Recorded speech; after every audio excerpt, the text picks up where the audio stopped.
and they will be called upon by the last 4 digits of their phone number. It is requested that public speakers state their names and organizations, but providing such information is voluntary. Written public comments received by email at list-mayor-council@hayward-ca.gov, city clerk at hayward-ca.gov, or via e-comment by 3 p.m. will be distributed to the City Council and staff, published on the city's Meeting and Agenda Center under Documents Received After Published Agenda, and entered into the record. Documents received after 3 p.m. through the adjournment of the meeting will be included as part of the meeting record and published the following day. A roll call vote will be taken for all action items. In order to get the full Zoom experience, please make sure your application is up to date. Public members wishing to speak with the City Council can send an email to list-mayor-council@hayward-ca.gov or cityclerk@hayward-ca.gov.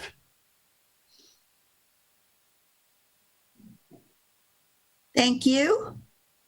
And with that, I will call this meeting of the Hayward City Council to order and ask that you join me in the Pledge of Allegiance. And as you can see, our city clerk, Miriam Lenz, has a flag in her camera there. So if you'll join me. I pledge allegiance to the flag of the United States of America and to the republic for which it stands, one nation, under God, indivisible, with liberty and justice for all. Madam City Clerk, will you call the roll? Yes, Madam Mayor. Good evening. Councilmember Andrews. Present. Councilmember Lamnin. Present. Councilmember Marquez. Present. Councilmember Salinas. Present. Councilmember Wahab. Here. Councilmember Cermeño. I am present. Thank you. Mayor Halliday. Here. Thank you. All 7 members present. Thank you. That brings us to our closed session announcement this evening. We met in closed session prior to this meeting and had one item on our agenda, which was our final session on the performance evaluation of our city manager and a discussion of her goals for the coming year. And we took no reportable action. Mayor Halliday? Yes, Mr. Lawson?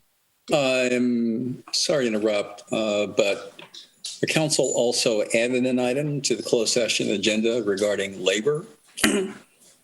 Oh. That was before you joined the meeting. Yes, I had some trouble joining the meeting. So I'm sorry, I forgot that we were going to do that and we did it. So would you please give the closed session announcement on that item? The council convened at 5 p.m.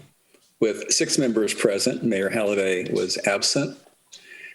And at my request, the council added an item under the category of labor negotiations. It was added pursuant to Government Code Section 54954.2, subsection B, subsection 2, because it came to the attention of staff after the posting of the regular agenda. And it was moved, seconded, and carried 6-0 with the motion made by Councilmember Salinas, seconded by Councilmember Cermeño to add that item to the closed session agenda. The council discussed it and took no reportable action. And that is in addition to the report made by the mayor regarding the city manager's performance evaluation. Closed session adjourned at 6:53. And it's noted that Mayor Halliday joined the meeting at 5:14 p.m. after the labor item was added. Thank you, Mayor. Thank you. Yeah, I knew that was going to be on, and by the time I was able to get into the meeting due to technology problems, it had been discussed. So thank you for pointing that out. And so with that, we are now going to move into an item that, that I really have the honor of actually reading this certificate of commendation and thanking a few people in our community, particularly two who are here with us this evening, Ann and Joe Farias, for helping our city in the form of a very nice donation to our library. And so let me just go ahead and read this. Whereas this certificate of commendation is being presented to Ann and Joe Farias for the generous donation of $100,000 made in their name by the Sakai family that is being directed at their request to support the teen programs and the teen center at the downtown branch of the Hayward Public Library.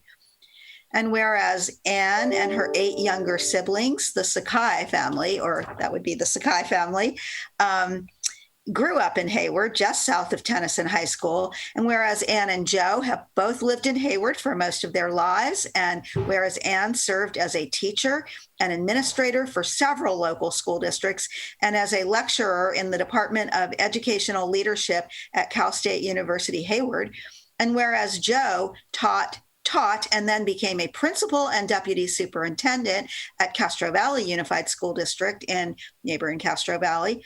And whereas Ann and Joe have been members of many local organizations, including the 100 Club of Alameda County, Girls Inc. of Alameda County, the Retired Teachers Association, the Castro Valley Breakfast Lions Club, and are longtime supporters of the Alameda County Special Olympics. And whereas Ann and Joe have been members of many local organizations, oh, I'm sorry, I just read that. Whereas Ann and Joe have a strong commitment to teens and youth and the potential they represent for our communities. And whereas when given the opportunity to choose the recipient of the donation, Ann chose the Hayward Public Library as the major recipient. Therefore, now I, Barbara Halliday, Mayor of the City of Hayward, and on behalf of the City Council, do hereby commend Ann and Joe Farias for their generosity and untiring dedication to the Hayward community and express to them our sincere appreciation and gratitude for their valued contributions that help make Hayward a better place to live, work, and play. So we will be sending you, this is a piece of paper, but we will be sending you the official, nicely presented certificate of commendation. We thank you very much. And there is something else. I don't know whether they're on, but, you know, in the spirit of, this donation was made in the name of Ann and Joe Farias, and they were well worthy of having that donation. But I just want to say that the Sakai family have been as a whole, have been longtime supporters of the library, and as the sponsors of this particular gift, I wanted to ask if they're present. And I don't actually, are they present? Okay. If Bob and Charlotte Sakai would like to say a few words first. So are one of them with, I don't see the, Bob Sakai, are you with us? And can you, oh, there you are. Yes. Okay. Both are here. Yeah. Yeah. So before we ask Mr. and Mrs. Farias to make a comment, I'm going to let you have the floor. I'm Robert Sakai. As Mary Halliday said, we grew up in Hayward, and I worked in the library as a page when I was in high school it was a long time ago, in the late 60s. So I really support the library, as does Ann, as do Ann and Joe, and I appreciate having Ann as my older and smarter sister, and they truly deserve this honor. Thank you. Ann, you must be extremely smart if you are smarter than Robert, because I've known him for a long time and he's very smart and also very generous. not just with making donations of money, but with his time in so many organizations in our city. Obviously, your family is just very, very dedicated to your community, and we just so much appreciate this and all the other things you have done. So I'm going to now ask the two of you if you would have a few words to say to us, and we so thank you for this. So I think if you unmute yes, you could go ahead and speak. Hi, I thank you, Mayor. And I want to acknowledge that this donation came from a cousin who, unbeknownst to me, selected me to be the recipient to designate $100,000 to a charity of my choice. And I did weigh the gravity of that because there are so many needs in our community. And from my mother, we all learned that it was in our nature and it was our privilege to be able to participate in the community and to contribute to it. And so with a number of phone calls and deciding which organization might best use this money donated by a cousin, we chose the Hayward Library.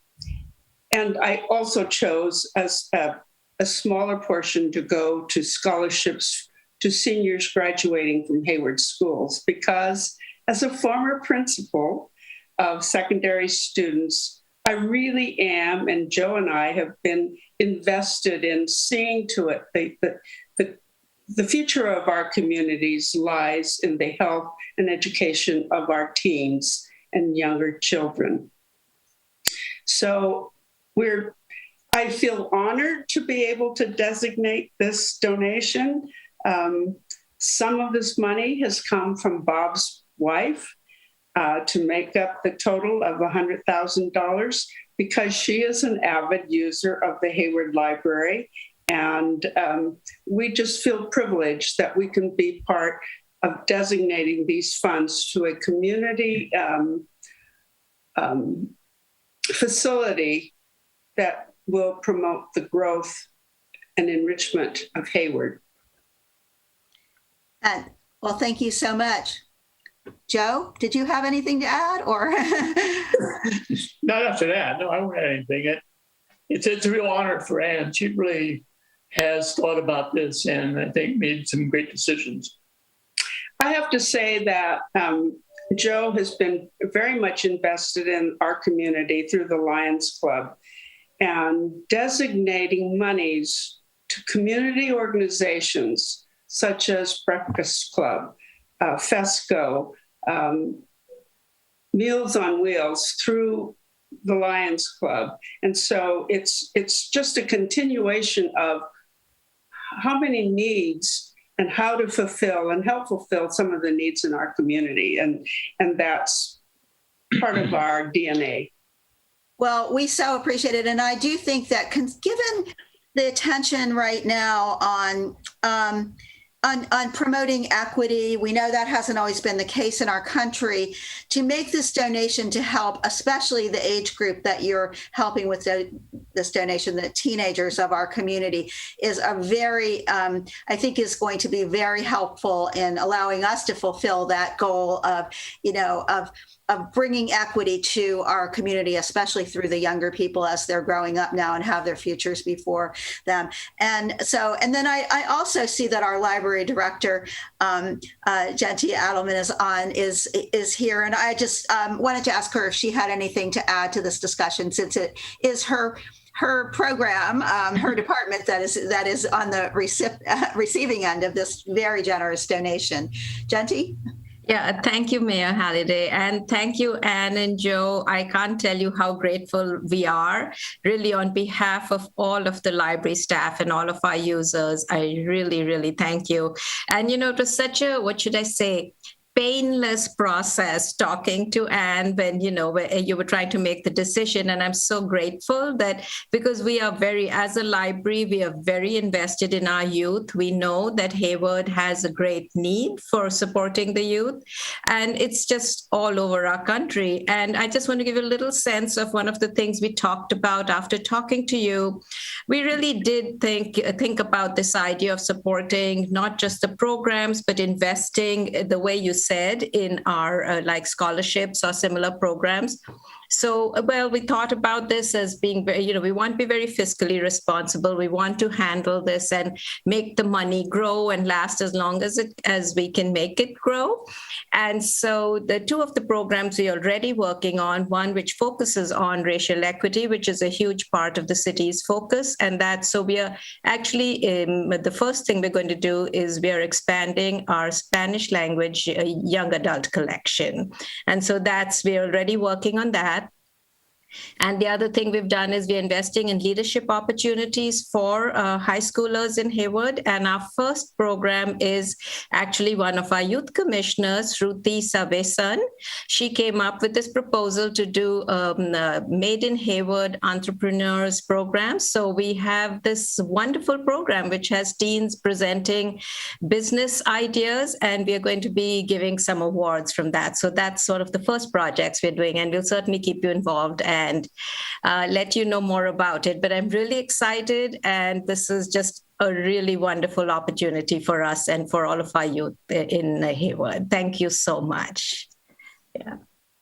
Well, thank you. Thank you all thank you for being here tonight, Mr. and Mrs. Farias and Mr. Sakai. And I hope that we really do something very significant. I know with Genty at the helm there and with the wonderful support we have in our community for our library, I think this money will go a long way toward helping, especially the young people in our community to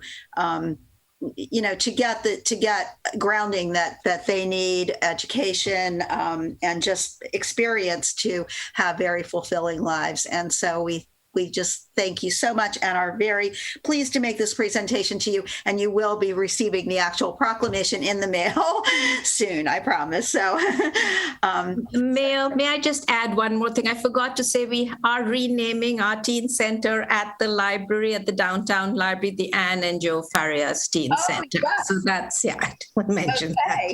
That's a great idea. And then I see that Council Member Salinas has his hand up, and I know, I have a feeling I know what he's going to comment about, but go ahead, Council Member Salinas. Yeah, thank you. I just wanted to thank Ann and Joe and the Sakai family. And, they, while tonight's gift, of course, will make a big impact for Hayward kids and students, their work and their contributions throughout the city over the years has had an incredible impact. And so, it was at no surprise when I read this in the staff report or on the agenda that their name was here and they were being recognized, and because they are genuinely just a very giving family, and really the personification of what it is to be born and raised in Hayward and be lifelong boosters of all things Hayward. So thank you. All right. Thank you. Thank you. Thank you all. And I look forward to hearing more about the programs and the things that will be accomplished through this donation. So Ms. Adelman has promised to keep us posted on that, and I'm sure we'll be hearing about that. So with that, we're going to move on to the next item under presentations. Actually, is a special presentation that the city manager, and perhaps I will be adding something to it too, is going to give us on something that we attended last Thursday, a meeting of the California Energy Commission regarding the explosion that occurred on May 28th at the Calpine Russell City Energy Center. So I will turn it over to our city manager now. Thank you. And before I talk about this really unpleasant and serious topic, I also wanted to express my thanks to the Frias and Sakai families for the amazing generous donation to our libraries. It would be a huge benefit to the city and our community. So thank you to all of them. So I'm also waiting for the fire chief is joining the meeting here shortly, as he joined us for the California Energy Commission hearing with the mayor last week, but I'll get started and I'll maybe ask him to add some comments towards the end. I wanted to take a moment to update and inform the Hayward community about the California Energy Commission hearing that was held last Thursday, July 15th, to consider an application from Calpine Corporation to restart the Russell City Energy Center. The Energy Commission ultimately approved the application over the strenuous objections of the city of Hayward. For those who aren't aware, the Russell City Energy Center is a natural gas fueled power plant on the west side of Hayward, generally in our industrial area, where an unexplained explosion and fire occurred just before midnight the night of May 27th. The city objected to the approval of the application to restart the power plant until investigations into the cause of the explosion and fire were completed and made public, and until assessments and public review of the potential safety risks and potential public health and environmental impacts could be completed. I'm just going to share on my screen a couple of photos and some information from that evening.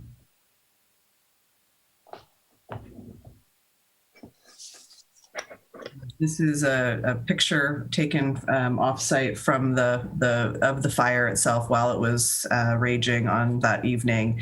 The explosion of the power plant took place within an energy-generating steam turbine. It sent chunks of hot metal flying hundreds of feet.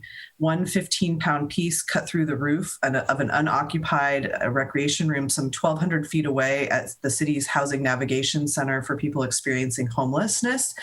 You can see here, this is the recreation trailer. This piece over here is the metal piece that fell through, and then this is the damage came through the roof of the trailer and caused damage and debris. Obviously, if this had occurred during the daytime, this trailer would have been filled with individuals and potentially could have caused a fatality. Stop sharing that for now. And I have one more series of photos to share. We also, if we can see this here, some other debris found at our water treatment plant facility, which is about 600 feet away from the grounds of the power plant. These are pieces of metal that were found in various ponds and on the grounds of the treatment plant. The largest piece was that was discovered was approximately 50 pounds that landed on the facility where there were city employees working that evening on a 24-hour shift, making sure that our water, water and sewer facilities were operational. And you can see, obviously, this was a piece found on a roadway where trucks regularly traverse the water treatment plant, and a variety of other small items of debris throughout the site.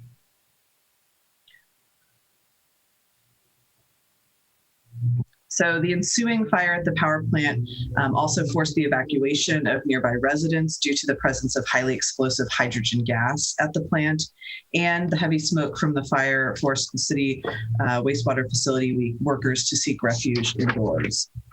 Thankfully, despite this extensive debris field from the explosion, no one was killed and no injuries were reported, though we continue to monitor the health effects being experienced by our firefighters who responded to the incident.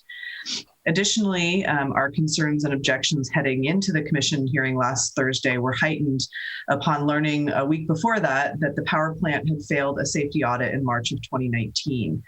The existence of this safety audit, which was performed by the California Public Utilities Commission, had not been shared with the city of Hayward, even though there were findings identified in this audit that identified recommendations for the fire department to partner with Calpine on a series of items to help improve safety and operations. Calpine's response to the safety audit and promised corrective actions were held as confidential by the California Public Utilities Commission and were not shared with the city or the public.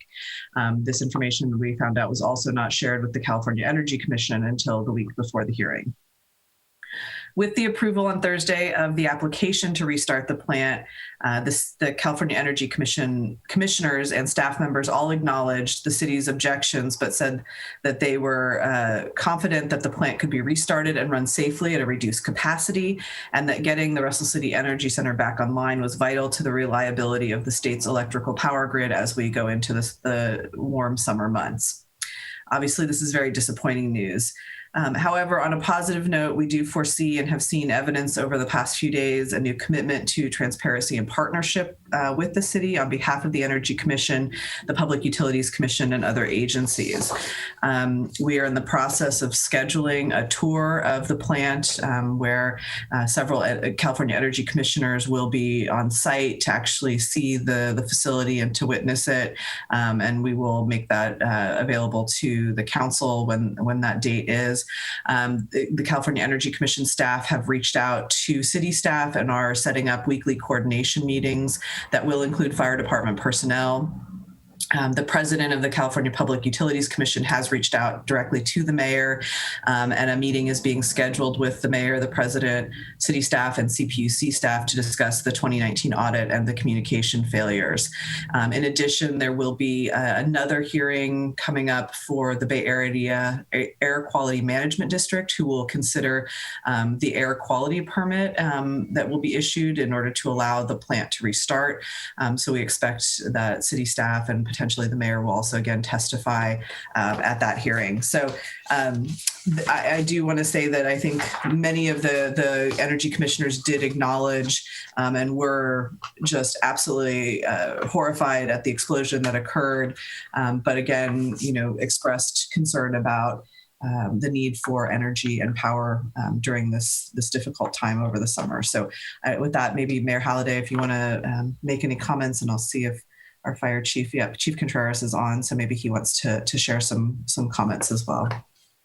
I will just say that it was a real eye-opening experience to be at that hearing, participating in it.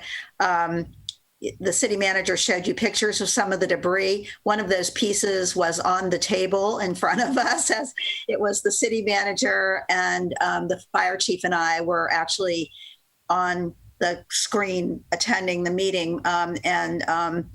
Also I want to appreciate our city attorney, who was also in the room and kind of advising us, and also our media and community relations specialist, Chuck Finney, was there too. So, but we had this piece of metal, and I just can't even describe to you how heavy this piece of metal was that was on the table and sharp edges. And I just kept thinking about, if this had hit somebody, it would certainly have killed them. And we are so lucky that nobody was killed in this incident, but it is a horrifying incident. And then to find out about the 2019 report that was never followed up on, even though our city fire department was mentioned as an entity that should be included in some drills. We never knew about it. And yet when this explosion happened, it was our city fire department that had to respond to it. And I do think that there is a lot of support. Calpine, for some reason, was very resistant to the idea that our fire department be included in being able to inspect this plant. I don't know what the reason for that is. I can speculate, but I do think that we have been heard now. The president of the California Public Utilities Commission did call me the next day, as the city manager said, and wanted to apologize on behalf of her agency to you. So I want to convey that to you. She was not at the CPUC when that 2019 report came out. And my understanding was she is going to look into why that report was not shared with us. And apparently not followed up on. And so I just really want to thank all the staff members who have been and will continue to be involved in this as we move forward with hopefully the tour with the Energy Commission of the plant, meeting with the California Public Utilities Commission, the hearing that's coming up before the Bay Area Air Quality Management District. I think we have the attention of a lot of those people. And I do think they are definitely sympathetic to the city's position. the other side of it is we have to have that plant as backup energy this summer, apparently, because not having energy can also be life-threatening type of situation. And therefore, I think they're just trying to balance, two difficult issues here. But I do think we've been heard, and I hope that moving forward, we will have a lot more access and play a lot greater role in making sure that plant is operating safely. So I think the fire chief, maybe he would like to add something. I think he indicated he's available for questions, but didn't have any comments. But if anyone... Okay, so then I will, with that, I see Councilmember Wahab has her hand up. Go ahead. Thank you. It was a disappointing decision, and obviously we have limited recourse. But do we have anything lined up as to what we will be doing and what we have the ability to do?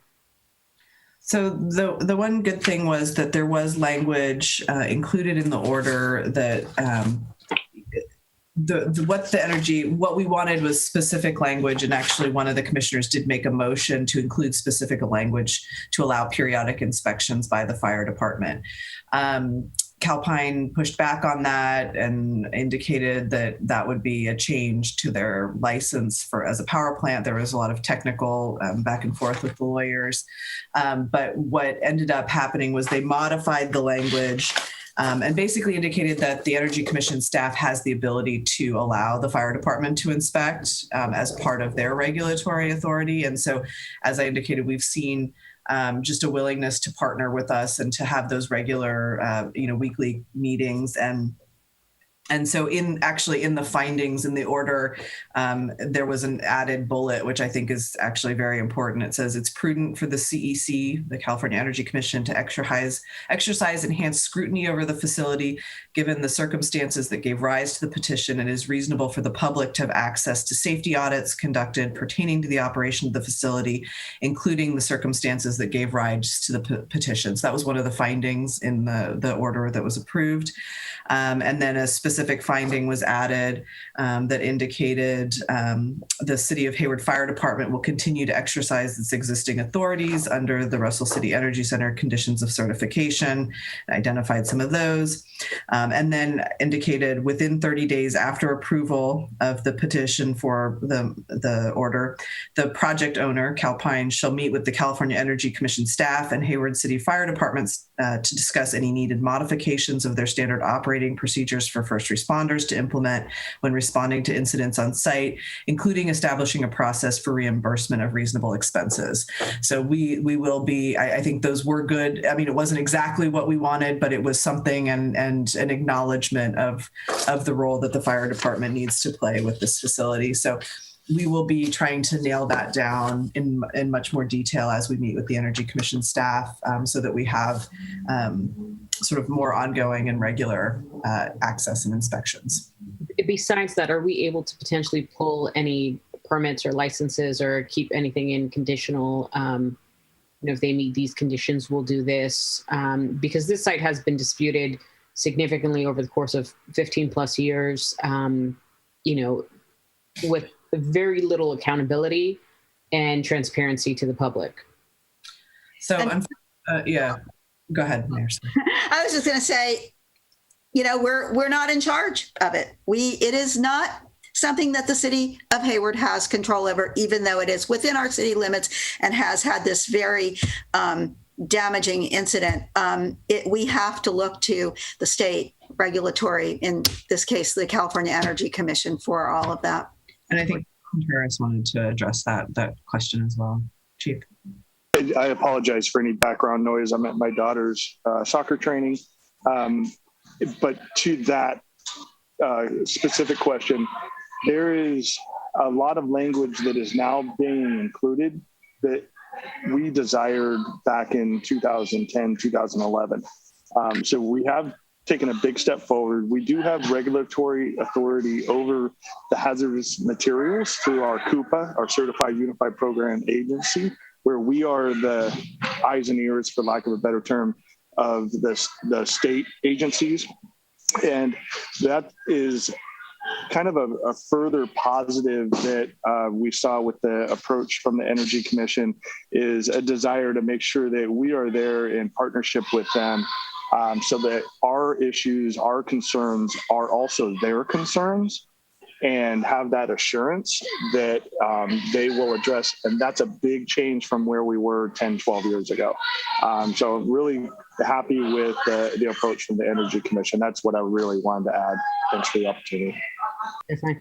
And then I also just want to state, just from my perspective here, I'm glad that they're more open to language, and it just took, a decade plus, a 50-pound piece of metal fly 600 feet. And I think that we potentially also want to organize around this, because I think that there's a lot of other interested stakeholders. The meeting that happened last Thursday was also not highly publicized, nor readily available to the public in general. And I think that they're getting off scot-free, in my opinion, with very limited recourse on our end. But I actually do think that this issue needs to be elevated significantly. And we need to actually try several different tactics to move forward on this. And if it's not in writing, don't believe it, and so forth. So I genuinely am very concerned about this. 600 feet is quite a distance for 50 pounds to travel through, and through another building, basically. And we did send a notice out to our STAC email newsletter, which hits about 67,000 email boxes. We did have a number of residents who were able to log in and testify, which was fantastic. Really appreciated that. But yes, obviously, the more people get involved, and as these permits continue, at the Air Quality Management District, we'll continue to alert the community as to opportunities to speak up and to be involved in those hearings. Definitely. Thank you. Okay. Councilmember Lamnon. Thank you. I wanted to understand a little bit more about what happens with the air quality management, or the next hearing. Do they have the right to deny the permit? It sounds like there will be significant air impacts because of only using one of the, only using the turbines that they're proposing to use, et cetera. So can you tell us a little more about that? Sure. I mean, as I understand it, the Air Quality Management District does have that jurisdiction where if they felt there were significant air quality impacts, they could deny the permit, which would prohibit the plant from restarting. So I don't, I think what I have understood is that this process, the plant will be So basically, for every unit of energy that is produced, the amount of emissions is basically doubled. So they're going to basically reduce the operations of the plant to around 50% to stay within the emissions limit of the permit with the Air Quality Management District. So that's, I think, how they're trying to get around it. That doesn't mean that a lot of public outcry could stop, could cause the Air Quality Management District to vote otherwise. So I think it's important, if community members are concerned, to ensure that they're on that hearing. And we are also working closely and setting up conversations with the Air District staff, so we understand more about that process.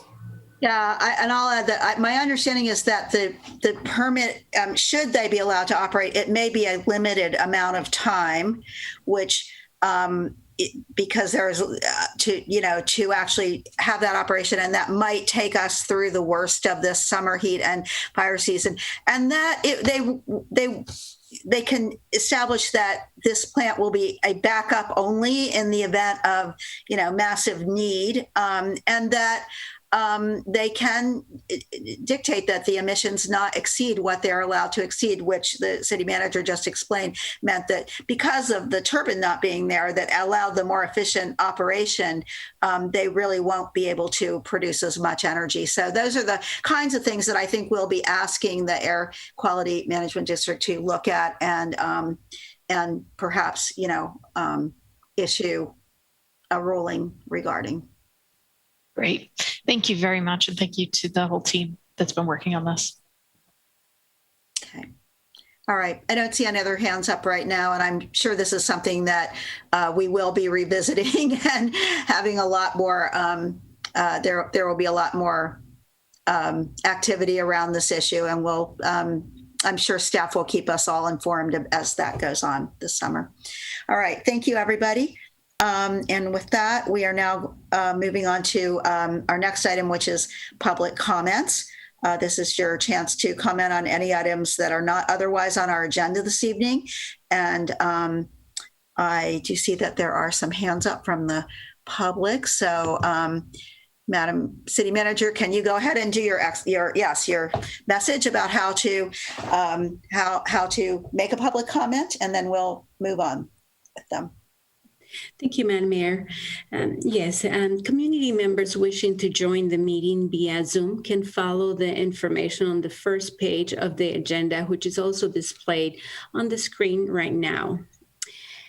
And I'll go ahead and go to the next one. If you are using Zoom to join the meeting, click the raise hand icon to request to speak. When joining via telephone, press *9 to raise your hand.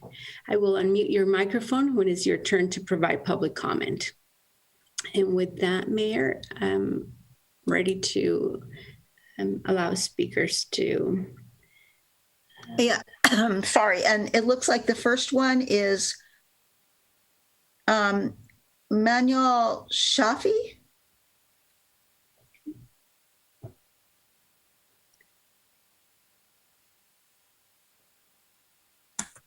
Hello. Yes, hello. Good evening. My name is Manal, and I'm honored to serve as a Community and Government Relations Coordinator at Bloom Energy, which is a clean, resilient energy company founded right here in the Silicon Valley. During the past 18 months, we've learned more than ever the vital role of our frontline hospital and healthcare workers, putting our health before their own throughout the COVID crisis. It's why I'm asking you to join me on August 22nd for our inaugural Stars and Strides community run to support and celebrate our frontline hospital workers and the patients they serve. Our ambitious goals for this event will be much more attainable with your participation. First, our financial goal, to raise and donate $250,000 for the Valley Medical Center Foundation as they support 3 county hospitals, 14 healthcare clinics, which provide services to more than 1 million of our neighbors annually, 85% of whom are low-income members of our community. Second, our participation goal, 4,000 paid participants in our Silicon Valley Bank 5K run or walk, our Synaptics 10K run, and our HP Inc. Kids Fun Run. Third, our volunteer goal, 400 caring volunteers to further ensure our participants have a fun and safe experience. To further ensure the safety of our participants and volunteers, we're coordinating with the County Health Office to ensure all health protocols are followed before, during, and after the event. Tonight, we have 3 requests. First, please register you and your family members at starsandstridesrun.com. For our elected leaders, please sign up under the California Water Service Elected Officials /Executive 5K Challenge. Second, please reach out to your own community members. We have a sample text you can consider using to make it easy. Third, we would be honored to work with your professional staff to be included in any online community communications between now and race day. After a challenging 18 months, we now have the opportunity to gather our community safely outdoors to celebrate and support our frontline hospital and healthcare workers on August 22nd at Discovery Meadow in San Jose. Please join us and spread the word throughout our communities. Thank you. Thank you. And I would suggest that you might want to use a feature that's available on our website to send a message to the mayor and the members of council with some of those details. Great. Yeah, I was planning on it. Okay, great. Thank you. And good luck. And the next speaker is Elise.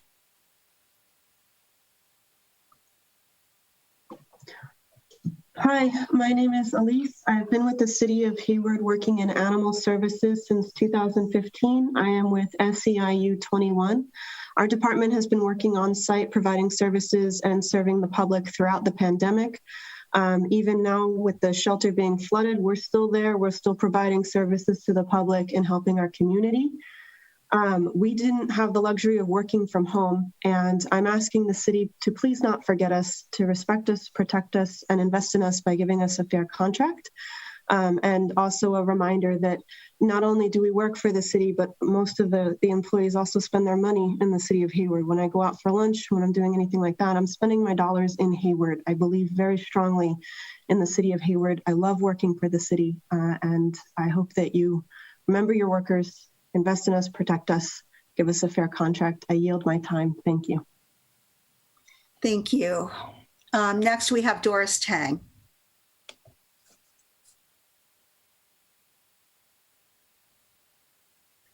Good evening, Mayor and Council members. My name is Doris Tang, and I am a proud Hayward employee who supports the City Council, who has demonstrated that they believe in racial equity, housing stability, safe and clean streets, attracting and retaining businesses, providing high-paying jobs, providing quality services, and addressing the needs of community members, climate resilience and sustainability, and inclusive neighborhoods where residents can grow and thrive. I am here today with a coalition of my colleagues from IFPTE and SEIU to make sure that Hayward's values are applied to the workforce that delivers services to the community. From the onset of the pandemic, I was impressed with City Council taking decisive action to support community residents and impressed with innovation, dedication, and drive of the Hayward workforce who delivers those services in spite of obstacles they faced related to childcare, remote learning, housing insecurity, access to technology, illness, and stress. As president of HAIM, I am asking you for your support of the talented workforce that puts ideas into action, protects our community, maintains day-to-day operations, and continues to go the extra mile to improve upon past accomplishments. For example, managed COVID-19 call center and test site, providing community members reliable, up-to-date information about COVID-19 and promoting the health and safety of the community. Completed construction of the solar phase 2A project, which expanded the existing solar PV system by 0.6 megawatts, increasing the city's sustainable energy portfolio and furthering the city's climate action goals towards zero net energy. Completed construction of 8.4 miles of recycled water pipeline, water storage and pump station, and recycled water treatment system as part of the recycled water program, which enhances the city's drought resiliency and environmental sustainability objectives. Applied for and became a Certified Unified Program Agency, CUPA, so the Hazardous Materials Office of the Hayward Fire Department can immediately respond, prioritize, and protect the interests, safety, and needs of the Hayward community. Spearheaded the attraction of a new flagship Subaru dealership to the city's Auto Row, which is estimated to generate $330,000 to $500,000 in sales tax revenue annually. Attracted over $1 billion in new industrial development in the last 2 years, including new projects at the former Berkeley Farms and Gillick sites that will generate new property and sales tax revenue streams and employment opportunities for residents. Led the Let's House Hayward strategic plan, providing a 5-year roadmap for reducing homelessness in Hayward, including the allocation of $7.5 million in federal stimulus funds to expand housing-focused and emergency shelter capacity, as well as increasing homelessness prevention services. I'm asking City Council to continue to be leaders, ensuring the City of Hayward is a place where city workers want and can live, work, and play. Respect us, protect us, and invest in city workers so we can continue to accomplish great things for this wonderful community together. Thank you. Thank you. The next speaker is V. Tange, is what I'm seeing on the screen. Yes, can you hear me? Yes. Thank you. Hello, my name is Tim Sira. I work for the City of Hayward Water Department. We help our community grow and thrive by providing safe drinking water, irrigation water, fire protection for businesses, and fire hydrants for safe neighborhoods. I have been with the city for 24 years. I'm a proud member of SEIU 1021, who represents hundreds of city workers. I am also proud to be standing in coalition with other city workers in IFPTE 21 and HAIM, which represents more than a couple of hundred city workers. I was born and raised in Hayward. My family moved here in 1951. We have attended the old Union Hayward High School, the current Hayward High, Sunset High, Whitten Junior High, the old Burbank and Cherryland Elementary schools. I'm speaking today to remind the City Council that every Hayward resident depends on the core services we provide. Over 216 people in Hayward have signed our petition in person over the past 2 weeks at the farmers market, and another 47 or more online. It reads as follows. As a Hayward resident, we depend on the services that city workers provide. Clean and well-maintained streets, a well-functioning sewer system, clean and healthy drinking water. Libraries that promote lifelong learning and education for the community. Highly trained emergency services, dispatchers that we can turn to when the worst occurs. Economic development initiatives that bring new businesses to Hayward. Well-maintained buildings, clean and beautiful public spaces, signs that help residents and visitors get around safely. However, Hayward workers have fallen behind the cost of living in the Bay Area. The city struggles to recruit and retain the skilled workforce that does so much to make Hayward a great place to live and work. Without these dedicated skilled workers, the city cannot execute and deliver the services to these residents. It's time to make our city workforce a priority. We call on our city council to respect city workers, protect city workers, and invest in city workers.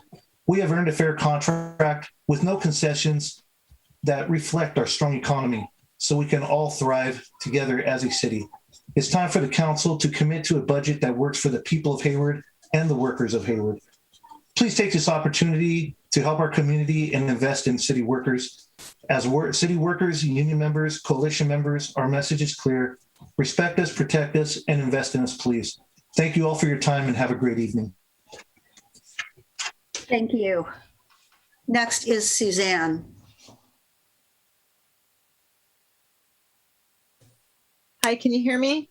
Yes. Hi, I wanted to speak on the Calpine Russell City Power Plant thing that you were speaking about. And first of all, I attended that meeting and I wanted to thank the Mayor Halliday and the City Manager McAdoo and Fire Chief Contreras for speaking. And they spoke very well against the reopening of the Calpine Russell City Power Plant.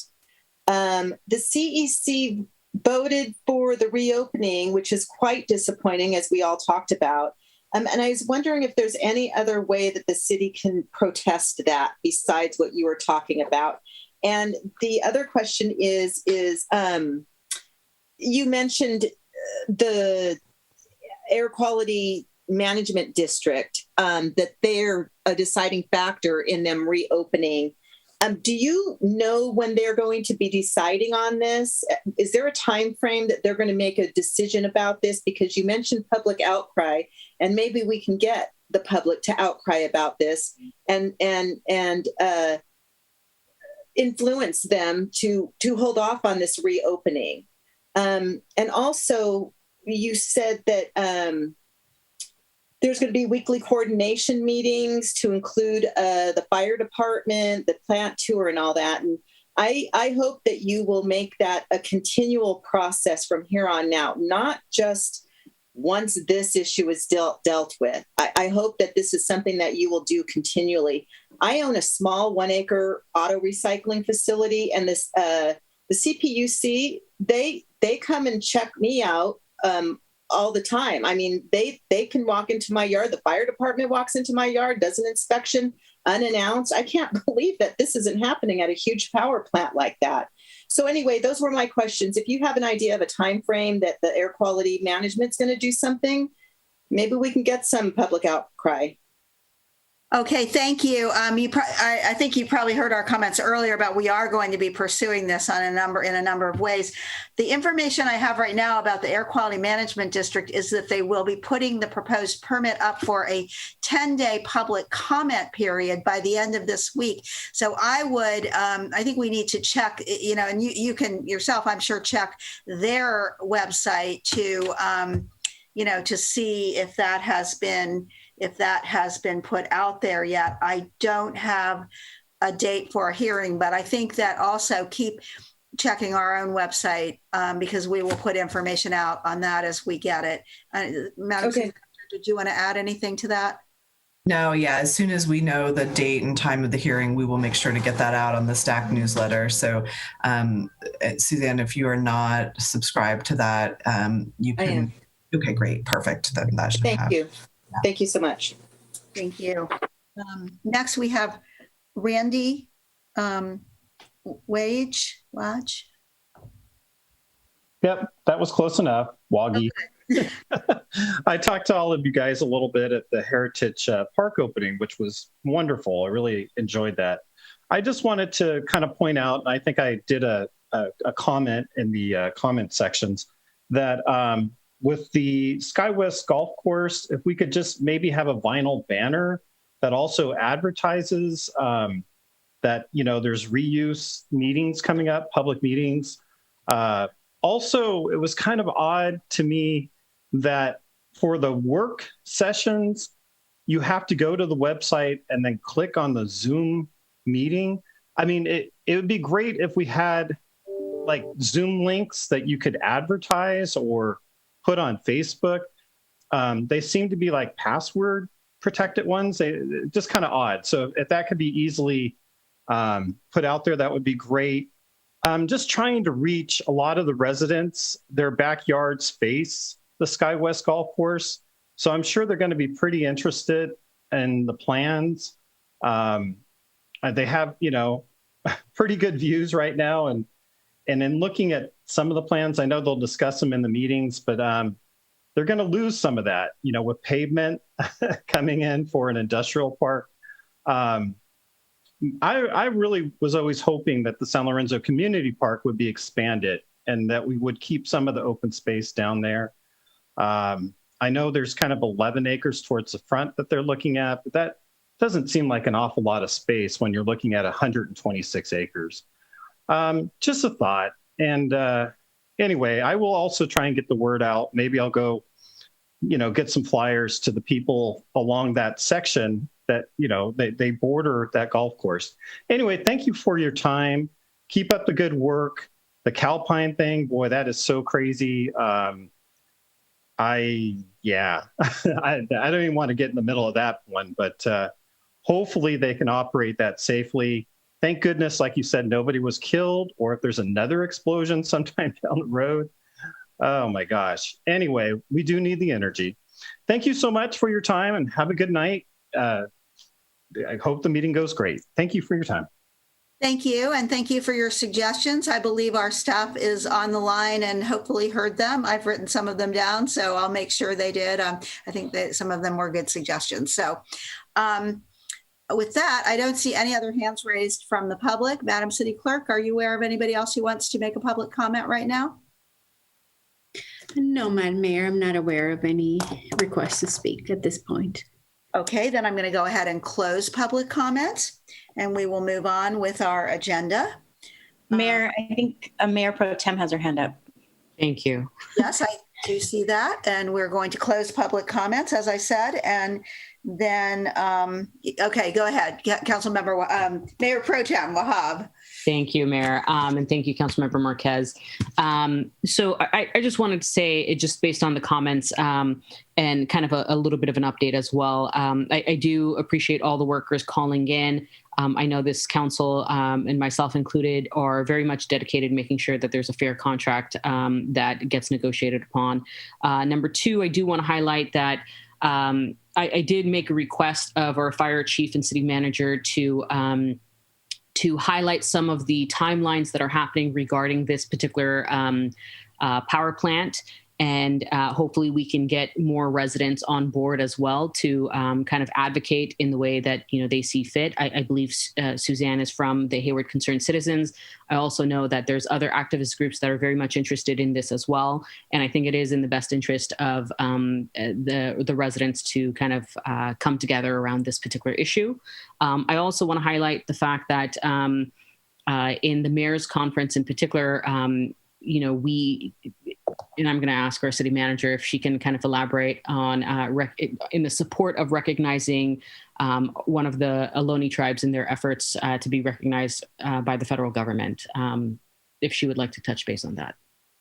Sure. And the mayor and I had previously met with Chairwoman Charlene Nijma, I think is her full name. She is the chairwoman of the Muwekma Ohlone tribe, and they have over 600 members here in the Bay Area.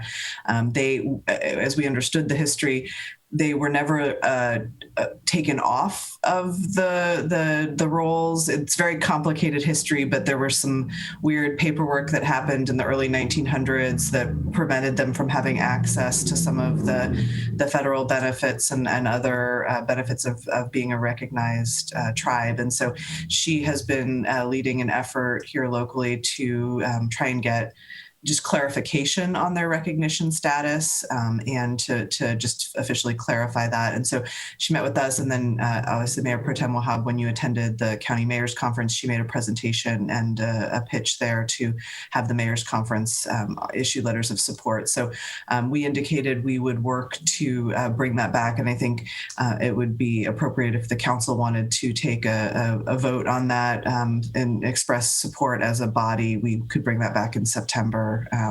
It's a long, complicated process.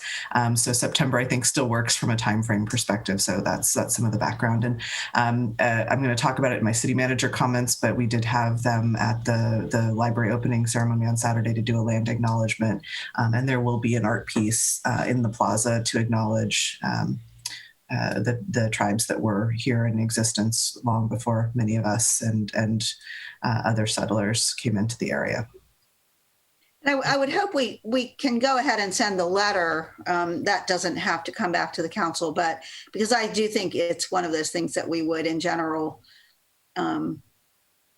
be supportive of. But we'll have to, but yeah, I mean, but certainly a resolution from the council in September would also, I'm sure, be helpful.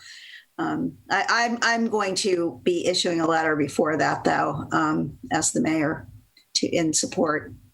So if any of you have any objections, which I just have a feeling none of you do, we'll be getting that out as soon as we can. Okay, thank you. So with that, we're going to now move on to city manager comments. So go ahead, Madam City Manager. Thank you. Just a few quick announcements. Just wanted to highlight that La Familia will be holding this Saturday, July 24th, a joint food distribution and COVID-19 vaccination event. It'll be from 9 a.m. to 12:30 p.m. It'll be at their Cherryland COVID testing site, which is at 20095 Mission Boulevard. And this is in partnership with the Alameda County Food Bank and the Eden Youth and Family Center. No pre-registration is required. All three vaccination types will be offered: Pfizer, Moderna, and Johnson & Johnson. Individuals must be at least 12 years of age, and minors between 12 and 17 must be accompanied by a consenting adult. You must have some sort of personal identification, an ID card, a school ID, a passport, a driver's license, but no insurance is required. And so there will be enough food supplies to serve approximately 500 individuals. If you are interested in receiving a box of food, but if transportation is a challenge, you can have home delivery on the Friday preceding the event if you call La Familia at 510-954-0560. We did send out also free ice cream sundaes will be provided at the event for anyone who does go. And we did provide this as a Stack Extra newsletter today. As a follow-up, last evening, there was a community meeting in South Hayward to discuss the Patrick Avenue roadway improvements. I just wanted to highlight for interested community members that on Wednesday, July 28th, the Council Infrastructure Committee will consider the modifications to that project, and that meeting starts at 5:30 p.m. and will be available on Zoom. So the agenda and the link will be posted on the city's website. And last but not least, I just wanted to share some great photos and information from our wonderful event over the weekend, the Heritage Plaza opening. Thanks to Library Director Adelman for pulling this quickly together. Just a few quick photos and shout outs to some individuals. This was the welcome and land acknowledgement by members of the Muwekma Ohlone tribe. And then There were a lot of fun moments during the event. We had the Drum Revolution Taiko Drummers, the Russell City Memorial Blues Band, at yarn bombing, and thanks to our downtown Lucky store who donated 900 popsicles for people who attended the event, which was great. Just some of the stakeholders and supporters at the event, and obviously the green ribbon cutting to officially open the plaza. So what a great addition to downtown. And thanks to the library staff and all the other facility staff and maintenance staff who prepped and got this event ready for Saturday. Really great, and finally open to the public. And we're very happy to see those construction fences down. So thanks everyone. And I believe those are my comments for this evening. So thank you, Mayor and Council. You know, I didn't get one of those popsicles. I remember them being mentioned and I never got one, but yeah, well, plenty apparently. It was a really, really nice event. I really appreciate everybody who helped put it together. And the green vine cutting was really a nice thing that we're not, using a big ribbon that will then be tossed in the trash, but a living thing I think probably from the plaza itself somewhere. If you haven't been there, go check it out. And it's going to be even better when we get the 3 historic markers that we are planning. And representatives from all 3 of those groups were there, the Ohlone Muwekma tribe, as we mentioned, people who have the one on the Japanese, the marker commemorating a bad event in our history, the transportation of Japanese residents to camps during World War II. Representatives from the group that is putting that historic marker together were there, and then also the Russell City Blues Band, Memorial Blues Band, played for us, and so they were represented, and there'll be a marker commemorating Russell City. So I think it's going to be a really very special place for this city once we get all those up. And who knows, there may be more in the future too. So thank you to all the staff members, especially who helped put that event together, and all the people who participated. And I think we did have our whole council there for the ribbon cutting. So that was fun. Okay, thank you. And with that, we're going to now move on to our action items, starting with our consent calendar, which is rather long this evening, given that this is our last regular meeting until September. So it's items number 1 through 14. Councilmember Wahab, did you? I'd be willing to move if nobody wants to pull anything. Thank you. Mayor, I'll second.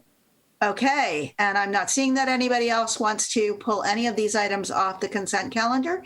And so with that, on the motion by Councilmember Wahab, seconded by Councilmember Marquez, Madam City Clerk, will you call the roll? Sorry, can we ask for public comment? I'm sorry, yes, we can. But I do, yes. And we're going to, yes, I will ask for public comment, and I had intended to, but there weren't any hands up until now. And I see, okay, Peter Myers, can we bring him on? And I do know the item he probably wants to talk about, and we probably should talk about it. So, Mr. Myers. Yes, thank you, Mayor. I'm notoriously late in putting my hand up. Thank you. So yeah, I am calling in to address item number 9, I believe, which is the ZEV 2030, the zero emission vehicles by 2030 statewide goal. Yes. And the City of Hayward support. So just to briefly introduce the topic. So our organization, ZEV 2030, has been working to create a statewide goal across California that by 2030, 100% of new vehicle sales would be zero emissions across the entire state. If everyone on the council is supportive this evening, Hayward would be joining 6 other cities so far, including San Leandro, Oakland, Richmond, and Berkeley, along with EBCE, which has already voted in support. I think it's a perfect time right now to emphasize, at a time where there are so many issues with the city and Calpine, understanding how serious of a threat our continued reliance on fossil fuels is to the entire community. And so every opportunity to reduce our dependence on fossil fuels is a fantastic opportunity. So I'd like to thank the council and city staff for moving forward on this, especially before the recess. Thank you to Councilmember Marquez, Mayor Holliday, and staff. And for those of you listening in who would like to know more, you can find out more about us at zev2030.org, zev2030.org. Thank you very much. All right, thank you. Is there any other member of the public who would like to make a comment? I'm not seeing any hands raised. So I'll close public comment. I don't think, Mr. City Attorney, Mr. Lawson, if you're, that we need to pull item number 9 out just because a member of the public made a comment, do we? So we can go ahead on this motion to approve all 14 items. Thank you, Madam Mayor. Councilmember Andrews. Aye. Councilmember Lamnin. Aye. Councilmember Marquez. Aye. Councilmember Salinas. Yes. Councilmember Wahab. Yes. Councilmember Cermeño. Aye. Thank you. Mayor Halliday. Yes. Thank you. And those items 1 through 14 are approved. And we will now move on to item number 15, which is our work session this evening on fireworks mitigation options. And we will start off, I believe, with a report from our Assistant City Manager, Ott, unless the city manager wants to start us off. Sorry. I'm here. Sorry, I'm here. I was Daniel Mao, our management fellow, is going to make this presentation. So I'm going to turn it over to him. Great. Thank you. Mm-hmm.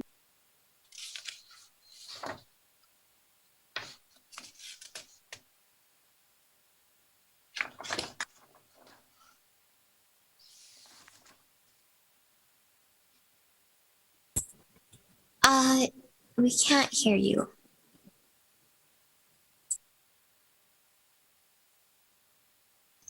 Yeah. You hear me now? Hello? Yes. Yeah. Okay. Sorry about that. And can everyone see my screen? Yes. All right. Well, good evening, council members and mayor. Again, my name is Daniel Mao. I am a policy fellow with the city manager's office. Today, I'll be presenting on fireworks mitigation options. And we have just wrapped up the 4th of July celebrations, but as anyone that lives in Hayward can tell you, including me, fireworks have been used well before then, and in some areas they continue to be used. So the city has received many calls for complaints, so council has asked staff to look into this issue.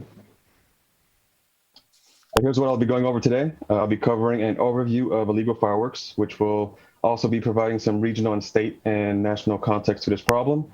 Then I'll go over some of the tools we currently use in Hayward and how those things are done operationally. Then I will talk about some mitigation opportunity areas that have been identified as possible starting points for addressing illegal fireworks use. So there are 3 main reasons we need to respond to fireworks. As a noise disturbance, it alarms pets and individuals with PTSD. It poses a risk of injury, and there is some fire risk. The fire risk is something we are wary of because we are in the midst of a drought season, and we will likely face many more in the coming years. Being in a drought season makes us more susceptible to fires. Looking at this issue nationally, the Consumer Product Safety Commission puts out an annual fireworks report that shows that there has been a rise in fireworks-related incidents, with 2020 reaching a 15-year high. And again, the city has received many calls, social media posts, emails, and calls for service concerning illegal fireworks. The state of California recognizes that fireworks pose a risk and have introduced 2 bills, one to expand the definition of what is a dangerous firework, and 2 to increase the fines associated with fireworks use. In Alameda County, only 3 cities allow safe and sane use of fireworks. They are Dublin, Newark, and Union City. Hayward currently has 2 ordinances associated with fireworks mitigation, one explicitly and one peripherally. Chapter 3, Article 3 is the ordinance that specifically states that the use of fireworks and explosives is unlawful within city limits. This language is also what makes it so that police officers have to witness a firework go off for a citation to be administered. Chapter 4, Article 1 deals with public nuisance and noise. with a list of public nuisances, which fireworks is not listed as a public nuisance. But under this ordinance, fireworks can be seen as a noise violation. But enforcing that is difficult operationally because code enforcement would need to respond with a decibel meter to measure the noise, which code enforcement would not respond to a scene involving fireworks and a large gathering due to the level of danger associated with that type of situation. And the two ordinances that could be used in fireworks mitigation are Chapter 4, Article 11. It is the Social Host Accountability Ordinance, which holds a person accountable or responsible, typically a property owner, for any underage drinking on their property. This type of ordinance, many other cities are adopting to include fireworks as a means of mitigating illegal fireworks use. And then we have Chapter 5, Article 7. This is one of the primary levers code enforcement uses. We may be able to change the language so that fireworks use on property can be regarded as a detrimental to public health, safety, or general welfare.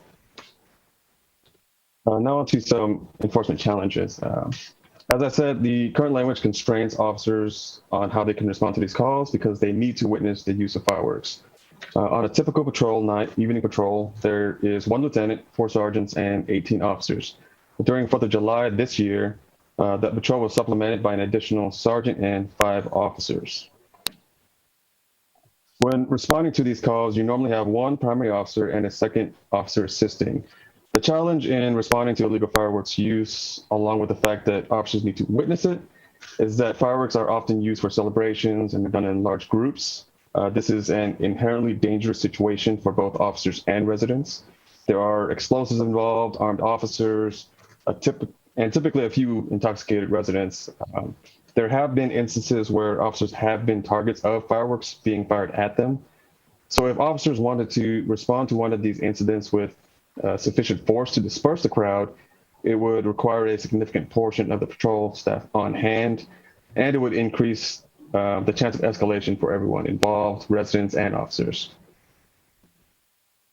A critical challenge that we've run into while we're researching this is that we've seen a rise in fireworks use over the years, and that can be attributed mainly to the digital market. There is so much supply out there, it is incredibly easy to get, and some reports would suggest that there is, because of shelter in place in the pandemic, many people want reasons to celebrate and will use fireworks at any chance they can find.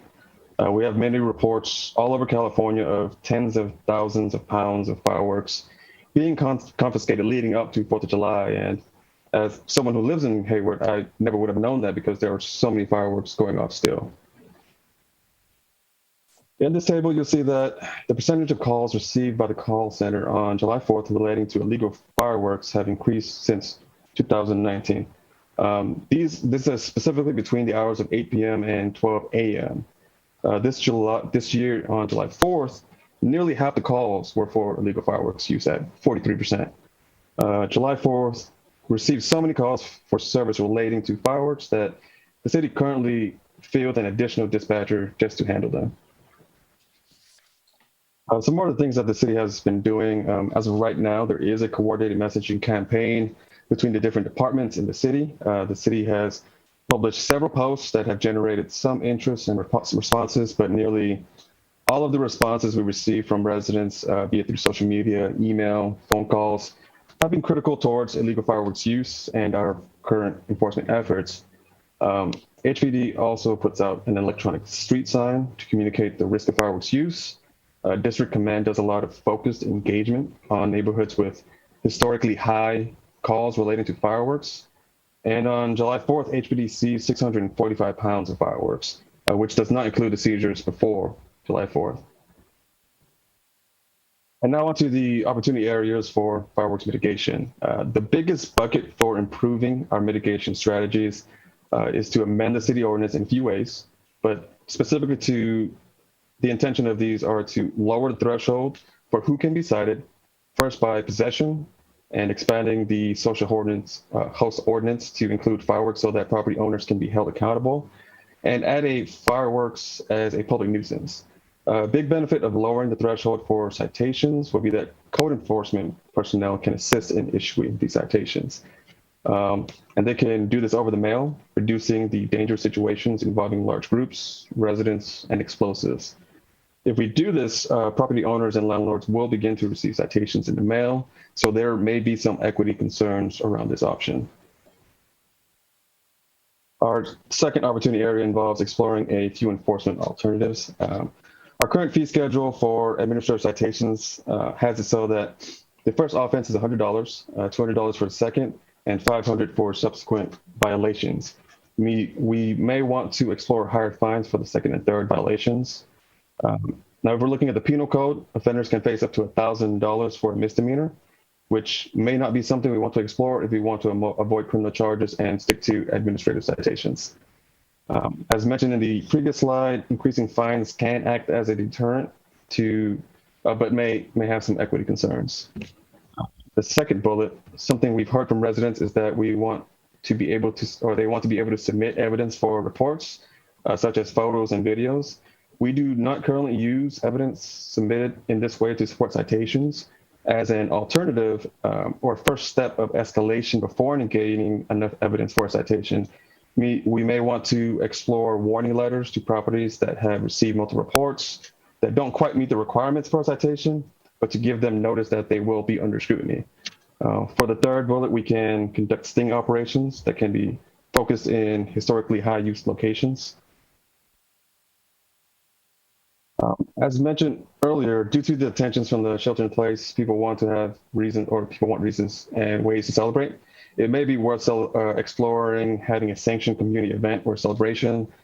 This doesn't necessarily mean it has to be fireworks. It may be like something similar to a drone light show, a laser show, something to give the residents a place they can be other than lighting their own fireworks. Another option would be to have a sanctioned safe zone for fireworks, places that can have appropriate safety support and to not have the fireworks pose any kind of adverse risk. These options would have significant costs involved along with significant staff time to support it.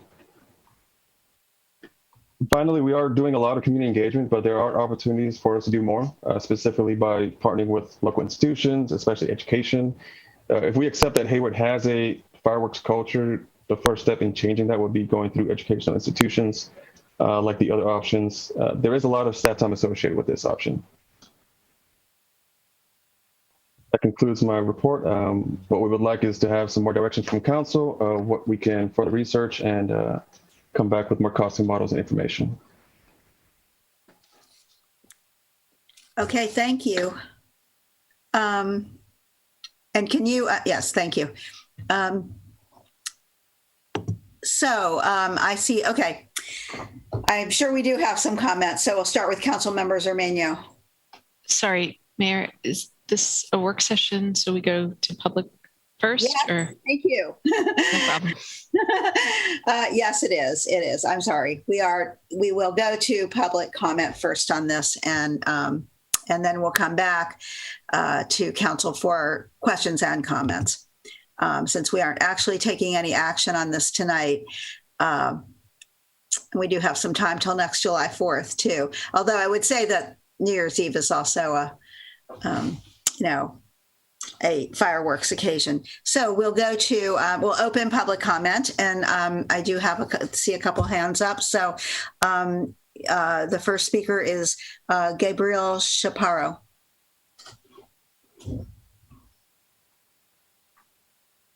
Hello, my name is Gabriel Chaparro, and though I'm a trustee of the HUSD School Board and a director of programs that support students at Chabot College, I am representing myself as a resident of Hayward. I just got to make that clear from the get-go that I've only got my resident hat on today.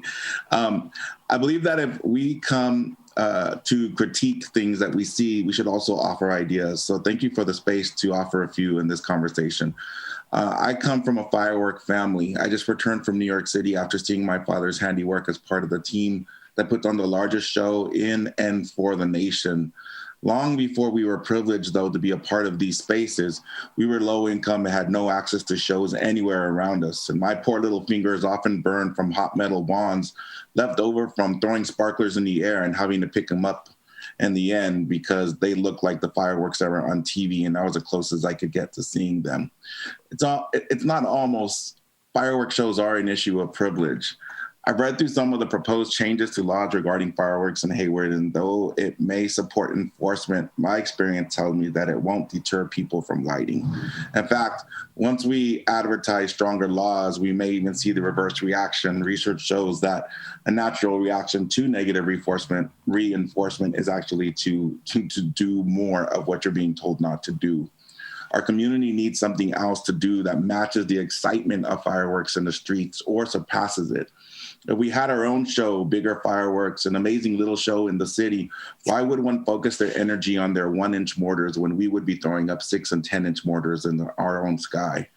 There are opportunities lost here. Fireworks are an excellent way to teach so many scientific concepts, and we could do that in our own libraries in the weeks leading up to the 4th of July. And yes, as a ex-Hayward High physics and chemistry teacher, I would volunteer to do that.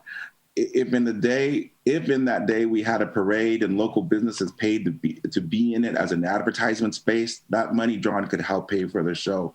Where would we have it? We could launch from the airport tarmac and designate seating. We could launch from Sky West Golf Course and the community could watch from the overhauled and beautiful Kennedy Park. We could launch from the center of Chabot and have observers in the surrounding parking lot, similar at Cal State.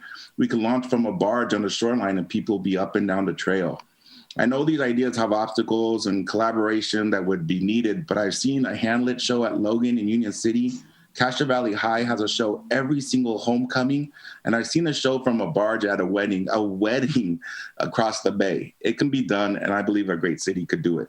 Thank you. Thank you. Next, Suzanne. Hi. That was really interesting what he said, and fireworks are like just a national event that we've always done, and that would be lovely to do something like that.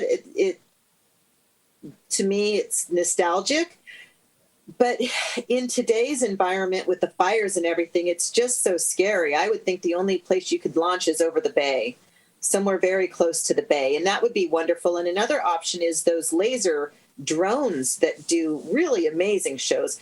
How much they cost, I don't know, but that might be something he should look forward to getting into, because I think fireworks might be coming extinct. But anyway, what I wanted to say is a lot of people on Nextdoor were posting about this, for the last several months because they've been going off, and I encouraged many of them to write letters to the police department or notify the police department and write letters to Council Member Zermenio if they actually had addresses. So I'm sure you guys have some addresses, and you can be proactive and do what the presentation said, is contact them now. Let's not wait until next spring. Let's deal with this all year. We've got, as the mayor said, New Year's Eve coming up, and to wait to address this again or discuss this again next year in the spring means nothing's going to happen in 2022. We have a whole year to address this, and I think we should focus on it because it's a big issue for the residents of Hayward and for the people who live up in the Hayward Hills and everything. It takes a long time to put a plan into place here at the city and get everyone's approval and all of that stuff. So I think we should be proactive and deal with it now and not wait until next year and then say in 2023, we're going to enact this stuff. That's all I wanted to say. Thank you. Thank you. Next, we have TJ. Hi, on the heels of my fellow concerned citizen, I am TJ. Hi, Council. Thank you for giving the fireworks concerns some attention on the agenda this evening. I really appreciate that. The noise pollution to people and animals and the safety concerns around fires and injuries are the main comments we hear from residents over and over, especially on Nextdoor. This year, there was also an outcry of nobody responds and the city leaders don't care. The police have posted about various illegal fireworks busts on social media, as was mentioned, probably a small drop in the bucket, but at least giving assurance that something is being done. While you're exploring some mitigation options, I have a couple of questions. First, can we streamline how the fireworks calls are routed and responded to? Access Hayward app has a means of reporting illegal fireworks activity, but where does that report actually go? And what is the time frame to get a response? Are the areas where there's known recurrent activity being mapped for statistical purposes? Should there be a dedicated phone line to call and expedite fireworks reports and responses besides just the non-emergency line at HPD? My second question is about the police staffing. I know the staffing is beefed up for a couple of days around 4th of July, but what about when the fireworks activity begins, starting in late May or early June? Also, I know there's been a lot of debate about the authorization of police drones, but with a sound policy in place this time next year, they could be really useful in investigation and detection while preserving the safety of the responding officers and crowds in the area, as Daniel Mao had mentioned. Last, I feel that raising the fines for violations may carry the loudest message toward reinforcement. If someone had already spent a bundle on fireworks, they won't like having to shell out more money on top of that.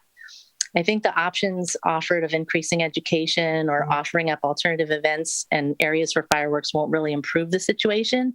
I grew up here when safe and sane fireworks were allowed in our city. I think Weeks Park may have had a fireworks show at some point, and I remember those times fondly, but people took advantage even then and ruined the fun for everyone else. Rule breakers will always be rule breakers if they can get away with it. So we can't keep kicking this can down the road year after year. Our city really does need to be proactive, even down to tracking the sources where people are buying these fireworks, because the problem won't go away on its own. So let's please not wait until spring. Thank you so much. Thank you. Next, we have Pat Dias.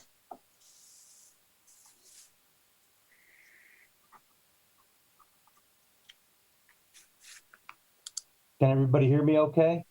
Yes. Great. I just, first of all, I just wanted to thank the first commenter for his eloquent remarks with regard to fireworks. Public display fireworks is the business that I'm in.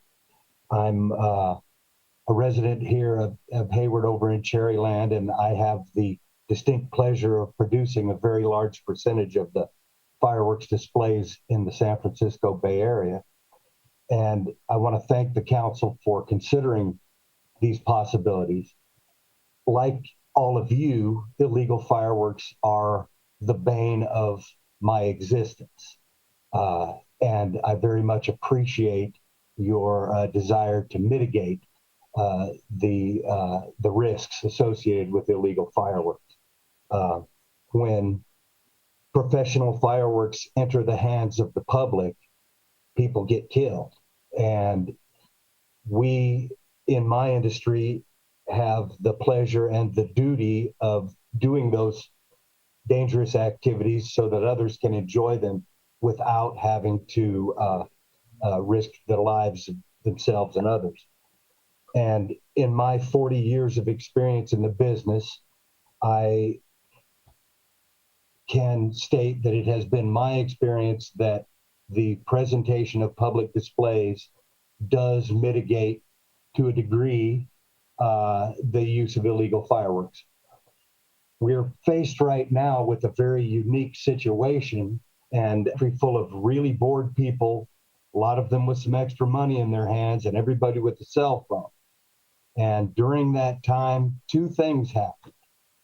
In states where and places where fireworks sales are legal, those sales went up exponentially. The consumer fireworks industry experienced the biggest sales year ever by a huge amount.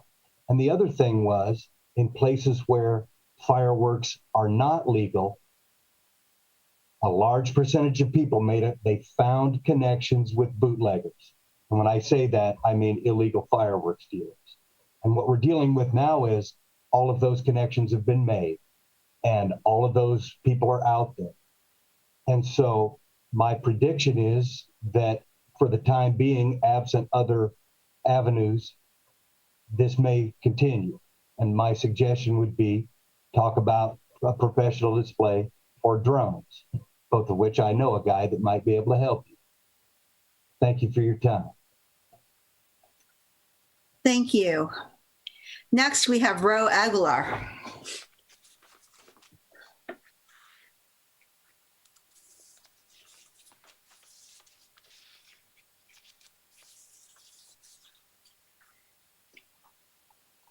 Please go ahead and unmute. Thank you.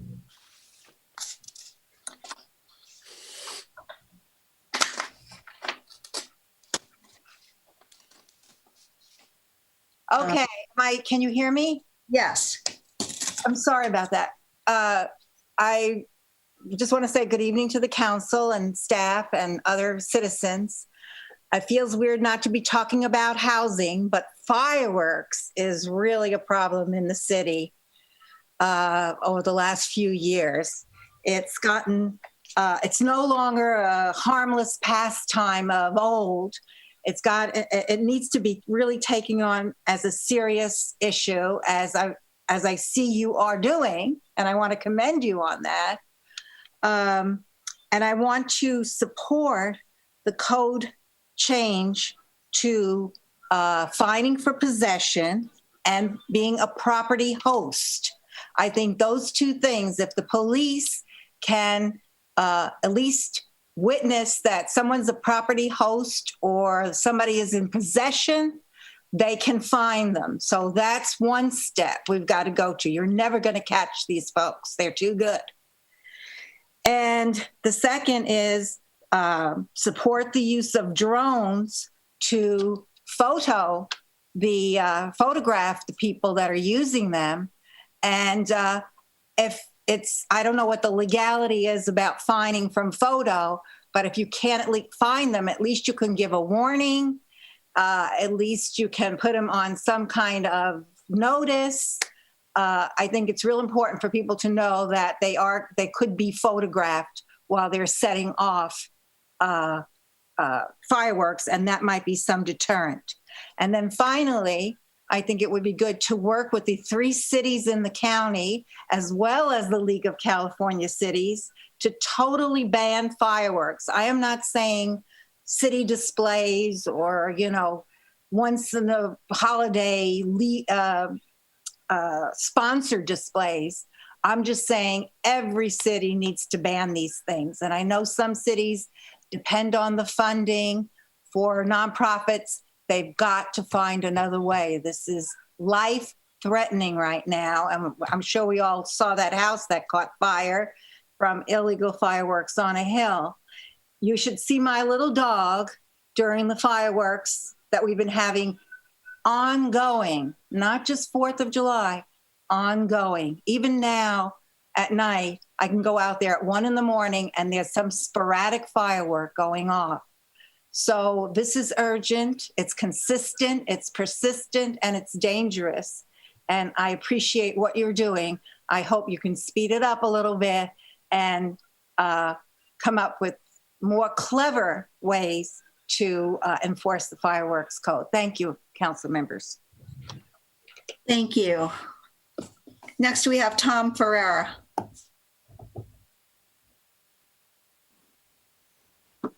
Good evening. You hear me? Yes. Hi. Good evening, Mayor. Good evening, Council. My name's Tom Ferreira. I'm with Hayward Concerned Citizens. I have a couple ideas that might help control the fireworks events in our future, hopefully. First, let's increase the fines for illegal fireworks. Let's make it $250 for the first offense, $500 for the second, and $1,000 for the third and possible misdemeanor charge with that. Second piece of that would be having a posting plan in place. If someone calls in about illegal fireworks in their neighborhood, maybe have officers arrive with lights and sirens, at least 2 officers, and after them being on scene, at least keep them there for at least an hour posted watching. Most likely these groups do disperse when they hear lights and sirens of officers coming.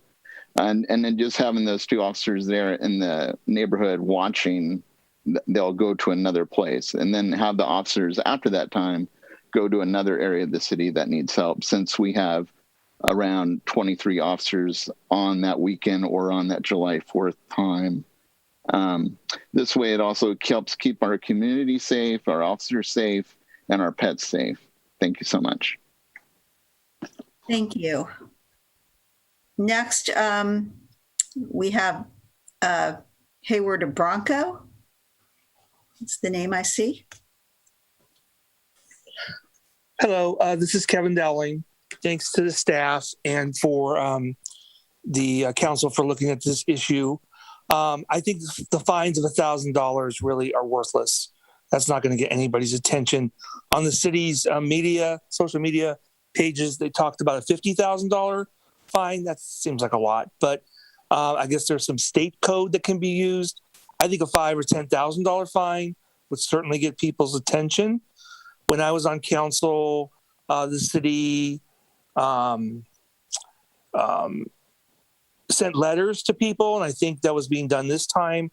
I reported 2 addresses in my neighborhood, one right behind my house, and they didn't do any fireworks this year. So I don't know if the city did outreach, but I would guess they did because they did no fireworks.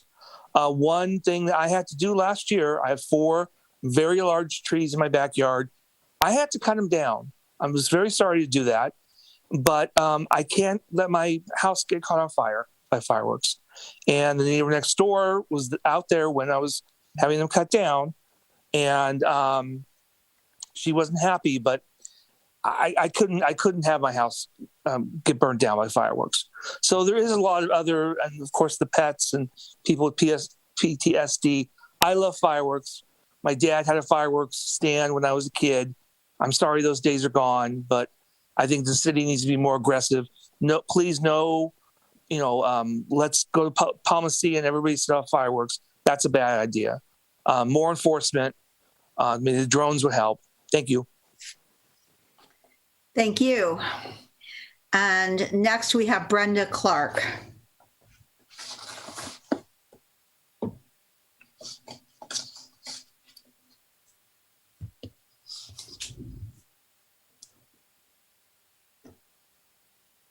Ms. Clark, please go ahead and unmute.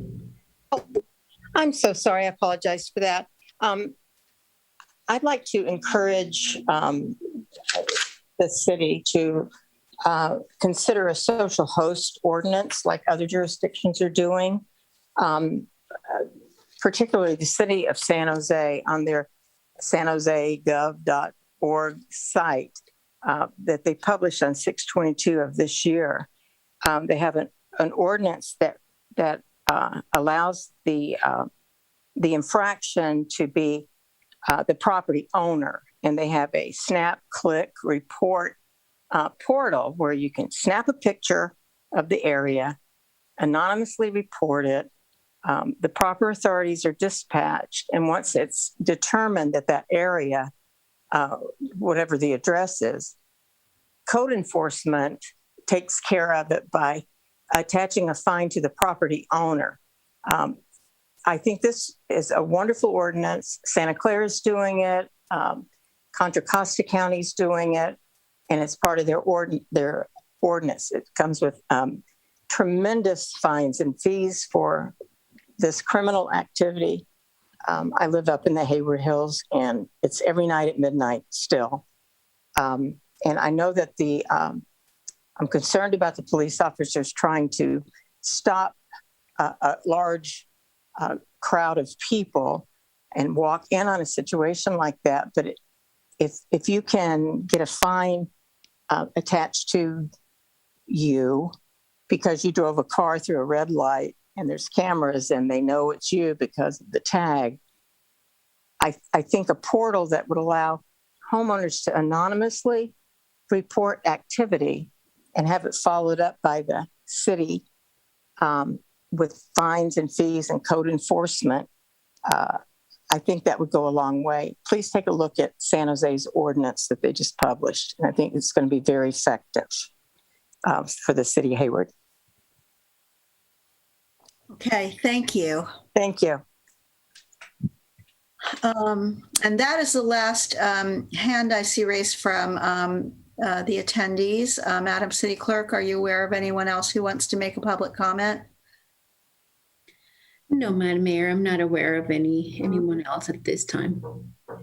Okay, thank you. Then we will close public comment and go back to council comments. So I'll go to Councilmember Zermano because I had called on him earlier. Councilmember Zermano? My colleague Wahab was first. No, actually, you were first. You put your hand up last time, so that's why I'm calling. Two questions and a couple of comments. So one question, thank you, Daniel, for the report. Let's see, how will drones help? Do we have anybody who can tell us that? So I can talk a little bit about how they're used in other cities. Okay. Normally they're used as spotters. So other cities will still run into the same problem of, even if you can locate where the fireworks are going off, you still have to have police officers respond to the scene and issue citations or seize and confiscate fireworks. That's why one of the things I include in the staff report is the potential to maybe explore ways to issue citations with photographs and surveillance if we're able to work with our ordinance in some way. But normally they're used as spotters. Okay, so it could be an effective system. Okay, all right. So one way to use drones. I don't want to say it would be effective because we're still running through the bottleneck of not having enough people respond to those sites. Of course, but it can work to a degree. All right. So is there, do you know if there's a way to get around this law that a police officer must witness the act in order to give an infraction? Is there any way to get around that? That's specifically because of our own language in the municipal code, because it says specifically that a police officer has to see the firework. I don't have it right in front of me, but it's our own municipal code. So if we actually change our own code, we can get around that. Is that a state code? Is that a federal code? Or is that just a Hayward code? It's Hayward specific. So in the state, there's no such requirement for this, that a police officer must physically be present to see this person lighting the match and setting it off. There's nothing in the state. It's only in Hayward? From my understanding, but we have Captain Matthews here as well if he wants to chime in on this. Good evening, Mayor and Council. So to answer your question, we're one of the things that we're talking about, as Daniel's talking about, is a language in our own municipal code, which is specific to the city of Hayward. There are state codes that govern fireworks.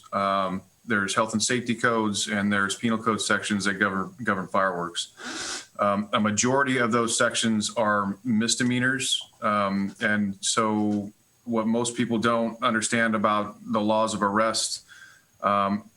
A police officer in the state of California cannot make an arrest for a misdemeanor unless it's committed in his or her presence.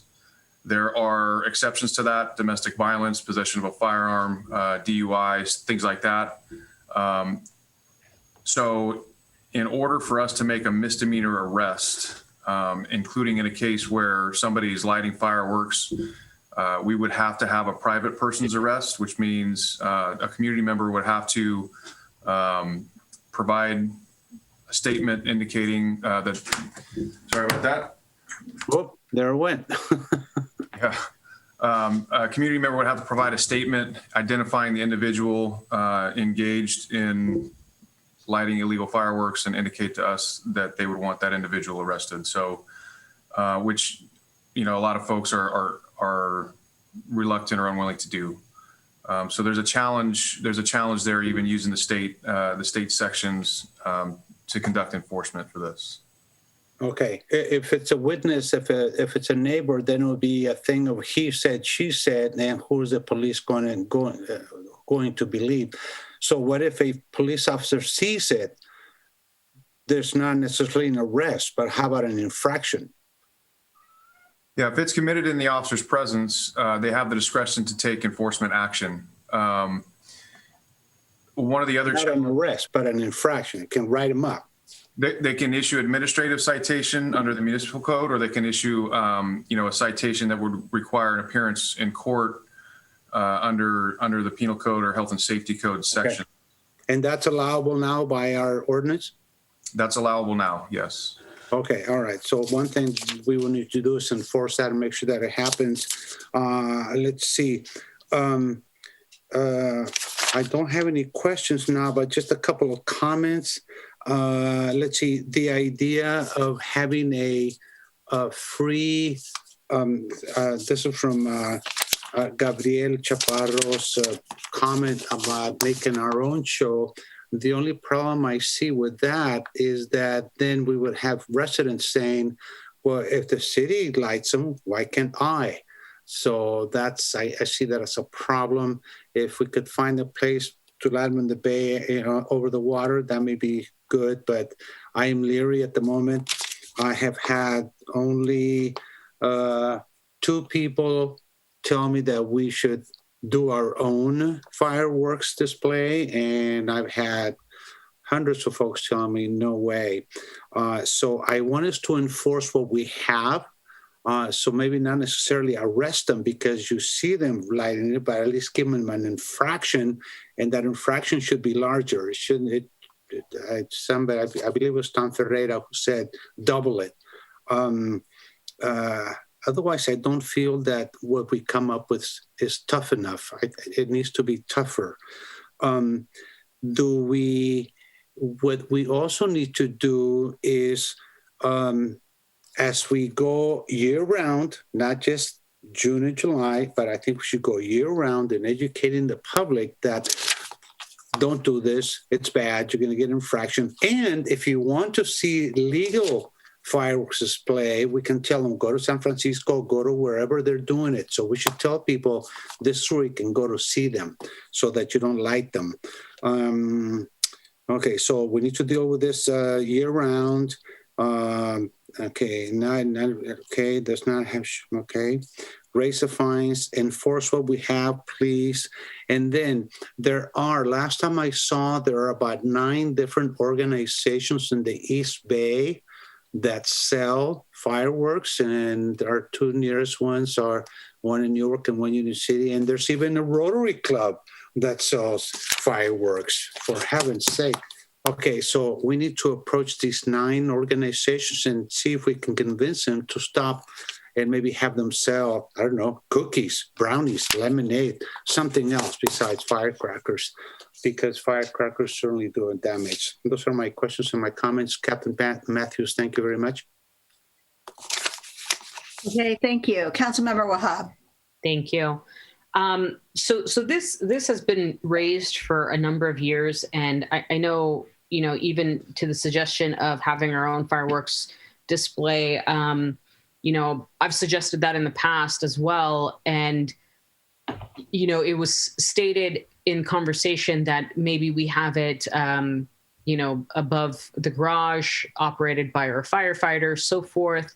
But it also comes with problems. So I will clearly state that, whether it's a fee or it's a new ordinance, the situation ends up being, in the city of Hayward, illegal fireworks are illegal, right? At the end of the day, that has been the law as much as possible. And the Muni Code, I do have a concern with that, because we do have semi-outdated codes. For example, you are technically not allowed to smoke a cigarette in the city of Hayward.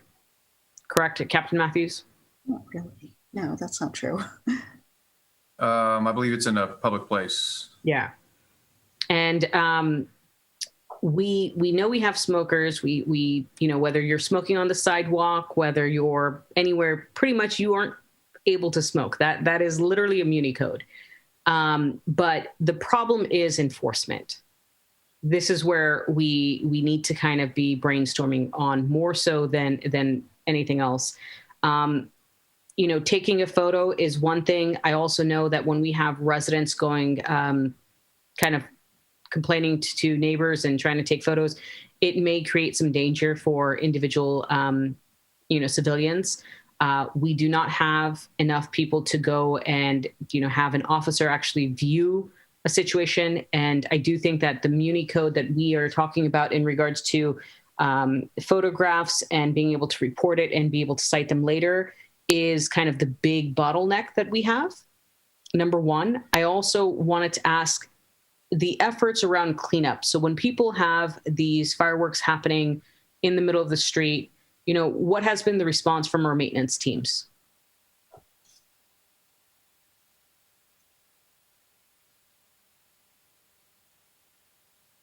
Councilmember Wahab, I can speak to it a little bit. I mean, it's relatively consistent for us as a maintenance group that July 5th, we're spending time out specifically cleaning up fireworks, especially in South Hayward, Palmacia. We can't sweep the streets effectively with all the stuff in the streets. So it definitely has an impact on us. Okay. And I wonder because of the lack of staff that we have, and the fireworks, even with the drones being up in the air for 30 minutes and then having to come down and get charged, I do see problems in a lot of the execution of how we are going to enforce this and how viable our thought process is, our plan is, I should say. The concern I have is, if they are in certain neighborhoods, are we able to kind of have a 1-2 day approach in regards to enforcement? So, for example, fireworks start roughly about 8 p.m. They go on till 2-3 in the morning, right? For several hours. And I just think it's very, it's not realistic for us to be able to tackle every single person that does it throughout the city of Hayward. I live in north side of Hayward, and it goes off till, like I said, 3 in the morning. We also know the challenges our PD have, because they also have to just, maintain regular services, not just fireworks and so forth. And last year they couldn't do much because of the COVID restrictions and the reduction of, contact, if you will. Captain Matthews, in your professional opinion, what do you think have been the current bottlenecks for enforcement in particular? You touched on it a little bit, Councilmember Wahab. Staffing is certainly a component of it. But then, again, just the volume of what it is that we're dealing with on an annual basis. So I know we've received questions and people have expressed concern about, the lack of enforcement from, a criminal standpoint, right? Operationally, for somebody to make an arrest, transport somebody, process evidence, obtain statements, you're talking about, taking an officer or maybe even 2 officers off of the street for anywhere between an hour and 2 hours, which, on a night, if we're talking about July 4th, where we're answering anywhere, where the comm center's taking in anywhere between 600 and 700 calls for service between that 8 p.m. and midnight timeframe. Operationally, it doesn't make sense. And so I think, a majority of what happens on the 4th of July is, we confiscate. And then, at the end of the night, we book fireworks into evidence, for destruction. And so, because we have to keep people in the field and available to respond to calls for service. Definitely. And I want to highlight the competing priorities on 4th of July. PD also has to deal with drunk drivers, domestic violence calls, a wide variety of other things that, I think by all standards take priority over some folks lighting some fireworks. I do want to ask maintenance. So when there is a bunch of fireworks that have been lit up and left over for the next morning, are you guys able to provide citations? No, we don't do that. Is there any reason why we can't do it? I would have to defer to the city attorney on our ability to do that. I think similar to PD, staffing is going to be a concern. On those days when we're chasing firework calls, trying to get ahead of the street sweepers, there's only so many bodies. So, I think I'll defer to the city attorney on the legality of us doing it.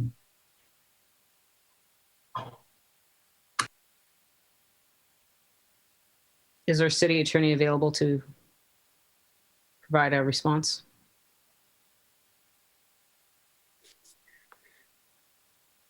Do we have an assistant city attorney?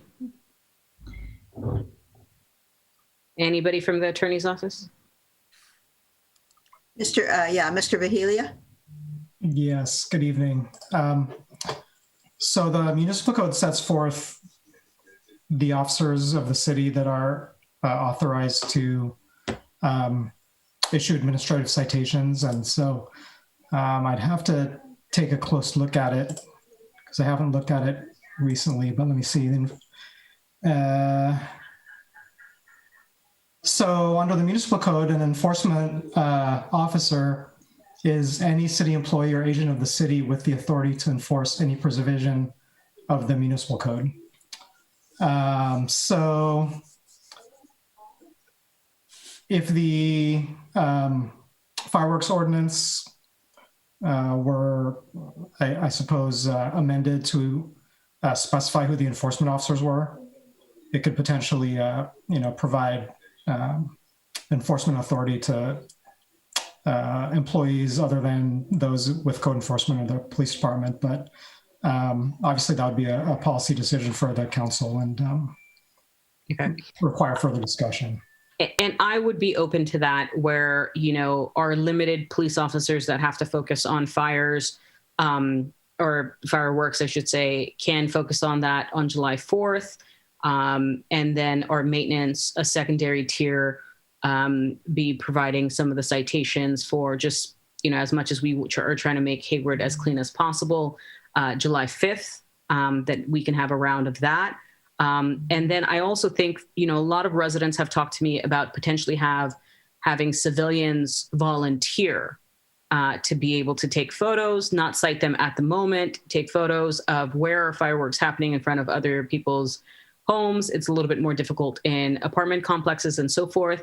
But I think across the board, my biggest concern and my biggest focus, and I hope that the input is very clear, it's the enforcement piece.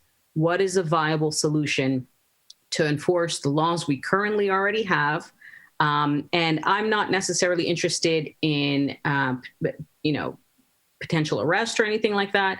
More, can we handle this within our city? I know in the past I've suggested a city prosecutor, so we can talk about the equity issue in regards to this. But at the end of the day, we need to enforce the rule of law.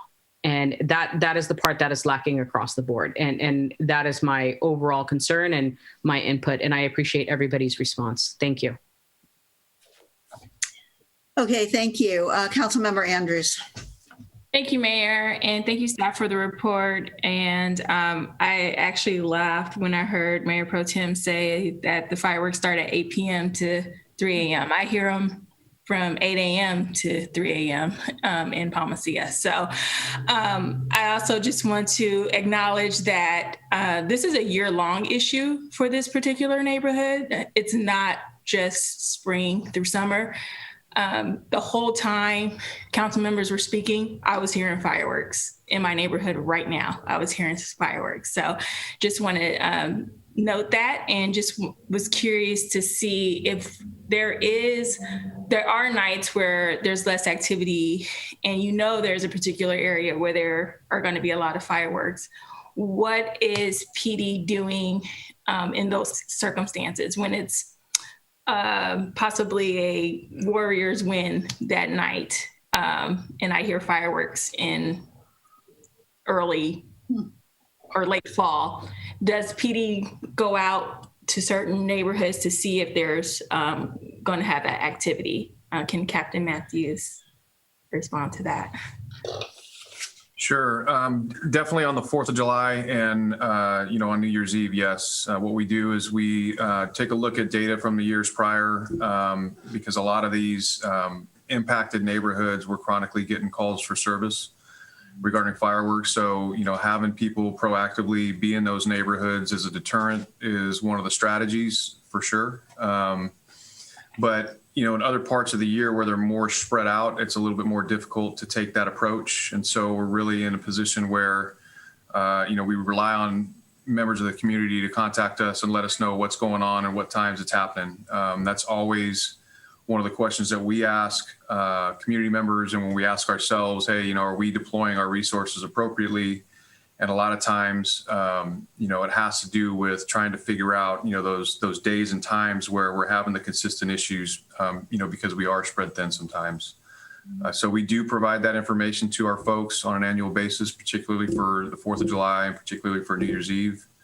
But it's a little bit more difficult for the rest of the year. And we always encourage people to call or contact us. Obviously, we have to prioritize calls for service as they come in. And depending on what else is going on in the city, it may impact our ability to respond immediately. But at least there will be a record of a call being generated, and we can use that to deploy resources in the future. And if we don't know, if we don't have people calling or contacting us, then we won't know that they're happening. Okay, thank you. And then I did find it interesting to hear Gabriel Chaparro mention the equity issue in terms of having fireworks displays and it having access to that. And I encourage him to look into field trips in the future to where there are firework displays that are safely done in other cities. I know that when I was in college, we would have I'm going to college day, and we would take them to different football games and then different sporting events where they have fireworks after school, after the game. And so there was an opportunity to see fireworks there. So that's something that you could possibly do in the future. And then I would just say, like, I'm interested in the sting operations and seeing if that's really effective. And I know that there's a potential equity issue there, but how effective is that for PD to obtain fireworks? So we had a couple of significant seizures before the 4th of July this year. Based on some investigative work that was done by, some of our patrol staff and some of our district command staff. We tried to share those stories on our social media sites. We can certainly do investigative work to try to identify people bringing fireworks into the city. They are labor intensive investigations. And so, they do require a lot of staff time. And so that's one of the challenges, right? We deal with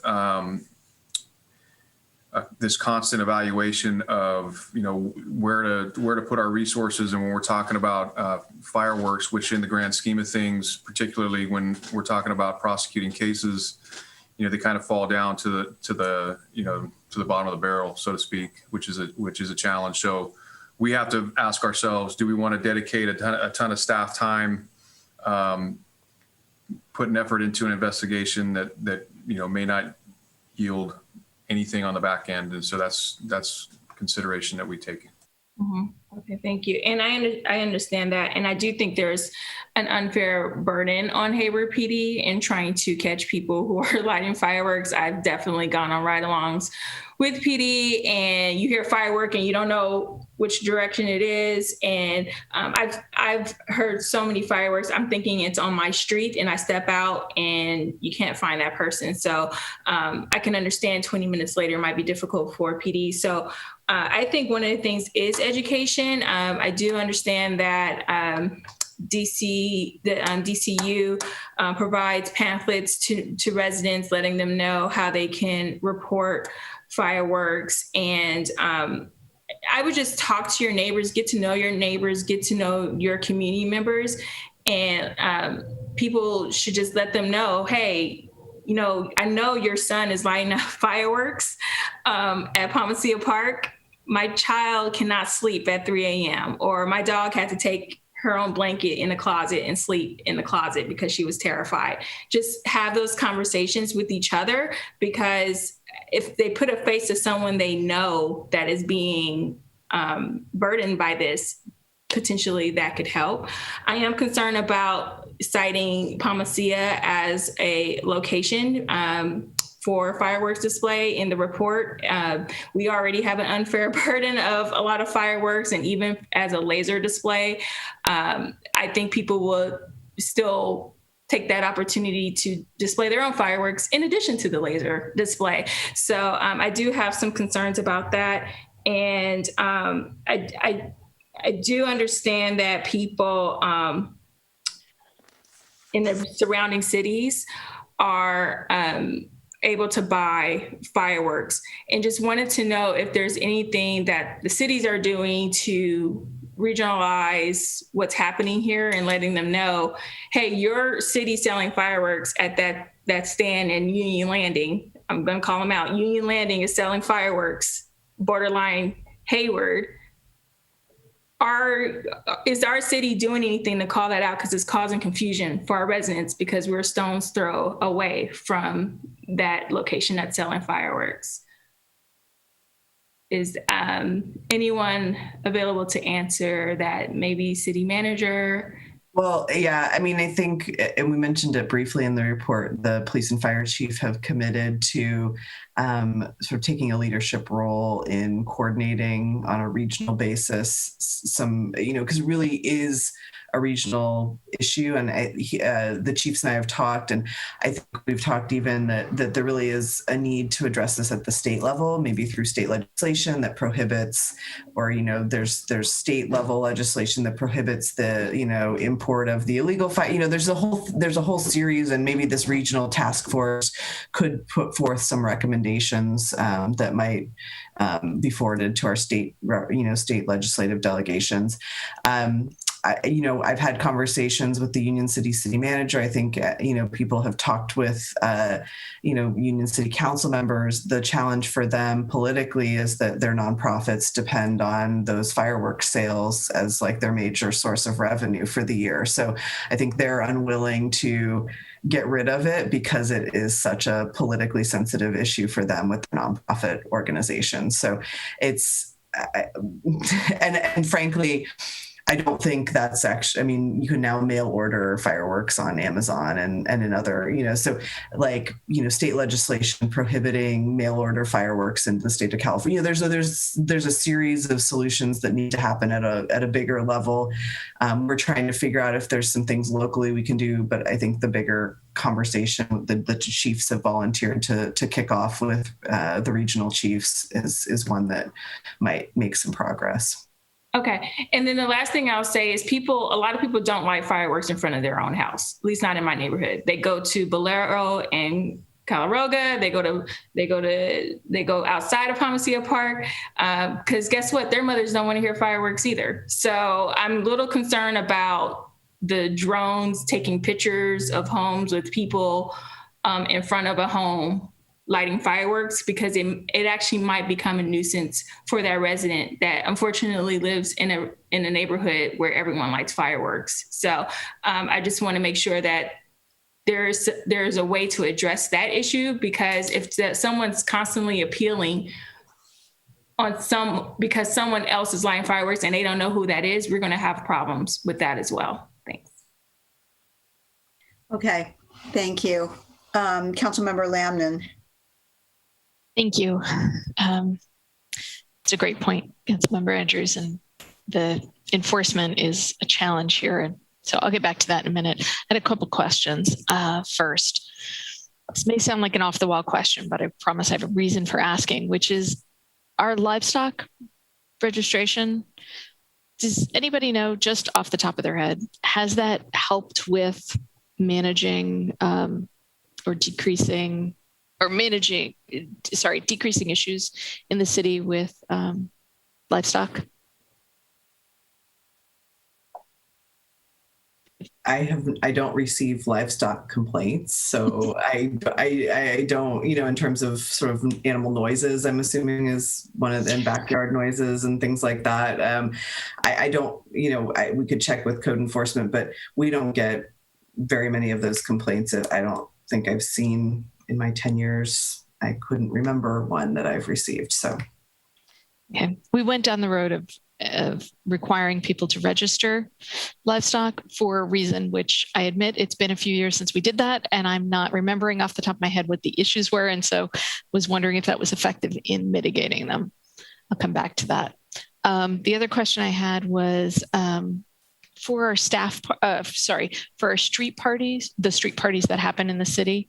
City doesn't put those on, but I know provide staff support. So other than the day of pieces, do the street parties that are either put on by the chamber or Vintage Alley or whatever, does that take a significant amount of staff time for those events? Yes, I mean, we have all the street closures that have to happen. So our streets crews have to go out, do all of those closures. They monitor the barriers. Our police department does all the temporary ABC licensing, has to review all the permits and the security plans. So there's a fair amount of staff prep work that goes into all of that. That's helpful. Okay. Thank you. So here's what I'm thinking about. So first of all, thank you, Daniel. Thank you, Captain Matthews. Thank you for, Mr. Mao and Captain Matthews, and to all the city staff who've been working both on this issue, this report, as well as this issue. I know it's not a new conversation, and I appreciate the community members that have been engaging in this conversation for many, many years. I concur that this is not a 4th of July issue. My neighborhood starts usually around April, goes through New Year's with a little bit of ebb and flow, but yeah, could have them. And we hear fireworks in the daytime too. So concerned about enforcement as our primary approach, just from a capacity standpoint, nothing against the folks trying to do enforcement. I'm not thinking we're gonna enforce our way out of this issue. So that said, I am supportive of modifying the city codes if there's staff capacity to do that. I think, in reading those, there's a couple pieces of language in there that even made me flinch in the way that we think about things in the city now. So the opportunity to update those, I definitely would embrace. And I'm all for giving our city staff the tools that they need to enforce the rules. I concur with Francisca that the Councilmember Zamenio that overwhelmingly we hear the negative comments. But I really want to appreciate Trustee Chaparro's comments that I think we don't hear from are the folks that are doing the fireworks. And I wonder, given that I don't think we can enforce our way out of the issue, if there really is an avenue for you cannot do this, but you can do that. Similar to comments I've made around homelessness and some other things. That's why I asked about the livestock question as well. And I don't think this is an answer we have as a city alone, but to pull together Trustee Chaparro, the gentleman from Cherryland, anybody we've ever cited or have responded to complaints, places where we've confiscated fireworks. What would it take to have a safe fireworks display? Maybe it's a competition for people that have not caused fires. Maybe there are some licenses we need. People don't want it in their neighborhoods, and people do want to light them. And so until I'm all for if the state or federal government wants to say you cannot ship fireworks through the mail, I'm supportive of that legislation. But in the meantime, I think we have to do more than just enforcement. And I think there could be some partners to do that, but it is helpful to know that there's still I wouldn't advocate for the city running the show, which was the challenge I had when Councilmember Wahab brought up doing a legal show earlier. I acknowledge the logic there, but I'm not a fan of the city putting on events. We don't have enough staff resources as it is, but it's helpful to know that even with an outside group putting it on, there's still a staff impact. So that needs some thought. Is there a way to do it? I also think there's an opportunity to reach out in the Palmacy neighborhood, maybe utilizing the folks that we've worked with from Chabot College, Sean and Eric, for, this is a heavily impacted neighborhood. What would the neighborhood like to see?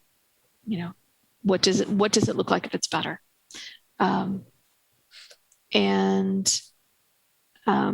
I think the monitoring with drones is an interesting approach, and certainly as the citywide policy comes forward about that, interested in that information. And then lastly, I think, I appreciate that both of the chiefs are willing to be part of this regional conversation.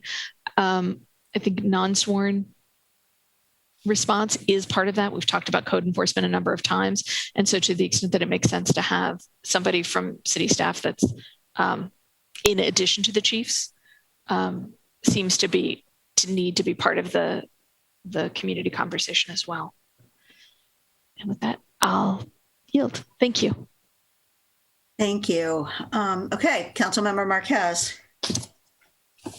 Thank you, Mayor. I just want to acknowledge all of the community members who email us throughout the year about this issue.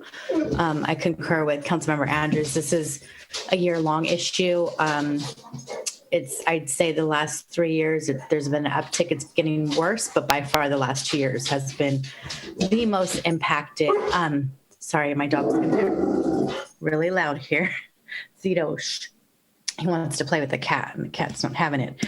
So what I wanted to say is that we need to, this needs to be a multi-pronged approach. I do want to, sorry, Mayor, I'm going to have to throw him out because I'm not going to stop. If you guys skip to Councilmember Salinas and I'll come back, I apologize. At least cats don't make noise. Too much noise. Do you want us to come back to you and go to Councilmember Salinas? Yeah, if you can, Mayor, I'm going to throw him out. Sorry. Okay. All right. Councilmember Salinas. My dog, your dog under control. My dog is in the bedroom, and we don't have cats. So, I as like Councilmember Andrews, as we're sitting here, fireworks are going off right now. I can hear them, all through downtown. So it's and calling out Union City. Let me tell you, I don't know if any of you have ever been in Union City on 4th of July, but I can tell you this right now. Union City is far beyond the point of like going back. Union City is full throttle 4th of July fireworks.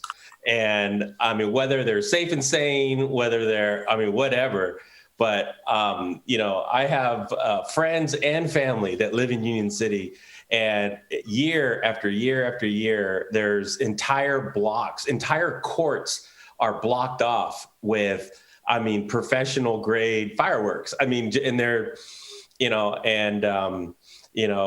I've never seen I've never seen UCPD out there. They may drive by, but I've never, it's just, I'm not knocking UCPD, but I'm just saying they're at a point of absolutely not returning to no fireworks. And so that's why my concern is that, I hope we hold the line here and not allow fireworks in the city. One of the things that Union City has, I don't know if any of you noticed this, but when I was driving down Mission Boulevard right before 4th of July, they did have street signs. They had A-frame signs on Mission Boulevard that said no fireworks east of Mission Boulevard.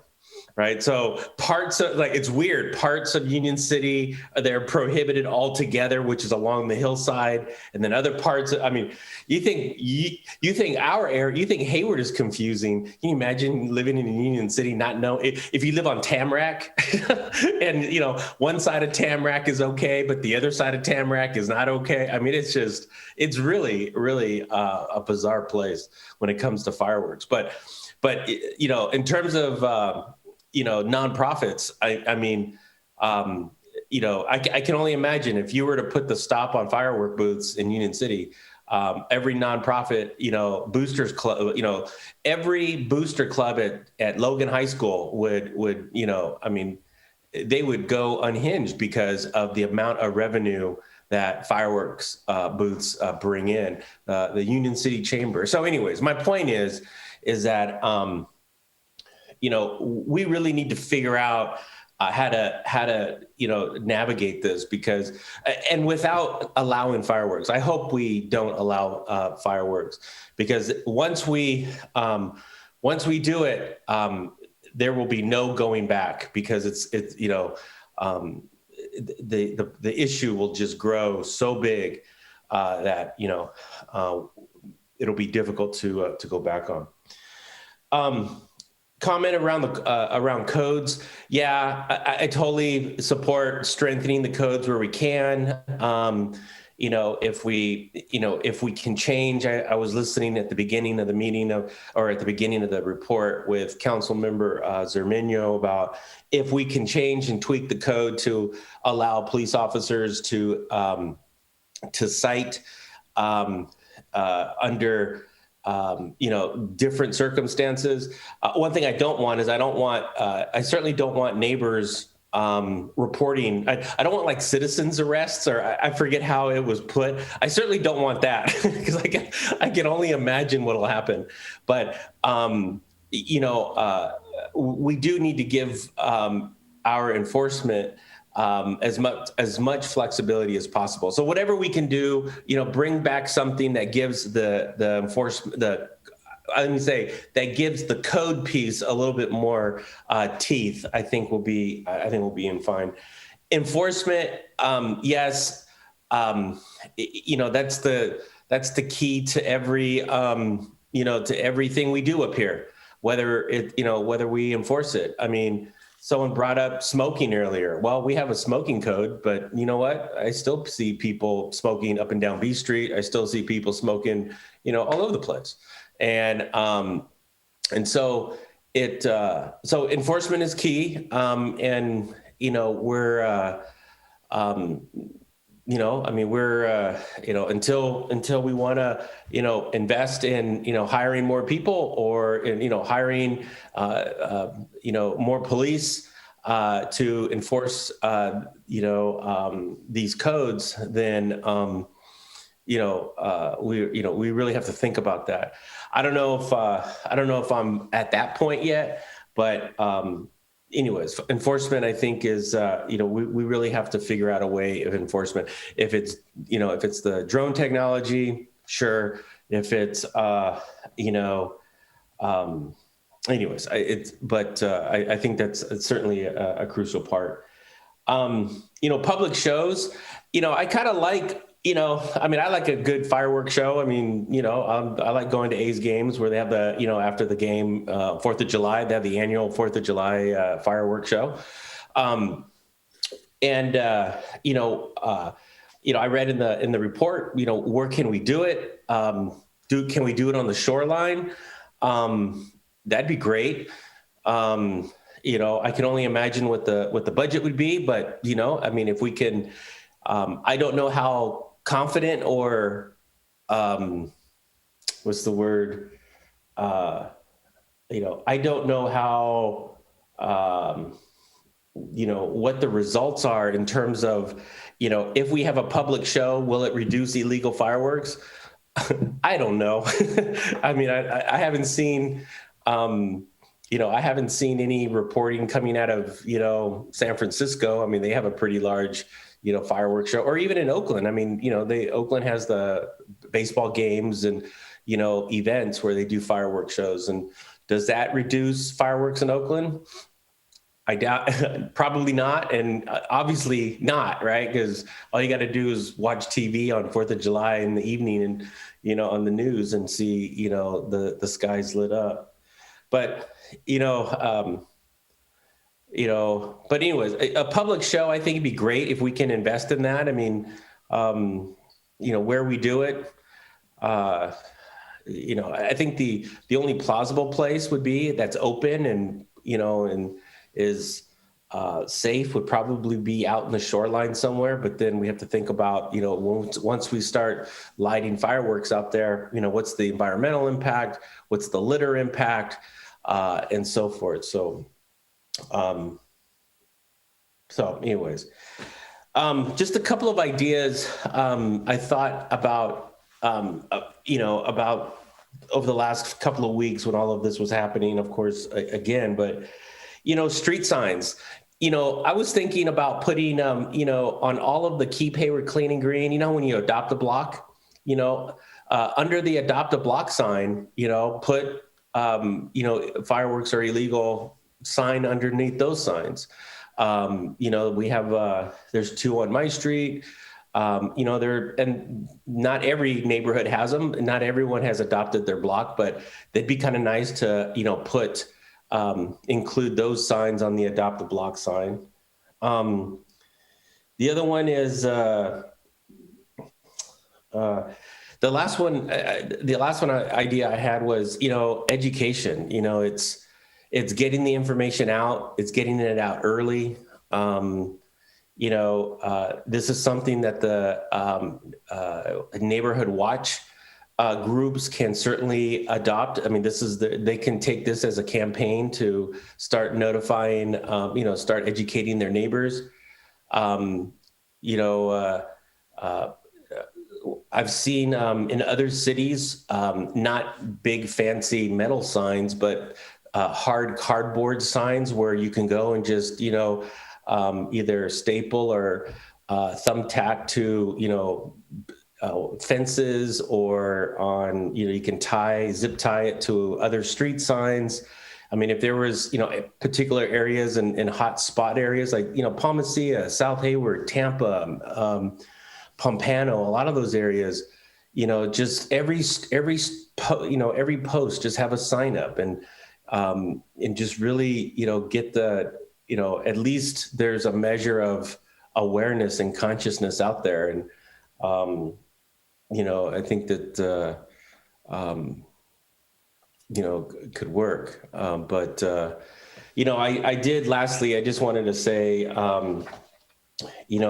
these past couple of years, we get, I've certainly get them, and I know we all get them, probably hundreds of emails from people. And it hurts me, it kills me that, that we can't, this seems to be the one issue, one of the issues that we just can't seem to sort of stem. And, we can increase fines, sure. We can, increase enforcement, but, there's, it's tough. And I just want to let, folks that are listening, I'm certainly hearing you, and I know we're all hearing you. And the recording has stopped. So recording has stopped, so I can say anything. I this time you've gone on too long. This meeting is being recorded. Irritated. I just restarted the recording. I'm not sure why the recording stopped. No, please. I'm sorry. You could go on and finish. So I don't know why that happened. So anyways, I just wanted to let everyone know that, we're listening, we're trying to get a handle on this. And I know sometimes it just feels like, it feels that the police ain't responding. It seems like the city hall isn't responding, but we are.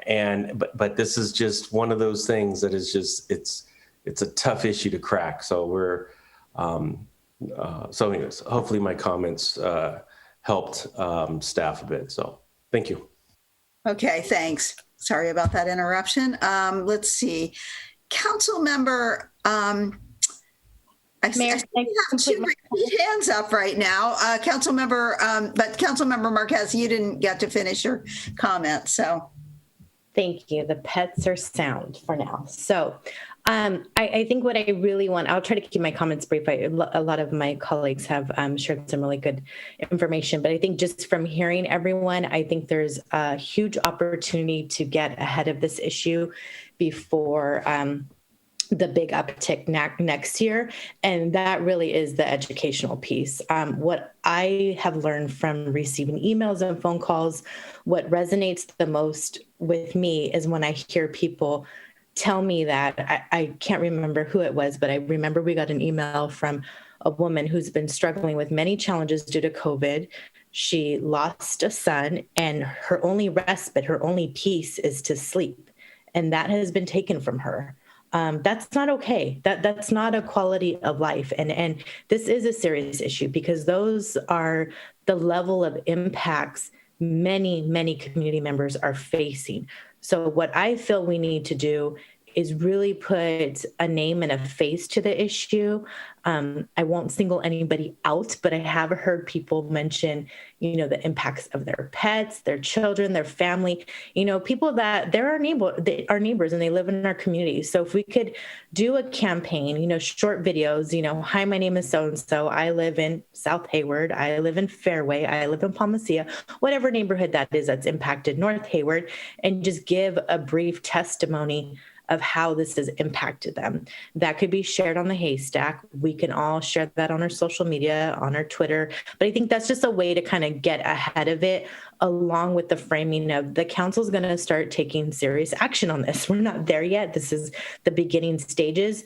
But I think we do have the gift of time to start educating people. Maybe they're not aware of those impacts. I don't think the people that are doing this, whether it's boredom, the thrill of it, we don't know the individual's reason why they're participating in this illegal activity. But we also have to make it clear it is illegal activity and with serious impacts, health, safety, fire. I mean, the list goes on. The fact that we even have to use so much city resources to address this issue, that could be used in other areas. So I won't speak too much on that, but I'm also really interested in the sting operation. I know 2 specific parks. We saw what was going on at the park. We saw the debris the next day. We really got to get ahead of that and work in partnership with HARD as well as the school district to make sure those areas are not being utilized for this activity. So I just think there's kind of low-hanging fruit stuff we could do. I appreciate the regional discussion. I appreciate the state issue with regard to being able to purchase these products through the mail. I'm not sure what the Port of Oakland's role in this is in actually receiving the products, but there's multiple ways that we need to address this issue. But the reality is we're not going to resolve it in a year. We're not going to be able to resolve this by next spring, but we definitely have to start, and it does start with education. And I do want to create as much flexibility as we can to staff, so this doesn't just fall on the police department to address this issue. I'm very, very leery about the use of drones. I am leery about citing properties, because if I'm away from the weekend and someone decides to hang out in my driveway, why should I be responsible if I'm not physically home? So maybe there's a way to kind of prove that the person was not at their property and they weren't aware of the illegal activity occurring. So I'm in support of addressing this in multiple ways. I'm also in support of, I'm hoping through this discussion, we'll hear from community partners that would like to start a task force to look at possibly doing a professional event that the city can be a partner in, but the city cannot lead these efforts. We just can't. We're not in the business of throwing events and parties, or, we've got other core issues we need to address. We could definitely be a partner in it, but we need another entity to step up and lead those efforts. And I'm sure many of us will be willing to get engaged and help in that area. But I just want to be careful in not committing more staff time and energy. And I'll just leave my comments at that. But I do appreciate Daniel Malt's presentation. I appreciate Captain Matthews, and I appreciate all the community members that have weighed in on this issue. Thank you. All right, thank you. Now, everybody's spoken but me, so I'm going to, Councilmember Wahab and Councilmember Andrews, did you just have something very brief to add? Okay, go ahead, Councilmember Wahab. I agree with a lot of the comments that were made, and I think that, I want staff to recognize that there have been a lot of ideas tossed on the table, right? I think overall it's multiple different efforts. It is enforcement. It is a lot of things. To the drone piece, I share the concerns as well. And I will say, when you get a red light ticket, somebody can be driving your car, for example, and you have to say that it's not me and, show them a license photo that clearly is not you, right? So I do want that. I also, am concerned about people's records and obviously the equity piece that I mentioned earlier. I will also say that in regards to the shoreline, which is pictured behind me, that I always reference, I would want nothing there. Just in regards to the littering piece, the noise, the birds, the smoke, you name it, the gathering of people, the parking, all of that. But one of the things I did think about is if we were to partner with the chamber and some of the business associations to have events in South Hayward, throughout Hayward, on the same day, with food trucks and so much more, improves business. I don't want to say distracts people, but distracts people to a degree. Something like that. The city is closed. Maybe that is also a consideration, but education, enforcement, and some other alternative in some capacity that doesn't mean fireworks. I think those are the three things that we really have to focus on a little bit. Thank you. Okay. Thank you. Councilmember Andrews. I was going to just mention that I also don't think people are motivated by the fines and the money aspect of it. People will easily spend $250, $500 and still light fireworks because that's what they value. So I do think there needs to be another approach to fines. And I think they should also be required to do community service hours and help clean up the city, particularly in the areas where they lit the firework, and give them something that's going to significantly impact them, where it's 1,000 hours of community service if they're caught with fireworks, something that's going to, change their reality for a week. So I think that's something that staff should also consider, is how can they be part of that solution if they are going to do that. And it could be helping clean up after the fireworks, and they'll rethink next year whether they want to light that firework, if it's worth it for them to spend that much time on that. So. All right, thank you. And there have been a whole lot of great suggestions, comments by members of the community and by members of the council tonight. And I'm very impressed, but somehow I don't think any of these things is going to solve this problem. I don't.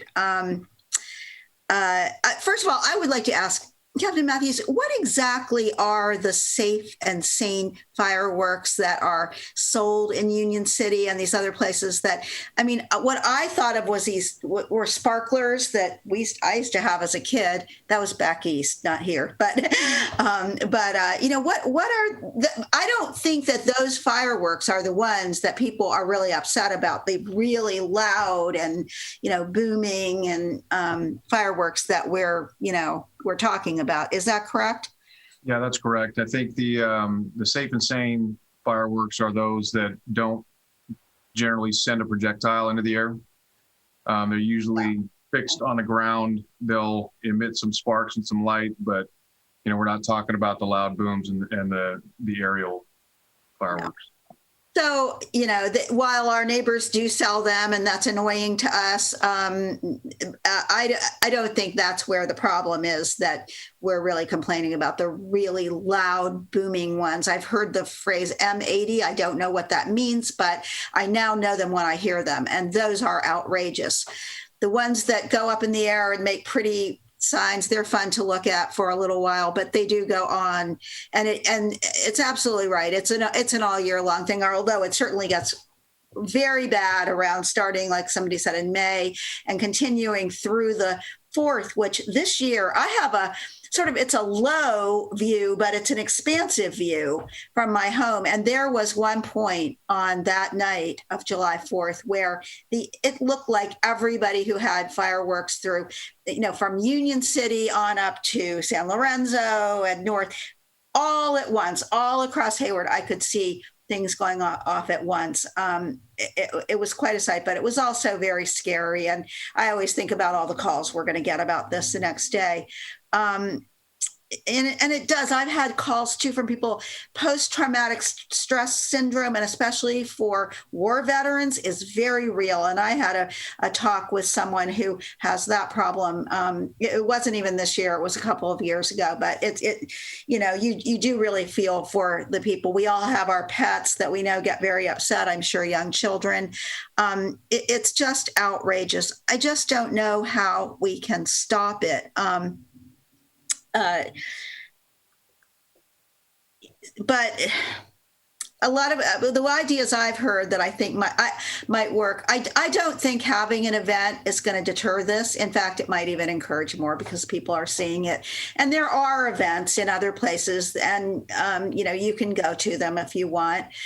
we actually did have, I don't know if it was city sponsored or it was a private organization that was sponsoring, but I know in the 1980s, in my early years living here, that that we had a Hayward fireworks show at least a couple of those years. And I don't think the other problem was as bad at the time, but it's gotten worse in recent years. And I just don't know whether having a regular event would stop it. So I will say, I think we really should look seriously though at the social host, the social nuisance ordinance and how that can apply to this. We're not out to put people in jail or give them, criminal records, because, it is a very widespread thing. And I think that because it's so widespread, people probably think, oh, it's okay. They let it, they don't do anything about it. And we don't need more of that,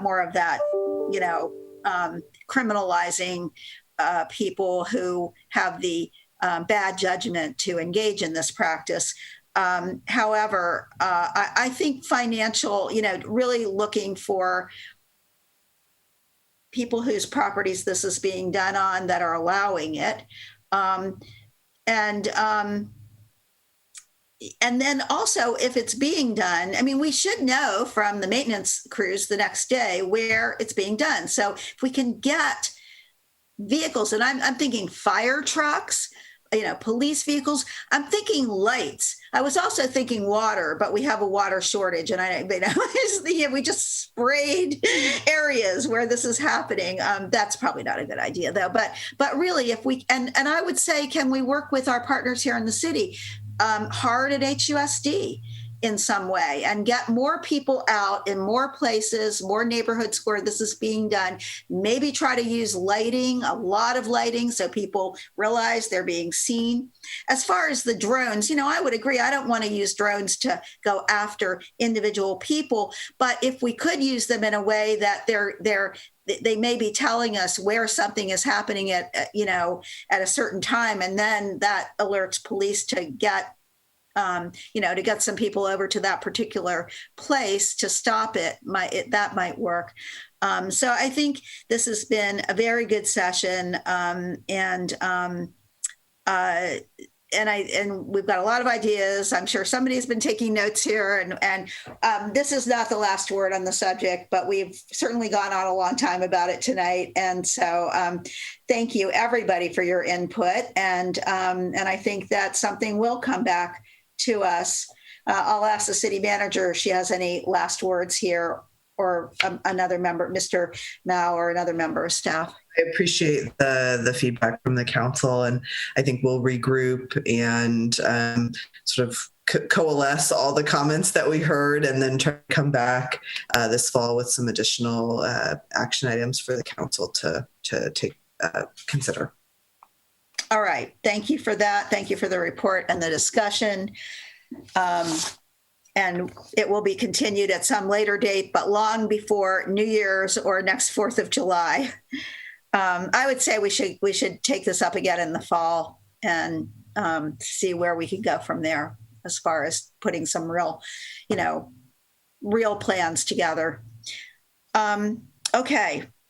That brings us now to item number 16, which is the adoption of a resolution to approve the final engineer's report and confirm the maximum base assessment rate, fiscal assessment rate, and assessment diagram, and ordering levy and collection of fiscal assessment, and adopting a resolution to approve funding recommendations and appropriate revenue expenditure for Maintenance District 1 storm drainage pumping station and storm drain conduit in the Stratford Village area.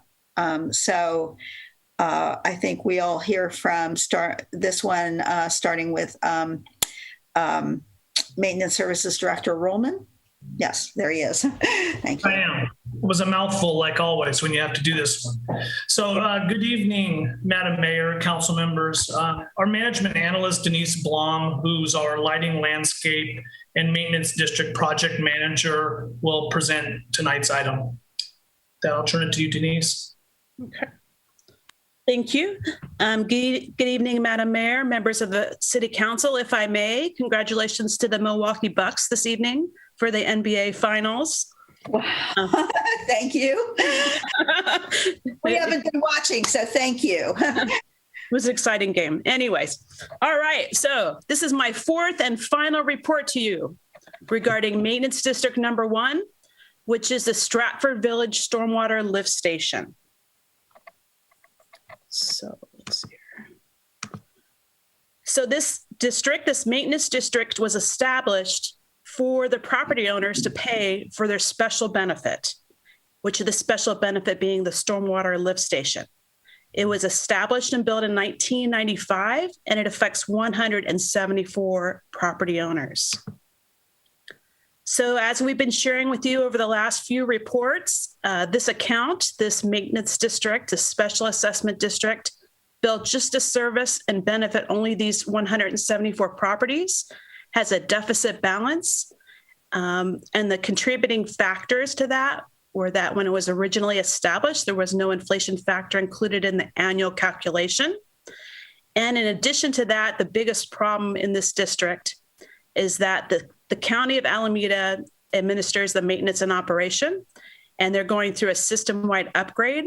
And the bill for this station alone in that county-wide upgrade is upward of $500,000. So we did a lot of outreach to the Stratford Village property owners. We ran a Proposition 218 election and tried to explain to them how we got here, that there was no inflation factor, that we need to do these capital improvements.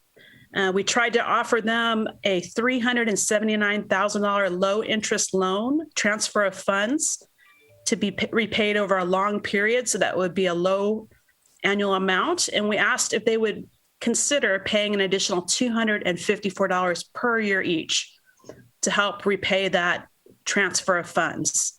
And lastly, we asked them to please consider an annual inflation increase each year in their rate.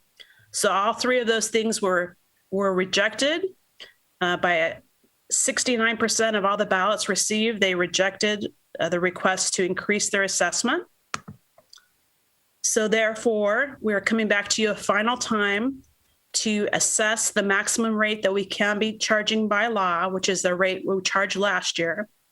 So for 22, we're going to charge them the maximum rate, which is only enough to cover their current year maintenance and operation. It doesn't pay for all the capital repair and replacement that the county has planned. So, and again, we can't adjust it by inflation or increase it unless we were to hold another Proposition 218 election. So this year, that election cost was $27,500. So therefore, going forward, we're still meeting all this. We have various city departments that have already been collaborating on this issue to discuss our best course of action going forward. So at this time, if there's any questions, I'll be happy to entertain those. And otherwise, we're asking you to approve the maximum assessment rate for 2022, which is unchanged from last year. Thank you. And that concludes my presentation, pending any questions. Okay, thank you. And can you take your screen down? So I'll just go right now to questions if any of the council members have questions, but I am not seeing any hands raised from council members. So I'm going to open public comment. And it does look like, yes, we have one hand raised, and that is Tom Ferreira.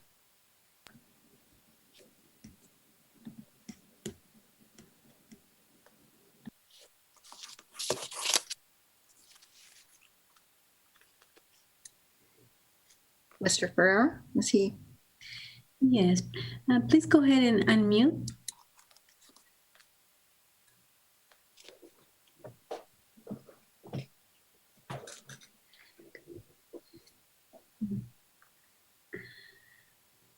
Try again.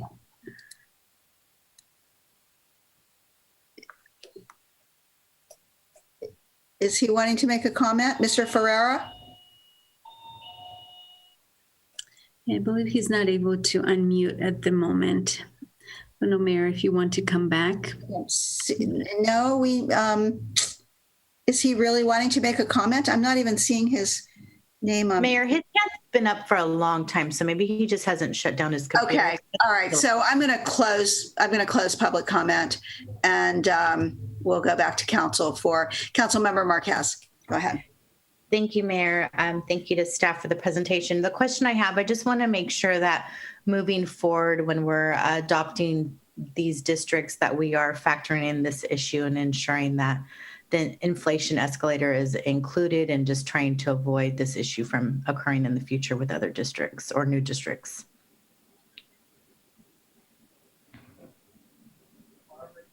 So out of the 18 districts, only the first 5 were created without that inflation factor. And so going forward, the development services is responsible for creating the districts, and they have been including the inflation factor. Okay, great. And then I don't fully understand this, but I'm aware that it is difficult to insure your home if you're in a flood area. So was that information part of the outreach efforts? I just want to make sure this community is fully aware of the circumstances that they're faced with now.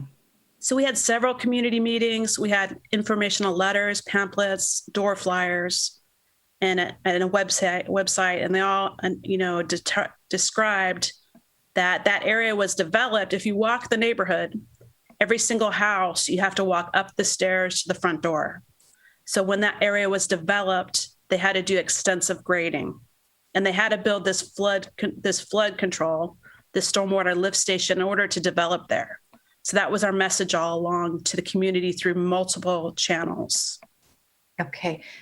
Could I just, sorry to interrupt, I just want to say that we are looking at whether or not flood insurance may be required if we can no longer maintain these improvements. And so that is something that our Public Works Department with Maintenance Services is looking at more carefully, and then talking about a process with notifying the community about some of the implications of what this might mean. So we are looking more carefully at that issue. Thank you. And then since the vote has occurred, have we gotten any feedback? I don't know if there's like a representative in the neighborhood just kind of as to why they decide. I mean, it's clear that they don't support it, but do we have a sense of that? From the community meetings, it was clear that the people that didn't support it just did not want to pay any more taxes. Okay, thank you. Thank you. I thought, okay, questions are okay, but I'm looking for a motion at this point. I'm happy to move the item, Mayor. Thank you. Is there a second? Second. Okay, thank you. I don't see any other hands raised from, at the moment, no one else wants to speak. I'll be supporting the motion. Madam City Clerk, will you call the roll? Yes, Madam Mayor. Councilmember Andrews. Aye. Councilmember Lamnin. Aye. Councilmember Marquez. Aye. Councilmember Salinas. Yes. Councilmember Wahab. Yes. Thank you. Councilmember Cermeño. Aye. Yes. The motion carries with 7 aye votes. Thank you. And, you know, I guess I would just ask city staff to keep us apprised of, you know, their future efforts to communicate with this neighborhood about the seriousness of the decision that they seem to have made. We will, Mayor, and just so you're aware too, we are planning some focus groups within the neighborhood to get some more direct feedback on some of that. So we'll definitely keep you apprised. All right. Thank you, Mr. Rowland. So that brings us to item number 17, which is the recommended fiscal year 22 and 23 water sewer rates. Adoption of a resolution amending the master fee schedule and approving the proposed water and sewer service rates. And we will hear on this one. I think we'll start with Public Works Director Mary. Yes, thank you. And good evening, Madam Mayor, council members. As you mentioned, this is the rate review for water and sewer rates for the next two fiscal years. Staff reviews the need for water and sewer rate adjustments every 2 years, then brings the findings and recommendations to council for approval. Council held a work session on June 1 and reviewed the recommendations and findings of staff. Based on the comments from council, a proposed rate information was distributed to property owners, which is a legal requirement, and also to tenants and bill payers of record on June 4th. The last two are not legally required, but in the interest of full disclosure, we did that. So a total of 62,000 pieces of information were distributed to all. If council receives more than 50% protests from property owners, which is 19,000 protests, then the council cannot legally approve the rates. This public hearing is to consider customer feedback and decide on the rates.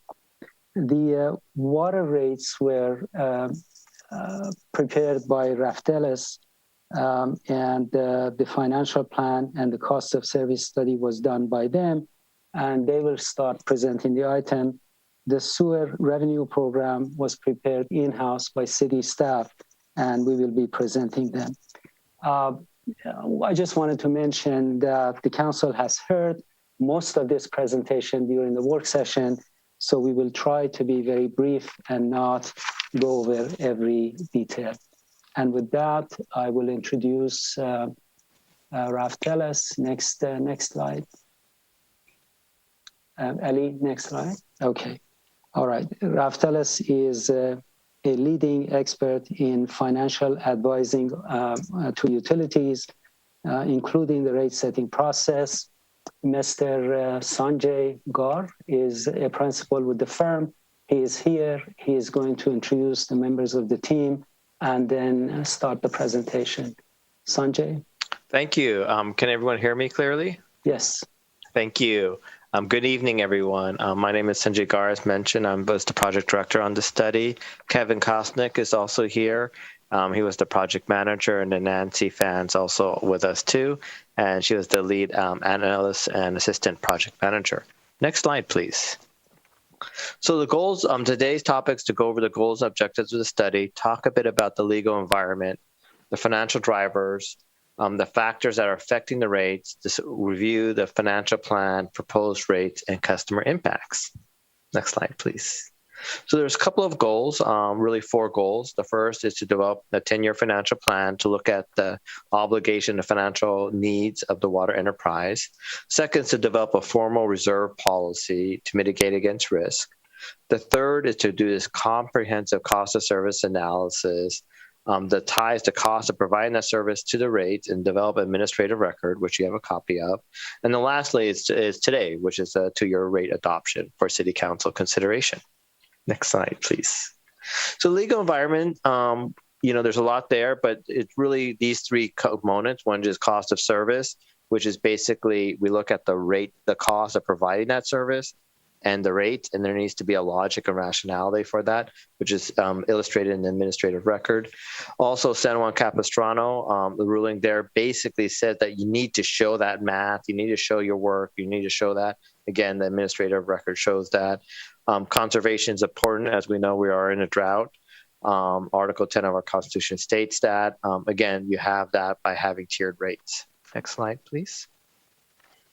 So what are some of the drivers? Well, the first one is the purchasing of wholesale water from San Francisco PUC. That represents 2/3 of the operating budget, and it's expected to increase by 5% per year. The other one's the capital needs. Water is capital intensive. There's a lot of cost to provide that water 24/7, 7 days a week, even though we don't use it. And the third is this reserve funding, just to make sure we have reserves. So if risk occurs, we can dive in or dip into reserves, and we don't have to increase rates. We can actually smooth out rate increases. Next slide, please. So the needs, what are the factors affecting it? First is the financial needs, as we talked about, with increase in water supply costs. Second is cost of service, just best industry practice, up to date with legal standards. And then some slight modification of the rates, which I'll talk about, just to make it a little bit more simpler and easier to meet. Next slide. So the objectives of the study was to improve fairness and equity among a customer class, and we believe we did that. Simplify the rate structure so it's easy for people to understand. The affordability is, of course, an important aspect of the study, which we did, and minimize impacts.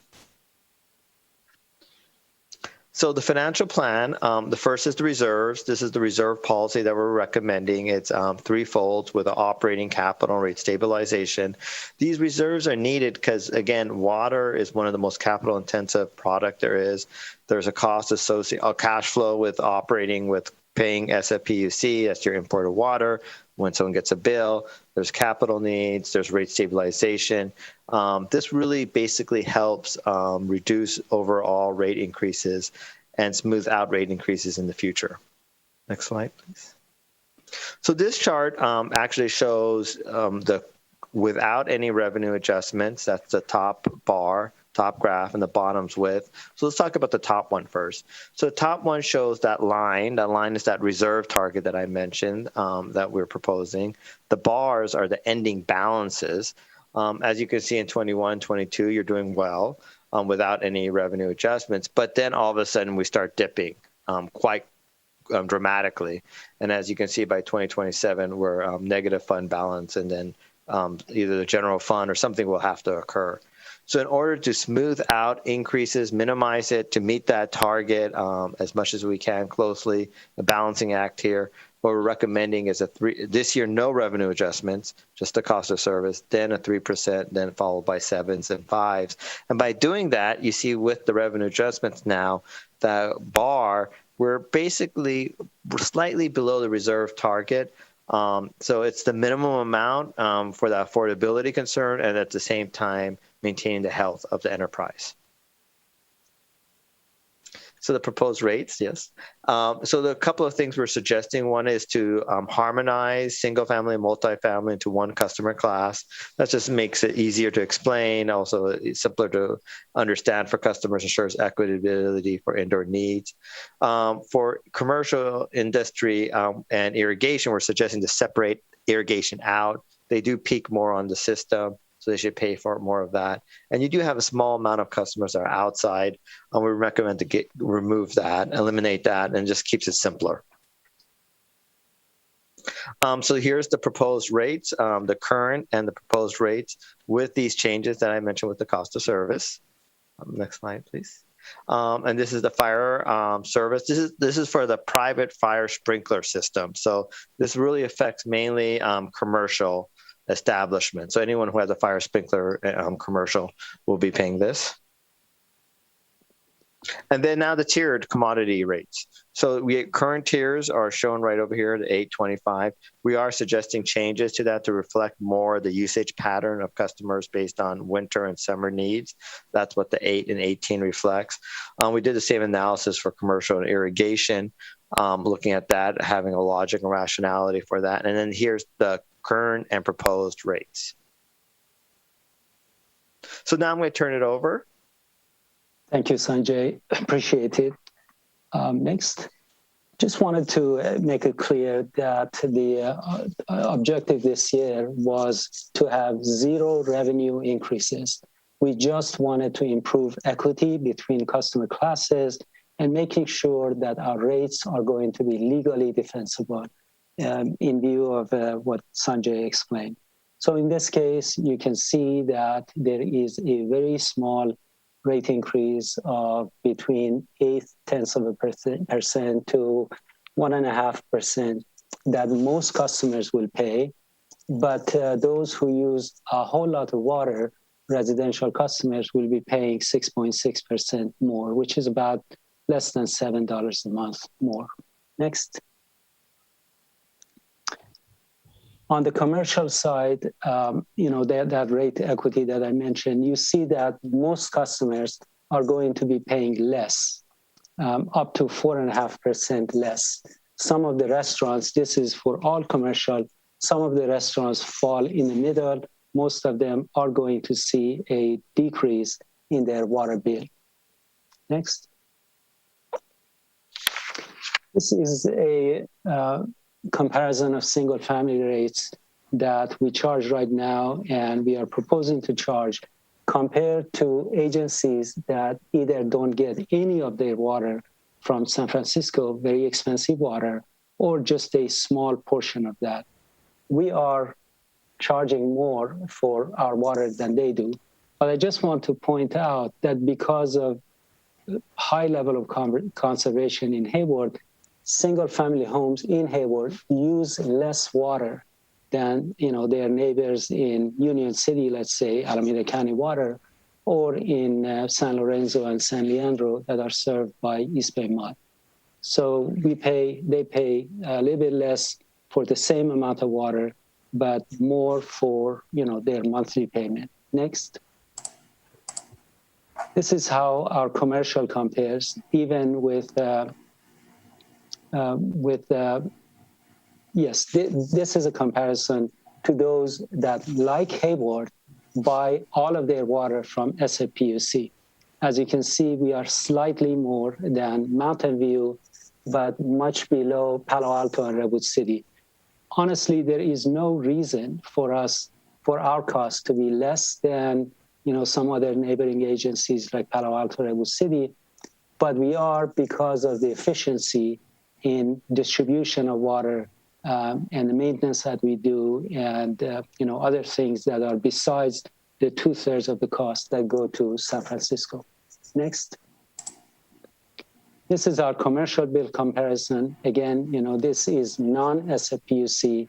We are, higher than other agencies that don't have to purchase their water or then don't have to purchase it from San Francisco. Next.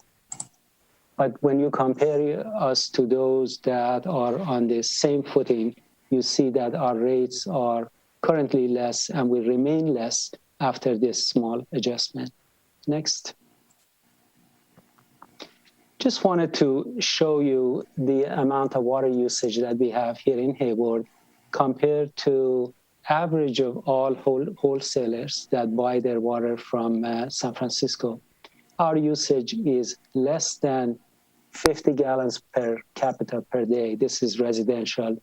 There are some agencies that are below Hayward usage, but some of them enjoy different weather, like Daly City or North Coast, cooler weather, mostly fog. They don't need as much water in the summertime. But we are below most of the other agencies. The average among all customers is 63 gallons per day. We are at 47. You can look at Redwood City, they are over 60. Mountain View is over 60. Palo Alto is much higher at, if I can read that right, 90. So they are twice as much, almost twice as much as Hayward residential per capita use. And that is a credit to our water conservation program here. Next. This is how the total usage, gross usage, including all of the facilities in Hayward compared to others. Ours is about 87 gallons per day, including all industries, university, everyone. The average is 105. And as you can see, other agencies are much higher. For instance, I can see Mountain View at about 110, and I see Palo Alto at, you can see it down below, at 145. So despite the fact that we have a lot of industries, our usage is less. We also support a university and so on. Next. So in terms of the real amount of cost, is the water affordable? One load of laundry in a laundry machine, modern machine, costs about 17 cents. An 8-minute shower, and by the way, I'm not recommending 8-minute shower. The state is talking about a 5-minute shower now, but if we splurged, it costs 14 cents. One toilet flush uses 1.6 to 1.28 gallons of water, less than 2 cents, and 1 gallon of drinking water costs only about a penny. I have my prop here. I went to the market and purchased 1 gallon of water. I paid $1.10 for it. It was on sale. So this water was more than 100 times more than the Hetchatchee water that we bring to your home, to your tap, and you use and pay 1 penny per gallon. So the water is still relatively affordable, the water that we bring to your home. Next. All right, so with that, thank you. And we are going to start the sewer rate presentation. Next one. So Ellie Lowe is our senior management analyst, and she prepared the sewer revenue program and the sewer rates, and she's going to start presenting it. Ellie, are you ready? Yes. Good evening, Madam Mayor, council members, and the members of the public. I'm presenting the proposed sewer rates for fiscal year 2022 and 2023. Sewer rate pays for collection, treatment, and disposal of wastewater. Residential sewer rate has 3 tiers: standard, economy, and lifeline. This is unique to Hayward because we have control over both water and wastewater. We can look up the water consumption data in our system. And if the customer's use of water is less than average, we have 2 lower rates: economy and lifeline, that are automatically applied to their bills. As for non-residential customers, the non-residential rate pays based on consumption of water and strength of their wastewater. Factors affecting the FY22 and 23 sewer rates include ongoing operating, maintenance, and replacement costs. The costs for our WPCF water pollution control facility improvements to meet the regulatory requirements, and changes in industrial wastewater discharge. Here are the proposed rates for FY22 and 23. Residential rate, which includes single-family, multifamily, mobile home parks, and is proposed to have a 3.8% increase in each year. That's $1.36 per month, which is about 5 cents per day. For non-residential, we're proposing to have a 3.5% to a 3.8% increase in each year. Here are the current and proposed rates for residential customers. I want to mention that the rates are lower for multifamily compared to single family, and much lower for mobile home parks. Economy is about a little less than half of the standard rate, and lifeline is also less than half as much as the economy rate. Staff proposed to keep the range of increases modest, and as you can see here, the proposed single family increase is at $1.36 per month in FY 2022, and less for other users. These are the current and proposed non-residential rates. The cost will be between 3.5% to 3.8% increase in each year for different customers. Here are some examples of impact on local businesses per CCF of water consumption. The percentage increase range from 3.5% to 3.8% per CCF of water consumption for most local businesses. Based on council's feedback at the work session, staff has adjusted the recommendation on the deferral of sewer rate adjustment for restaurants. We're still proposing to defer the FY 2022 increase for restaurant by a year. But instead of implementing the full 2-year adjustment on October 1st, 2022, that we previously recommended, staff now recommends to implement half of the FY 2022 adjustment and the full amount of FY 23 adjustment on October 1st, 2022. The remaining half of the FY 2022 adjustment plus whatever approved by council for FY 24 will be implemented on October 1st, 2023. This is how we compare it to other agencies for a single family residential sewer bill. For this comparison, we're looking at the maximum rate for a single family resident. If we include single family customers with lifeline and economy rates, the average bill is actually lower. But for the sake of this comparison, we're only looking at maximum rate. With the proposed changes, Hayward's rates are still one of the lowest among other agencies. We're lower than our neighbor agencies such as Union Sanitary District and much lower than Oakland. We're higher than Oklahoma Sanitary District. However, Oklahoma has reported that they are planning a 7.5% increase this year, followed by a 7.5% increase each year for the next 3 years.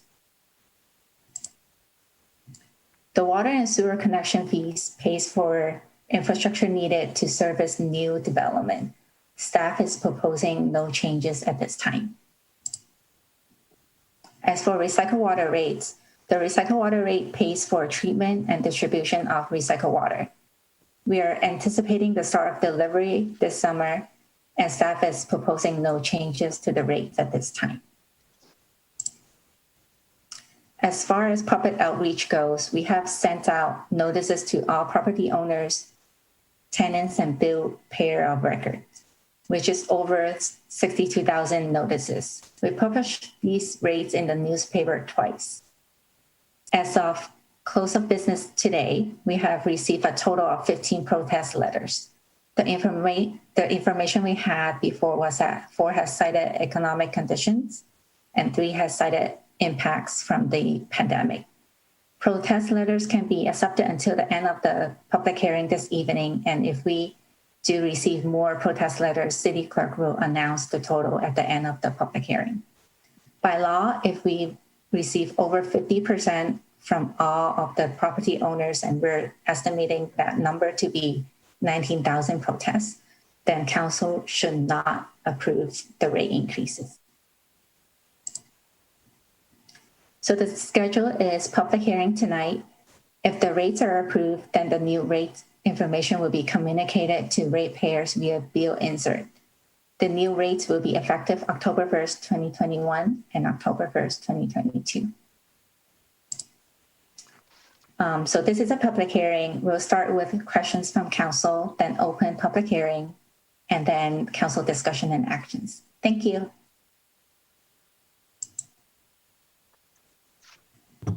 Thank you. Questions from council. Councilmember Lamnon. Thank you, Mayor, and thank you to the city staff and consultant for the report. I really do appreciate the information. I think this question is for the city manager, but certainly happy to hear from Director Mary or any other folks who want to weigh in. So we talk a lot about, obviously, COVID impacts and our community's affordability struggles. And, you know, a couple of weeks ago, we voted to increase our utility rates. Now, certainly people can opt down from that, but, you know, what are the thoughts around the ballots here? It's the same person paying our increased city fees or increased sales tax, or the sales taxes, the sewer rates, the water rates, and just sort of a little bit more thinking. I understand the case for why the utilities department needs the funds, but the impact to our residents is the piece I'm struggling with. So just wondered if there were any thoughts about the cumulative impact. I mean, obviously we have to be mindful of that. I think we look at, a variety of factors. I think, again, while there are some fixed costs with water usage, a lot of it is variable, and we do have a lot of programs to allow people to provide financial assistance to upgrade their appliances, to go to water efficient, really to help sort of educate the community about water usage, and to provide some resources to help folks do that. Again, sort of the lowest income residents in Hayward do have, a much different structure for their bills than other residents. And so I think there's a variety of programs. Obviously, some of these costs we have no control over because they're dictated to us through our supply contract with the SFPUC and our purchase of water. But I think residents can be very mindful of how much water they're using to help manage their bills. And, our staff is always available to individuals to help, provide sort of solutions or options or ideas for how to do that. Thank you. That was helpful. Thank you, Mayor. All right, thank you. I don't see any other hands raised by council, so I'm going to go ahead and open the public hearing on wait a minute, I'm sorry. Councilmember Marquez. Thank you, Mayor. Thank you to staff for the presentation. I just wanted clarity with regard to building the reserve funds. Is that a standard practice to have?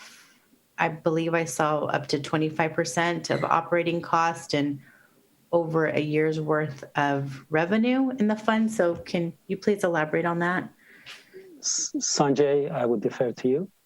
Yeah, I'd love to. Yes, Councilmember, that's a great question that you're asking. And I would say that that's a great standard to have these three different reserves. What it does is that it helps in case something goes wrong. Hopefully nothing goes wrong, but, and just in case. So the operating reserve is a cash flow, but it also helps with SFPUC, rate stabilization, if that increases or a drought occurs. And then you have the CIP that helps you with awarding contracts. Also, these reserves also help if hopefully an earthquake never occurs or anything like that happens, but we have those reserves to dip into if these kinds of situations occur. So it is recommended because there is a lot of assets or liability we call in the ground to maintain the system.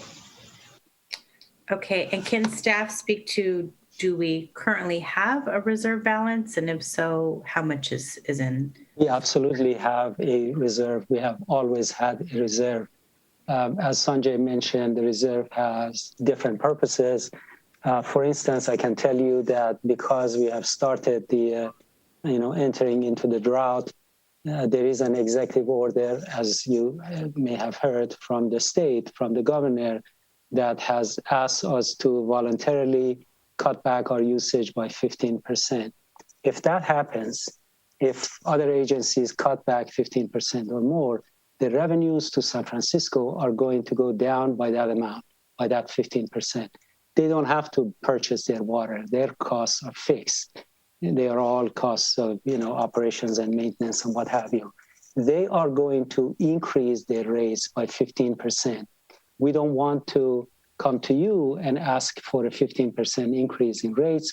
We are going to use part of our reserves. San Francisco has never been shy about telling us how much money they need. A few years ago, they asked for a 39% increase. The council was able to approve the increase over several years. We supported that by using part of our reserves. So that is one function of the reserve. We definitely have the reserves and we use them for emergency purposes, rate stabilization, and cash flow. Okay. And let's say we have a low-income community member or a community member that's unemployed or suffers some type of financial hardship. What steps are in place for them to become current on their water bill, and are they ever at risk of having their water turned off? Oh, so one of the things that was mentioned in the presentation is that we have, there's a fixed rate to the water costs, and that's about $16 every month, $32 every 2 months. We have a program that reduces that to about $5.60 every month for low-income customers. So that is upfront, that they pay much smaller as part of the fixed amount. And the reason behind that is that they don't have control over the fix, so we reduce it for them. So that's the one thing. The second thing is that we do not go to our customers and, disconnect their water, especially now, not now during the pandemic. We work with them, we schedule it, reschedule it, we allow them to pay over time. And like I said, we work with them to make that happen. And then, there is a program that if they didn't pay, we can collect, on their property tax. But that has been so small. This year, that amount came to you maybe a month ago or so. On a revenue of about $57 million, that delinquency was less than $50,000. So that was extremely small because people are mostly current. Okay. And I don't recall us advertising the low income fixed rate program. Have we ever shared that with the public in a bill insert or a stack newsletter? Absolutely. We have done that and we'll do it again in order to publicize it. That's a great point. We will do that again. Okay. Thank you. Right. And thanks. No, it's fine. I'm good. Okay. I actually do have a question too, though. We are implementing our advanced water metering infrastructure program, but that hasn't been fully implemented yet. So the advanced metering infrastructure is fully in place. It's functioning. It's all good. What we are working on right now is the customer portal, right, so that they can monitor their water usage and maybe even pay their bills using their devices. And when do you think that will be? In the next few months, I would say. Kate Byrne is working on it. This is one of her projects. She's a management analyst in the department. One of the things that's going to help do is allow people or allow us also to discover leaks. I had a situation recently where someone showed me some water bills that were way out of line and also said that her toilet had been running for a while. She had made requests to the landlord to have it fixed. It had not. Those requests had gone unheard. I wonder how often this goes on in the city, whether we're watching out. I've actually, I think you may have seen these bills because I referred them, but I mean, I'm just wondering how often does that happen and how much, and especially right now, that's really awful because we can't afford to use water. So two things. One is that we have, unlike some other agencies, we have a program for a leak rebate. If a customer comes and says, look, I didn't know I had a leak. I had a leak. I went and fixed it, but my water rate this month is so much more than average. We have a program to rebate some of that money back to them. The other thing that I wanted to mention, I know things happen, toilets malfunction, but because we went ahead and replaced as part of our AMI, all of our meters, all 40,000 of them, and they are brand new right now, the leaks have gone down to historically low levels. The amount that we have right now is between 3 to 4%. If there is an industry average, that would be like 8 or 9%. Sometimes it goes even higher than that. So the amount of, wasted water is much, much lower than it was before, which our customers can benefit from because they don't have to pay for the water was, leaked. Okay, thank you. Councilmember Wahab. Are we still on questions or have we? Yes, we're on questions. Okay, never mind. So, okay. All right. So now I'm going to open the public hearing, seeing no further council questions right now. So I'm going to open the public hearing, ask if I do not see any hands raised among the public. Going once, going twice. Madam City Clerk, you're not aware of any members of the public wishing to speak or comment on this? No, Madam Mayor, I'm not aware of any requests to speak at this moment. And I just wanted to report that I'm here at City Hall and I just confirmed with our security guard that no one has submitted any additional letters.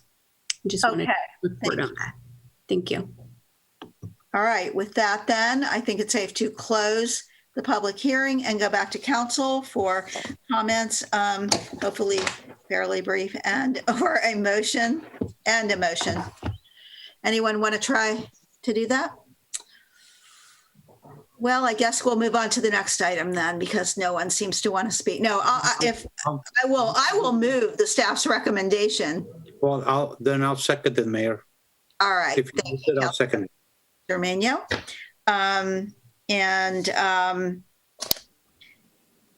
Councilmember Marquez.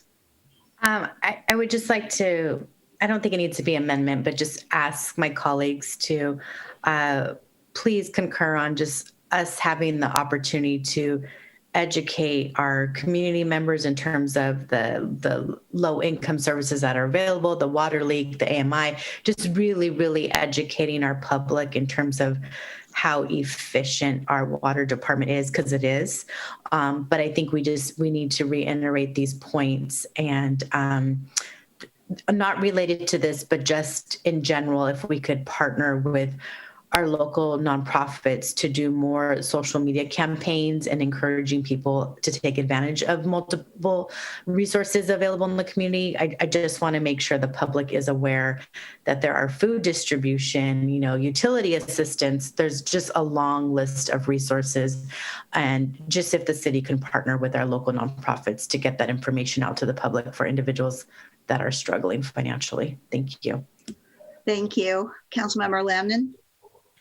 Thank you. I just wanted to quickly, support Councilmember Marquez's points, and also, that this education as the robust education or engagement process happens for the EBCE, that could also be a time to talk about, reducing your water use also reduces your sewer bill use.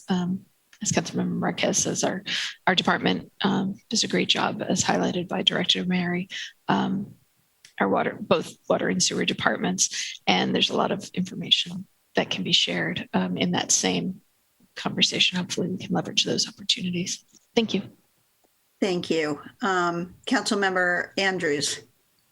Thank you, Mayor. I just also wanted to comment that educating the community about wipes and fogs impacting our sewer system drives up the rates in order to maintain our system and make repairs.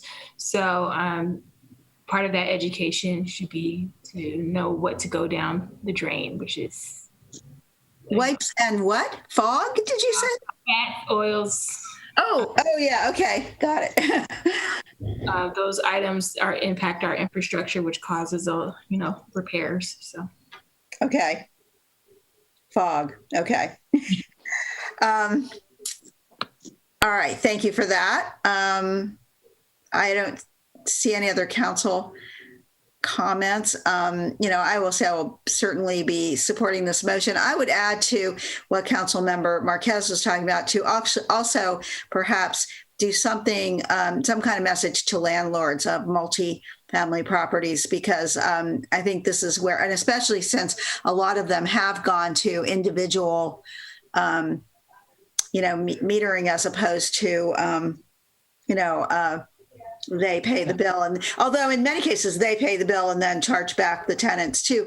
But in any case, if they're not maintaining their property properly, like, running toilets or faucets or leaks, that's going to cost everybody more. And if we can, through our now improved, metering system, be really watching out for that and get to places that seem to be having problems, that would help people a lot too. So with that, seeing no further comments, I will, the motion to approve the staff recommendation for the rate increase was made by me and seconded by Councilmember Zermano. Madam City Clerk, will you call the roll? Yes, Madam Mayor. Councilmember Andrews. Aye. Councilmember Lamnon. Aye. Councilmember Marquez. Aye. Councilmember Salinas. Yes. Councilmember Wahab. Yes. Councilmember Zermano. Aye. Mayor Halliday.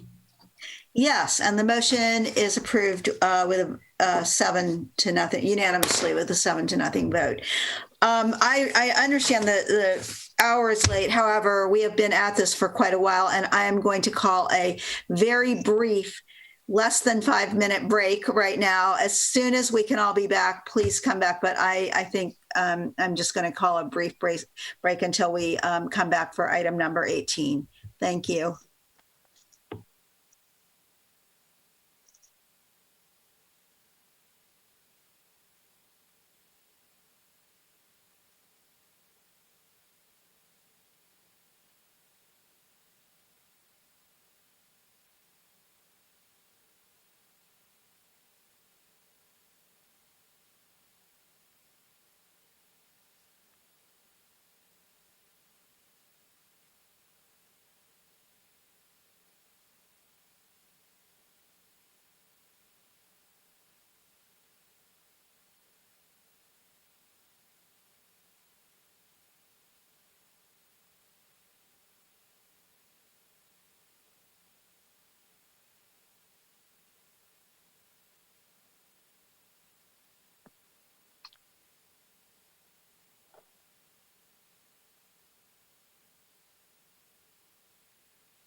Ellie, can you see my screen?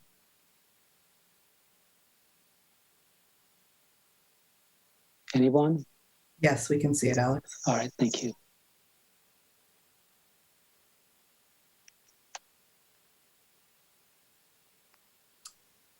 That was a good report, Mr. Miri. Thank you very much, sir. Thank you for your support. I really appreciate it. Yeah, it was. Thank you, Madam Mayor. I always like the, how much the water really costs part. Mm-hmm. I was going to say people spent an awful lot of money on fireworks, that sure. They certainly, they shouldn't have any trouble paying the additional rates, but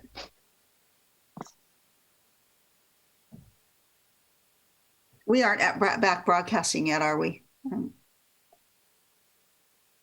I guess we are recording. Mayor Halliday, we are. Sorry, Mayor Halliday, we are recording. Yes, we're recording. Yes. Okay.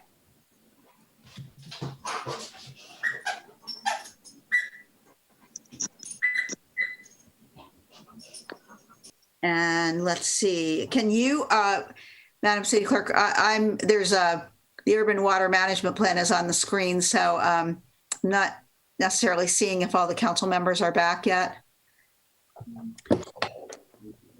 Let me double check, Mayor.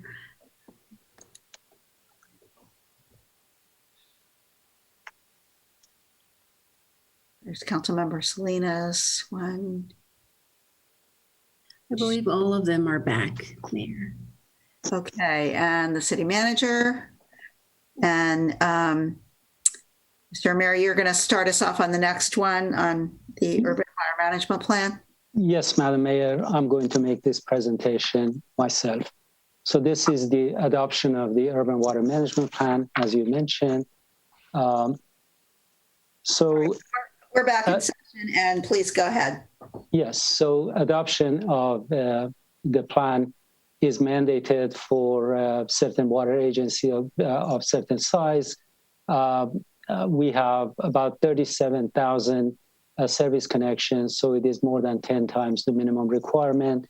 The plans are updated every 5 years and adopted after a public hearing. City Council adopted the current plan 5 years ago in 2016. A number of new requirements and water supply planning developments have occurred since then. End of the last drought and beginning of recovery was one of them. COVID-19 obviously happened. Approval of the Bay Delta Plan, which I'm going to discuss in more detail later, resulting in potential loss of drought liability. more prescriptive water shortage contingency plan have been coming down the pike, and requirements to assess climate impacts, seismic vulnerability, and energy usage as they relate to water supply. So being a complex undertaking, the city used consultant services of Madaus Water Management and EKI Environment and Water to support staff in addressing new and complex requirements. Presentation will review the key components of the 2020 plan as listed in this slide. So water demand projections are planning level estimates for a 20-year horizon. They are only an estimate, the best estimate we can make. They use a detailed model. They account for Hayward specific factors. They incorporate potential savings from plumbing code changes and conservation programs. We have assumed normal economic and climate conditions to document maximum potential demand, critical to evaluation of reliability. Actual demand may not reach the estimated quantities, we know that, affected by various uncertainties, economic activity, amount and type of development, climate factors like drought, and additional plumbing code changes that may reduce water use. So one of the main factors here is population estimate to see how much water we are going to need based on population growth. A few words about the population estimates here. Various sources can be used to estimate population. ABAG is a typical source that is used. Population growth in the plan is higher than other sources. Staff determined that ABAG population projections alone did not fully capture the potential growth and transformation in Hayward, in this specific city, whereas our own utilities master plans need to account for all potential growth and change to ensure adequate infrastructure. We look at Hayward-specific growth. The last sewer master plan that we updated was related to the sewer collection master plan, and that included a 2.2% growth, annual growth in residential flow caused in part by population growth. So we decided that that was a good estimate to use for our population growth. So we used the factor of 2.2 and use that to come up with projected numbers for 2025 all the way to 2040. We also worked with planning department to look at potential for development in Hayward, including South Hayward BART Station, the downtown, Mission Boulevard, and Route 238 right away. We incorporated estimated water use in the community due to infill development, intensification of dwelling units per acre, and council priorities such as neighborhood improvements and rehabilitation of older housing stock, especially landscape upgrade, where there is zero landscape right now. Even if we do something that is extremely drought efficient and it is bay friendly as it has been adopted in Hayward, there will be some measure of water usage for it. So Hayward's residential per capita water use continues to be among the lowest in the Bay Area, as we mentioned during the last presentation, compared to the average of water users here. Again, this graph here that shows our residential water use is only less than 48 gallons per day. The average is 63, and we are below a lot of other agencies in terms of water usage. When it comes to non-residential, we are projecting future non-residential water demand. Projecting is very, very difficult, by the way. It's even more difficult than residential. We have job growth impacts, but like population may not, tell the entire story. Council priorities to diversify the economic base, create good paying jobs, and support entrepreneurship are all part of the criteria.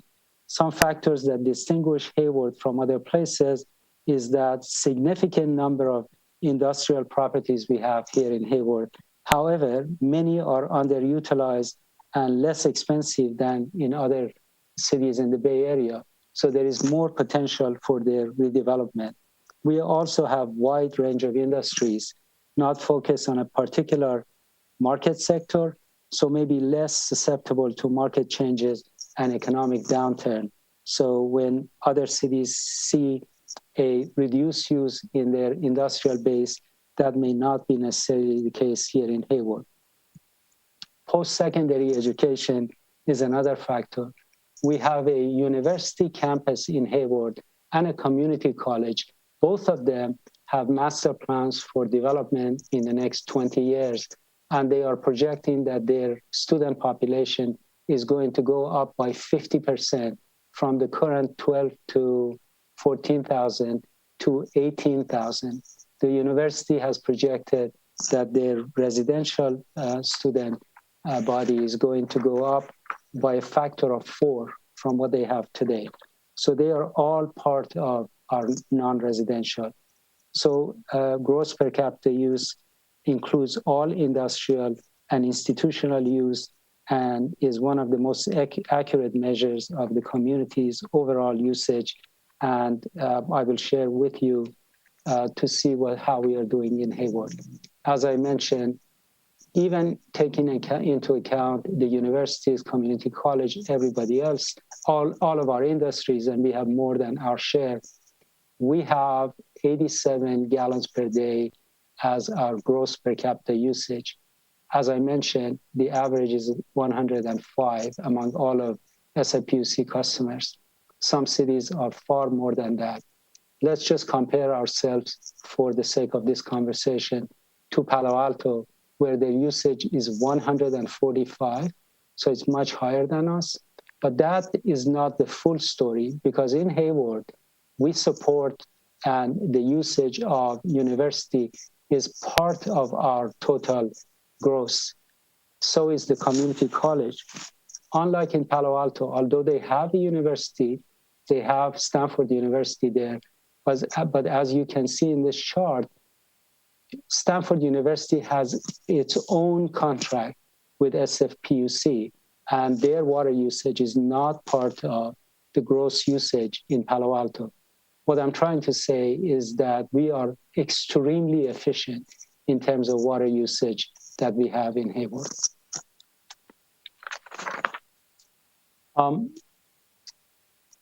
As far as our demand projections, we also included the recycled water.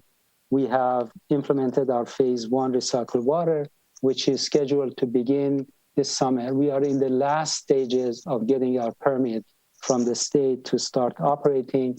When we do that, hopefully in August, our anticipated annual usage is going to be about 73 million gallons per day, and that we have plans in our capital improvement program for funding to expand our recycled water plant and do a recycled water master plan to see how we can expand it and to what extent.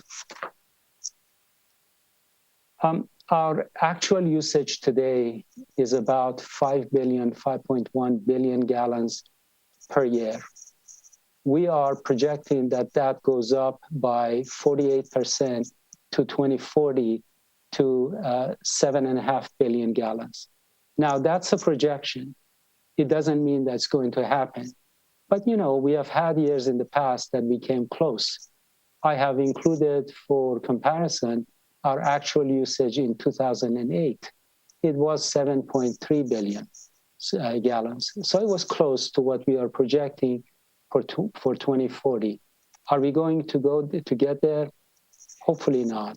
Are we going to do everything that we can to stay as efficient as we have been in the past 20 years? Yes, we are. We are going to do that. Council has, told us, provided leadership that is the goal. We want to be one of the greenest cities in the Bay Area, and water conservation is part of that. So water supply outlook, potable drinking water demand is one of them. SFPUC has verified their ability to serve Hayward's demand during planning period in years of normal rainfall, normal precipitation. We have reliable water also through our recycled water project for irrigation, to the extent that some of the businesses can benefit from our recycled water. That is reliable. I'm sorry. I'm getting a text. I want to know if it is important. No, I'm sorry.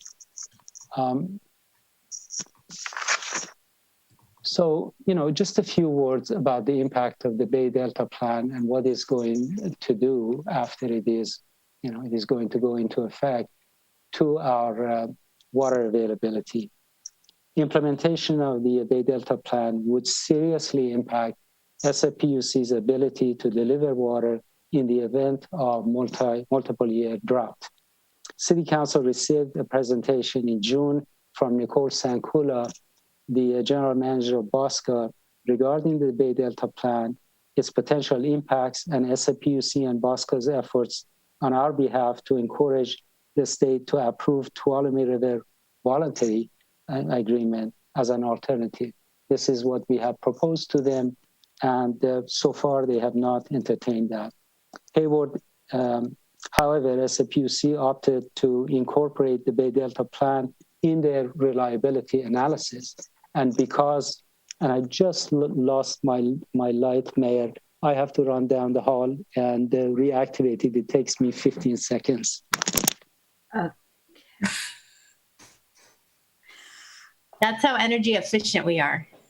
It happened to Captain Matthews too, if you saw that, remember?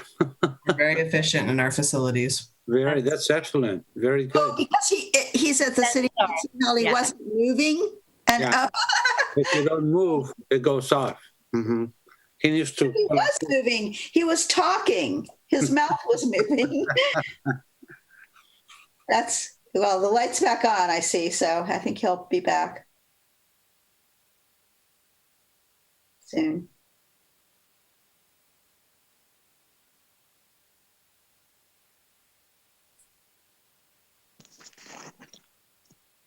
Sorry, Mayor, I'm back, and council members.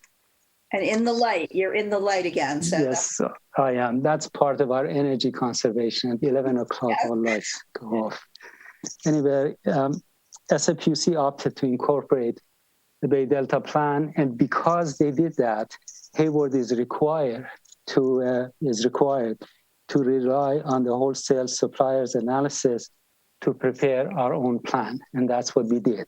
So you will see huge cutbacks during even a single year drought, and of course, multiple year droughts, up to 50%. So other factors to consider, regarding water reliability is to that the projected shortages do not meet SFPUC's contractual level of service requirement. SFPUC contractually is obligated to provide certain amount of water, so they have to look for other sources of water to close the gap. That is an obligation that they have. Current allocation methodology also among BOSCA member agencies for allocation of the requirement for the drought goes up to 20%. So if the drought requires more cutback than 20%, we don't have a formula right now to allocate that. And the decision has been made that that allocation is going to be based on equal percentages. That is not necessarily fair for agencies that are using very, very little water, and they don't have a whole lot of flexibility and elasticity related to, irrigation water use and what have you to cut back. And we have to have a conversation about that with BOSCA and see if we can find a more equitable way of that distribution. I'm not going to dwell on this. This just shows that water supply availability is going to go down during a drought under the current plan that SFPUC has decided to go to. In a single year drought, we will see a 36% shortfall, and in multiple year drought, the shortfall becomes bigger, all the way to 50%. We have never faced anything like this. The biggest cutback that Hayward has had was about 23%. That is when the state had required the city of Hayward to have an 8% cutback, and our customers cut back up to 23%. Having said that, there are several strategies to address these shortages. One is, as I mentioned, the Tuolumne River voluntary agreement that we are hoping that the state is going to consider. Our own water shortage contingency, we have it, and I will be talking about it in a minute. And additional recycled water is another one. We can continue to pursue opportunity to expand the recycled water. And, as I mentioned, revising the drought allocation plan would help some of the agencies that currently use very little water, like Hayward. So the bottom line is that the projected cutbacks are severe, will significantly impact Hayward, and it's already very low per capita water usage. So options to update the plan within the next 5 years. I just wanted to mention that, the numbers that we are projecting now for 2040, if there is information that is coming down the pike in the next few years before the 5 year is over, which is the duration of our plan, we can come back to council and tell you that, let's say we have received information from the 2020 census or something like that, that we need to adjust our population growth downward or whatever. We can do that. Nothing prohibits us from coming to you and asking for those adjustments. If we negotiate that a cutback above the 20%, what we call the tier 2, again, we can come back to you and change some of these numbers and adjust our urban water management plan. Just a few words about our water shortage contingency plan, which is a component of our urban water management plan, but it is a separate, can be a separate document. It needs to be adopted as a standalone document to allow for flexibility to amend it without amending the entire urban water management plan. There is a phased approach to 6 stages of water shortage, and specific measures are required. Measures are cumulative to allow the city to respond to water shortages when they become severe. Again, I'm not going to go over all of this. I can tell you, though, that in a, let's say, cutback of 35%, which I shared with you earlier, that would be stage 4. The requirements would be that no pools should be filled with drinking water, no new pools can be constructed, and we limit irrigation to 1 time per week or less than that to conserve water. I'm getting to the end of this presentation. So demand management is another part. Hayward has a wide range of demand management or water conservation measures and programs. Some are regional, others are implemented by the city itself. Staff evaluates the benefits of regional versus local implementation to determine the best strategy for us to proceed. We have enjoyed high level of community participation. We have had great support, and we've been responsible, that has been responsible in part for Hayward's very, very low per capita usage today. New programs will be evaluated and introduced as they become available and determine that they are cost effective. Very quickly, there was a law that passed in 2009 that required agencies, water agencies, to cut their water usage by 20% by 2020. That was called also 20 by 2020. So that target for Hayward, specific to Hayward, was that we had to reduce our usage to 124 gallons per capita per day. That was the gross amount. By 2020, our water usage was actually 87 gallons per capita per day, far below the target that the state had set for us in order to promote water conservation. That is a feature of Hayward, has always been and will continue to be. As far as the plan outreach goes, the city met and exceeded all public noticing and document review requirements. No written public comments have been received so far. And based on that, if the plan is approved, we submit the adopted plan to the state by the end of July.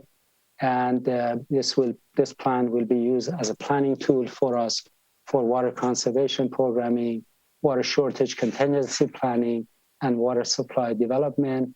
And next time in 5 years, we will be updating the plan, or maybe even sooner if the conditions warrant. So this is a public hearing format. Council questions first, open public hearing next, and then council discussion and action.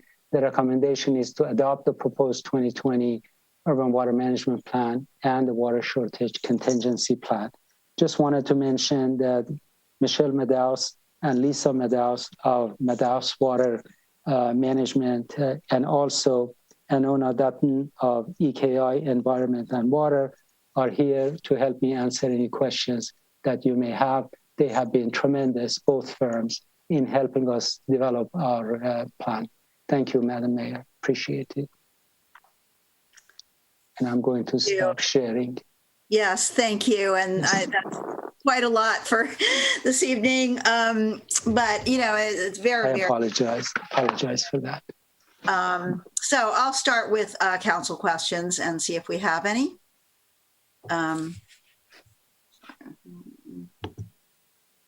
Not seeing that any council members have any questions about all of that. I think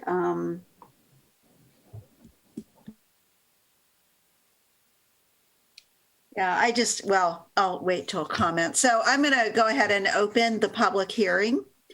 And let's see, it doesn't appear that we have any hands raised among the public. Madam City Clerk, did we have any comments? And I'm not aware of any requests to speak at this time, Mayor, and we only have actually 2 attendees. Yes, I see that. Okay, I'm going to close the public hearing. Go back to council comments or a motion. Councilmember Wahab.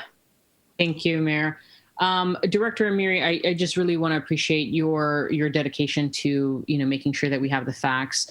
Your presentation is very clear. I also understand the commitments that we have to make now that we are going into a drought, and it's been kind of projected in that sense. I will move the item and appreciate again the investment in this and the importance of just transparency and the fact that we are going to have to be educating the public as well, that even though we are low users, we're going to have to continue to be even lower users. So I appreciate your efforts. Thank you. Mayor, I'll second. Yes, go ahead. Thank you. I also want to just echo the comments made by Mayor Pro Tem. Director Murray, we're very fortunate to have you here in the city of Hayward. Just want to publicly acknowledge you for your expertise, your patience, and just explaining all these technical issues to us. And I really appreciate you bringing the item forward to us as a work session, just so we had another opportunity to further understand the issues. So I'm happy to second the motion. Thank you for your great work, as well as your entire department, your team. You oversee a huge, multiple areas within our city. So thank you for your leadership. Yes, I would echo those comments. Don't see anyone else requesting to speak. I just want to mention what I consider the unfairness, though, of the across the board, standard cut, as opposed to what happened in the last drought, where we were given a lower target because of our record of being efficient water users. And what may be coming is just, it really isn't fair. I don't know that we can do anything to fight it or change it. But I will say that the state has also, we have talked about our housing plan, our RENA numbers. I know we want to build housing here. We want people to have homes, but there is a point where we have to say, look, state and region, we are having our water cut back across the board. We're already very low users. We may not be able to, as you said, increase our population by building more houses. And, it's something that is going to have to be dealt with at a level other than our city level. But I do think we need to be making a huge issue about this. And also on, getting the state to do something about the Bay Delta plan and at least consider looking at the Tuolumne River plan in our case and other plans that are out there. But anyway, so a lot of, we need to do some lobbying with our state representatives in particular on these issues. And I would urge us all to do that when we have the chance. Casual conversations, their public forums, whatever opportunity you have, raise the issue. But did you want to say something, Director Ameri? No, I just wanted to thank Meadows Water and EKI again for their tremendous work and help on preparing the plan. Yeah, thank you. It's a big deal. So that on the motion by Councilmember Wahab, seconded by Councilmember Marquez. Madam City Clerk, will you call the roll? Yes, Madam Mayor. Councilmember Andrews. Aye. Councilmember Lamnin. Aye. Councilmember Marquez. Aye. Councilmember Salinas. Aye. Councilmember Wahab. Yes. Councilmember Cermeño. Aye. Mayor Halliday. Yes. And the motion carries with 7 aye votes to support the staff recommendation for approving the urban water management plan and the water shortage contingency plan. And with that, we will now move on to item number 19. Thank you very much, Madam Mayor and Council. Thank you, Director Mary, and your staff and the representative, Ms. Dutton from EKI. Thank you very much. We should all be proud of our city for what we're doing and the efficiency what we're doing it in. But we are a little behind in getting that plan in, right? So let's get it in there. Absolutely. Yes. Okay. All right. Thank you. So now we will move on to item number 19, which is adoption of resolution amending the salary and benefits resolution for unrepresentative executives management, city manager's office, human resources, and city attorney employees. And we will hear from our former acting director of human resources and current finance director. I believe that's correct. I was told. They may have switched it up. It looks like Jonna has her. I'm gonna be presented. Okay, I was given incorrect information by the city manager. Let me just make that clear. But okay, Miss. Keeping you guys on your toes this late. Come on. Oh, he is here. Okay, but anyway, Miss Sangi, go ahead. Thank you. Thank you, Madam Mayor. Good evening, council members, Mayor Halliday. The amendment we have before you this evening proposes increases to our non-executive rep employees. I'm going to share my screen with you. Sorry, I barely ever use Zoom, but I'm going to make this work. Thank you. You are successful. We see it. There you go. Okay, so we have 24 unrepresented non-executive employees in the city. These are HR analysts, HR technicians, deputy city attorneys, and managers. They're spread across the city through the city attorney's office, HR, finance, human resources, HPD, and public works.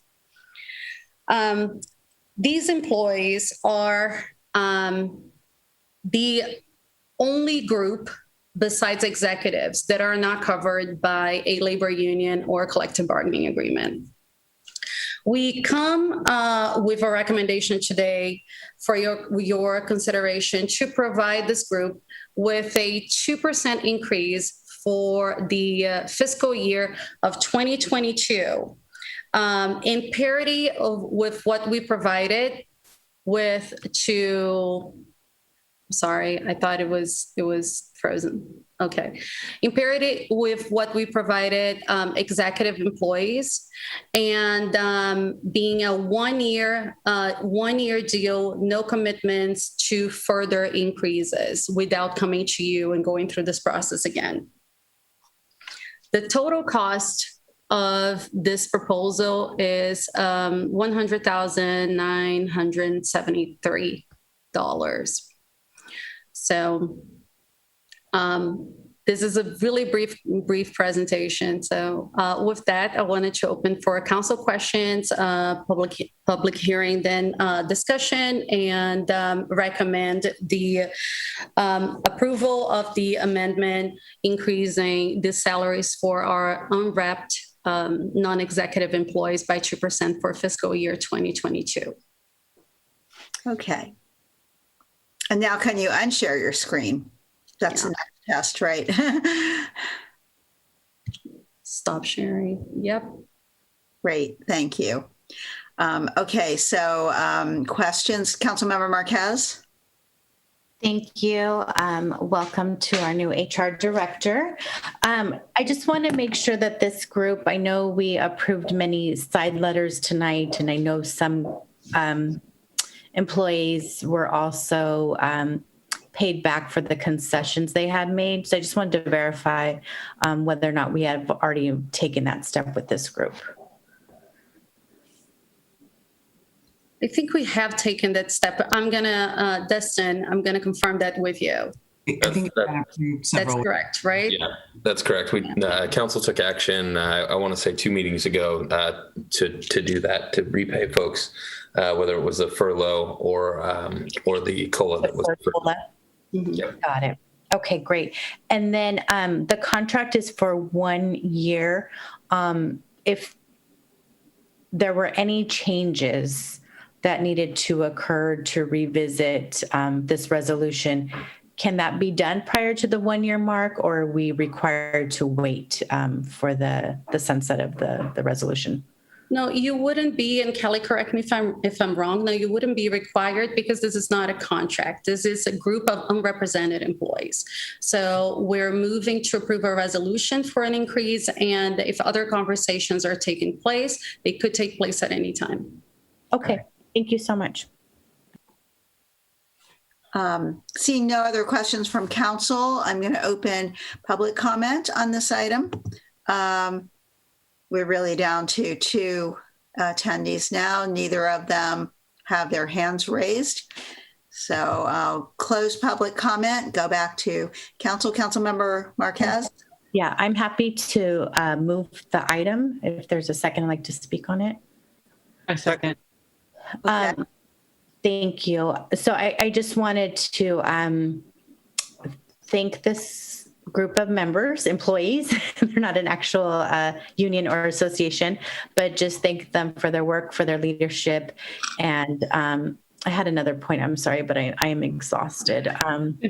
It may come back to me, but I know that they also stepped up in regard to responding to COVID and addressing the economic needs of the city. So I just want to acknowledge them for doing that as well. Thank you. Thank you. And Councilmember Wahab, did you want to speak to it as well as a seconder of the motion? Thank you. No, I just wanted to highlight that with this group and all other groups that don't have, full representation, if you will, I would like to just highlight in future conversations if we can just maintain equity across the board when we, talk about one group or so forth, or even our, and I know our city manager will highlight this, but just moving forward, if we can just keep track of that as well for equity purposes. So thank you. Thank you. And I would agree. And I think that we are in negotiations now with the groups that are represented either by unions or, as part of collective bargaining agreements. So, but this group does not have that. So I think that's why, we are taking this step now. And so I don't see any other hands raised, and therefore on the motion by Councilmember Marquez, seconded by Councilmember Wahab to approve the staff recommendation. Madam City Clerk, will you call the roll? Yes, Madam Mayor. Councilmember Andrews. Aye. Councilmember Lamnin. Aye. Councilmember Marquez. Aye. Councilmember Salinas. Yes. Councilmember Wahab. Yes. Councilmember Cermeño. Aye. Mayor Halliday. Yes. Thank you. And the motion carries with 7 aye votes. And that brings us to item number 20, which is our last agenda item this evening before our reports and announcements. And this regards the League of California Cities 2021 Annual Conference, adopting a resolution designating voting delegates and alternates for the conference, which is scheduled for September 22nd to 24th. And we'll hear from our city clerk, Ms. Lenz.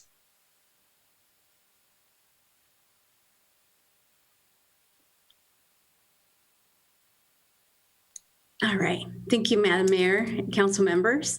This is going to be a brief presentation given the hour, and I believe I have a PowerPoint presentation. It's just for the benefit of the public. So by way of introduction, Hayward is a member of the League of California Cities, currently known as Cal Cities. Each member city has a right to cast one vote on matters pertaining to Cal Cities policy. Councilmember Salinas is the city's delegate to the League East Bay Division, and Councilmember Marquez is the city's alternate. The Cal Cities 2021 annual conference is scheduled for September 22nd through the 24th, and it's going to happen in Sacramento. At the conference on Friday, September 24th, Cal Cities members will consider resolutions that establish policy. And according to the bylaws, in order to vote at the conference, the city council must designate one voting delegate and up to 2 alternate voting delegates. Just wanted to mention that Mayor Halliday, Councilmember Salinas, and Councilmember Cermeño have registered to attend the conference and are available to represent the city's position at the conference. I also wanted to note that Councilmember Cermeño is only able to attend the Thursday session. Okay. With that, our staff is recommending that the City Council adopt a resolution designating a voting delegate and alternates as Hayward's representatives to the Cal Cities 2021 Annual Conference. Should the council approve a staff's recommendation, the council will discuss and vote on league resolutions during its council meeting on September 21st. The voting delegate will cast a vote at the conference on September 24th. So those are the next steps. With that, Mayor, staff is available to answer any questions. Following any questions, you can open public comment and then allow for any council comments and then vote on the recommendation. And that is all, Mayor. Thank you. All right. Thank you. And I'll stop sharing so that you could see. Terrible thing, you have to stop sharing so I can see this list of people, but all right. Are there any questions? There don't appear to be any questions. So I'm going to open public comment on the item. Seeing that there are no hands raised from either of the 2 attendees, I'm going to close public comment, go back to Council Member Wahab. I'll move the item. Well, actually, I think we need to decide who the would you like to make a recommendation for who the voting delegate should be? I think really the two choices here, since the voting occurs on Friday of the conference, the 24th, Councilmember Zermano has said that he will not be attending on the 24th, correct? Councilmember. So it's either me or Councilmember Salinas would be, one of us would be the voting delegate, the other would be the alternate. So do either of you guys want to volunteer? Councilmember Salinas, I have done it in the past and I'm willing to do it this time, but I'm also willing to give another council member the opportunity should he wish to take it. Mayor, actually, because of the special meeting regarding SkyWest by the airport committee on the 23rd of September, I cannot be at the Sacramento on the 23rd Thursday, which is when I was planning. So I'm going to go on Friday. I think that special meeting, considering that the other two members of the airport committee are Councilmember Salinas, we haven't done it yet, but that meeting is going to have to be changed. Madam City Manager? Oh, okay. In that case, no problem. Then work with the staff team to that schedule. Yeah. All three of you will be gone. Yeah. And I don't know, we'll probably be back to in-person meetings by then too. So that meeting has to be changed. Okay. Then I still will be there on Thursday. All right. So that means. So then you and colleague Salinas will be the voting people on Friday. So I'll second the motion once colleague Wahab makes the motion. And would you like to volunteer? So if Mayor Holliday wants to be the voting delegate, that is fine with me. All right, and you will be the alternate. Okay, is that? I'll be in the bleachers. I'll be in the bleachers. I'll be in the bleachers yelling and hooting and hollering. Okay. So I'll move the staff report with Mayor Halliday being our voting member and Councilmember Salinas being our alternate. Great, thank you. Is there a second? I seconded already. Oh, right, okay. So that's right, you did. All right, so on the motion, and any other requests to speak? Seeing none. On the motion by Councilmember Wahab, seconded by Councilmember Zermano to make myself the voting delegate, Councilmember Salinas the alternate delegate. Madam City Clerk, will you call the roll? Yes, Madam Mayor. Councilmember Andrews. Aye. Councilmember Lamnin. Aye. Councilmember Marquez. Aye. Councilmember Salinas. Aye. Councilmember Wahab. Yes. Councilmember Zermano. Aye. Mayor Halliday. Yes, and with that, the motion carries with 7 aye votes. Thank you, everyone. And we don't know what the resolutions, if any, there will be on the agenda. So we will be hearing about that on September 21st. And the council will have the chance to decide how the voting delegate would vote on those resolutions. So stay tuned. And with that, we will move to council reports and announcements. Okay, Councilmember Salinas. Yeah, I just wanted to remind everybody that over in South Hayward, in the Hayward Promise neighborhood, we will be having a neighborhood cleanup from 9 a.m. to 12 p.m. And immediately after cleaning up, we will be having a barbecue, and the meeting place and the barbecue will be at Glassbrook Elementary School on the corner of Gadding and Schaefer Road. 957 Schaefer Road, I think.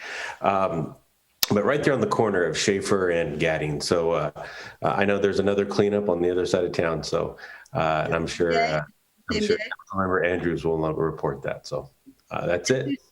Who's doing the barbecuing? I will be cooking. Okay. All right. Councilmember Andrews, can you top that?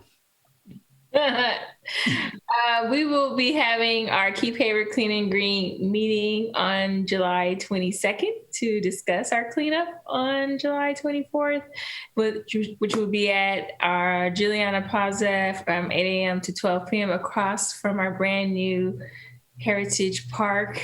Also, Hippies Brew will be nearby, as well as if you want to stop by the library. All those things are close by. So, yes, this Saturday from 8 to 12. Thanks. Nice job. Nice job. I think they're competitive events there. So, Well, I was going to say to Councilmember Andrews, please tell the Keep Hayward Clean and Green crew that they can always come on over to Glassbrook Elementary School afterwards and then and do a grab and go. We're going to be doing a grab and go. So they're more than welcome to come and grab and go some barbecue. Thank you. and I'm sure that they won't mind at all that you're doing that cleanup on the other side of town. I'm pretty sure they'll be happy about that, actually. So, right. Yeah. Okay. Thank you for that. Okay. Councilmember Lamnon. Thank you. Just a quick redistricting update for Alameda County. Thank you, Madam City Clerk. Alameda County has launched its website to start to gather community input. This is your chance to say how our community should be represented on the Board of Supervisors, because not only do you have the 7 of us as your elected representatives, but also at the county, you have a district supervisor currently. That's Richard Valle. And you get a chance to decide what are the boundaries of the supervisorial district. And if you don't know what I'm talking about or want to get involved and make sure that all of your neighbors and family members and friends participate in this process, there are 2 workshops you can see on your screen. One is this Saturday. So after you've done your 2 cleanup events, you can come by and speak up for your community. Or if that feels like too much, you can do that. That one's virtual. And then there will be one in person on Wednesday, August 11th from 6 to 8 p.m. You can go to the Alameda County website, which is https://redistricting 2021.acgov.org, or hit me up for more information. Thank you. All right. Thank you for bringing us the information about this. It is an important topic. We don't have we won't have the census results at that time. But no, but sorry. Go ahead. Just for instance, Hayward is in a district, but it's not big enough population-wise to make up all of a district. So what are the other communities that it makes sense to be part of? You know, should New Haven be part of our district because we share a school district with that? Right now, Hayward Unified is divided into 2 districts because that's how the lines are drawn. Should we incorporate all of Hayward Unified? Should Castro Valley or Union City be with us? Those are the kinds of things that the community should decide. All right. Thank you. Should be interesting. Okay. Councilmember Zermano. Thank you, Mayor. A simple note, telling everybody thank you for a great year that we've had. This is the end of the fiscal year of sorts, or our year, because we have a nice little break and then we're back in September. So thank you all the folks out there who did public comments. Thank you to all my colleagues. Thank you to the staffs, and thank you to the employees for doing a great job and making sure Hayward is the center of the universe. The universe is not geocentric. It is Hayward-centric, just so that you know that. Thank you, and shop Hayward first. Yes, thank you for reminding us of that. And Councilmember Marquez. Thank you, Mayor. I have similar comments, just reflecting on what we've been through since the start of COVID and the fact that we're still meeting virtually, not for long, but just a lot has occurred in our community. Just wanted to acknowledge you, Mayor, my colleagues, the city manager, all the leadership, executives in the city of Hayward, and all the frontline workers, everyone that delivers amazing services to our community members. Just want to thank everyone. I know it's been very challenging. I'm feeling very hopeful. I feel like we've been under a lot of stressors and pressure just on a multitude of issues. But I feel like people are slowing down a little bit and taking time to actually hear one another out. And that feels good. And hopefully we can continue to do that. So just thank you everyone for your good work. But I hope we all do take time to reset in August, because I know I need it. And I'm sure most of you need it too. So just thank you for all the good work. Yes, thank you. I think we are all looking forward to that. It has been a tough year and we do need the rest. So with that, and no further comments from council, I will say that we will be meeting next week to select primarily members of our boards and commissions, or new appointments, replacements, whatever. So that is an annual thing. And I really appreciate, we had nearly 100 applicants for the relatively small number of openings we do have on these commissions at the moment. But so that makes it very tough on us. But I know we're looking forward to interviewing people next week and making our choices. And we may have some additional minor business, but otherwise we will next be meeting after that on September 14th. And that is going to be a very special meeting because it is a joint meeting with the City of Hayward City Council and the Hayward Unified School District Board of Trustees. So that will be our first meeting back in September, on September 14th. And so until then, with no further business before us, this meeting is adjourned. Thank you, everyone. Good night. See you in September. No, next week, actually, but. The recording has stopped.